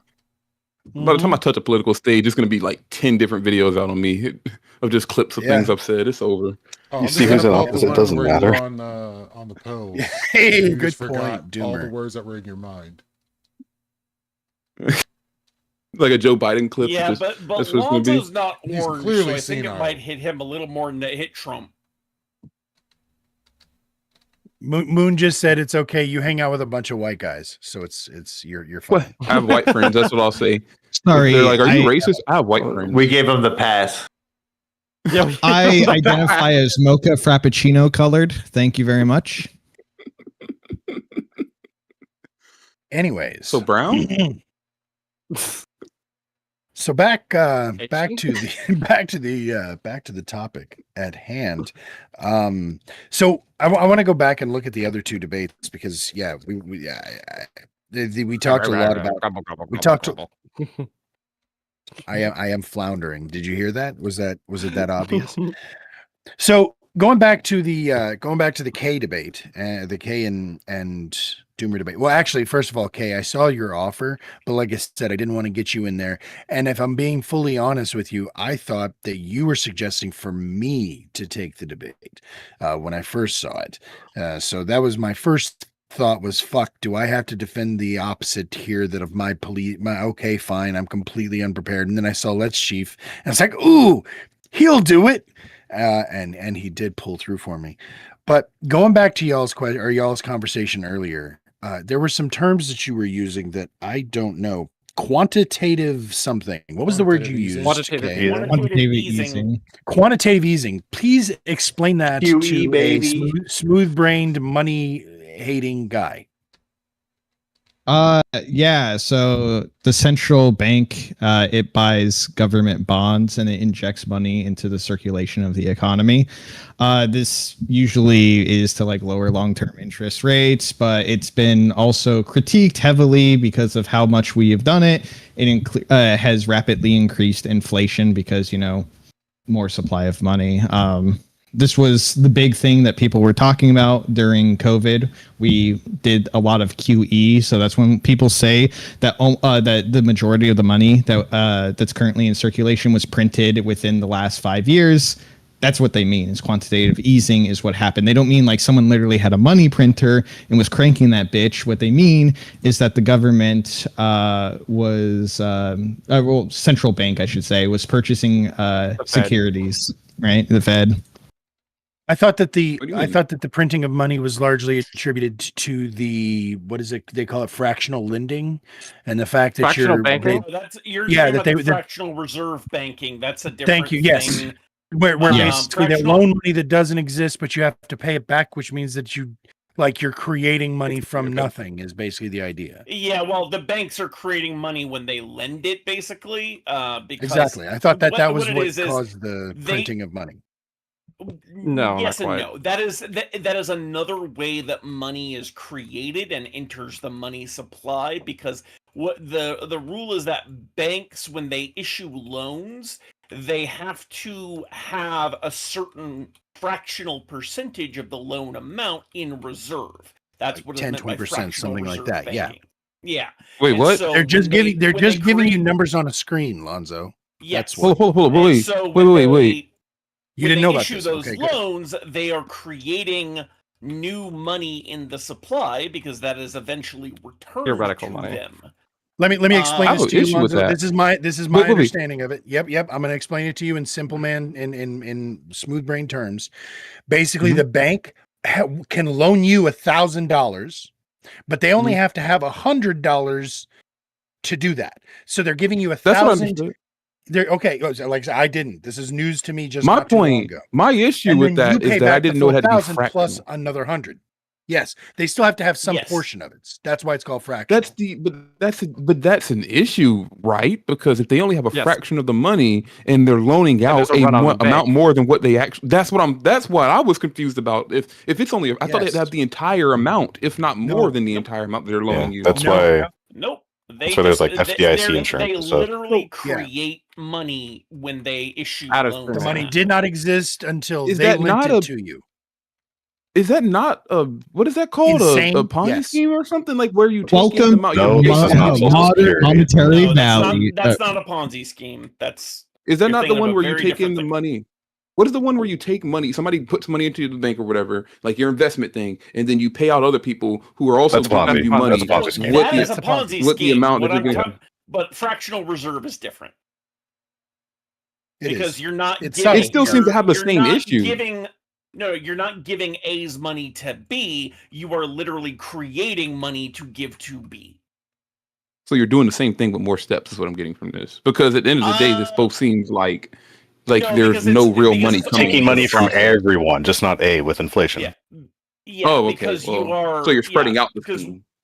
what you're doing is when you create the money, you are Mhm. not taking it from someone else to give to B, at least not directly. You are Okay. just creating it out of thin air with the expectation that excuse me, the full amount of the loan will be paid back. So ultimately, you will end up with more money, not even counting the interest. You will just end up with more money than you started with because, you're giving out more money than you had to give out. Cap. This Yeah, is inflationary, right? Oh, extremely. Yes. Yeah. Okay, so it's like it's not an This is economic also- cliff; it's more like an economic steep hill that you're just slowly going Yes, down. but this is the main way in which our monetary system currently. That's the scary part about this. That's the scary part Yes. about what you're telling me right now. That's what I'm trying to. That's why I was so shocked. If it makes you Yeah. feel better, there are ways to combat this. The government just never wants to do it because it would get you unelected, because people would start to get really pissed off if they did deflationary policy. Oh, Like it would Like Yeah. if the Fed raised interest rates massively, and like the Fed could actually decide to increase the fractional reserve that banks Which they have to won't. have, because this is like all of these policies are based on what the Federal Reserve requires to give loans to banks. The Federal Reserve is the one that requires that they have a certain percentage of the funds in reserve to issue the loan, and they Yeah. can change that number whenever they want. also, But yeah. to do so would Wait, be not- massively deflationary and would cause, like, in our current system, would cause massive market downturns to do it. Just dots on a I have a screen. question. No one Alonzo. wants to do it. 'Cause Why it would that crash get you shit. on a? Why would it be hard to get elected under that premise? Now, obviously, I see the issues and because drawbacks of doing so. Because the monetary a system would giant drop. Economic collapse is not exactly No, a winning but that's not. election point.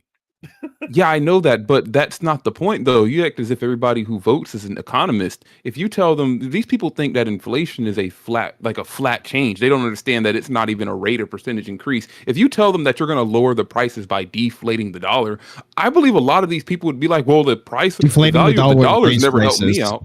Yeah, the I problem know is that.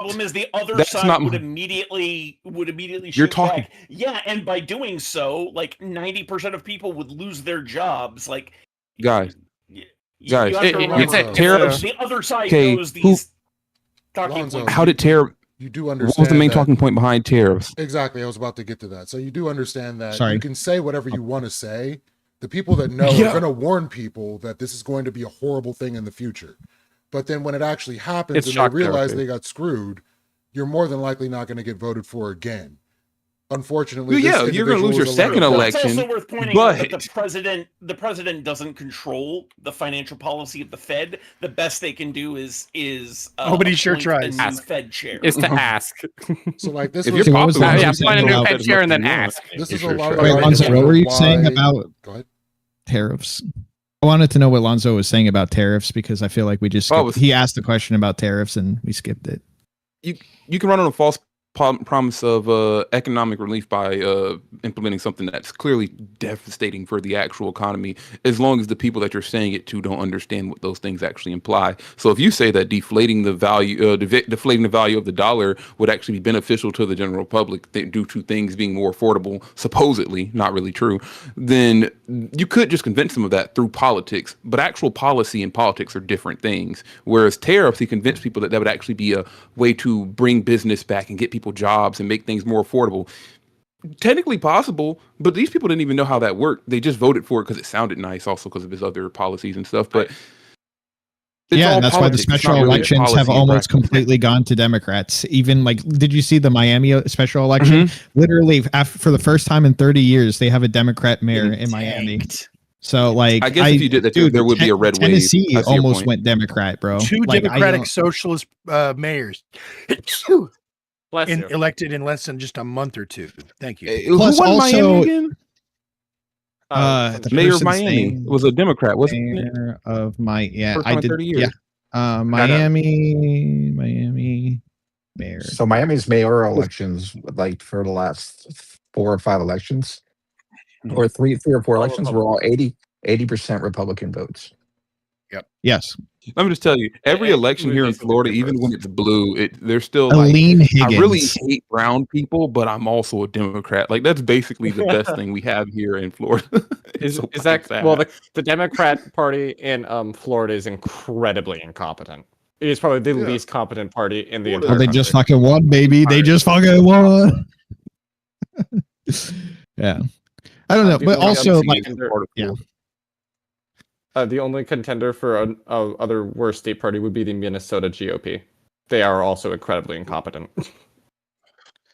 I will also say that it's probably who had the at like least for them, swastikas and it's shit. already a pretty heavily blue state, so their incompetence doesn't hurt them as much as it does in Florida.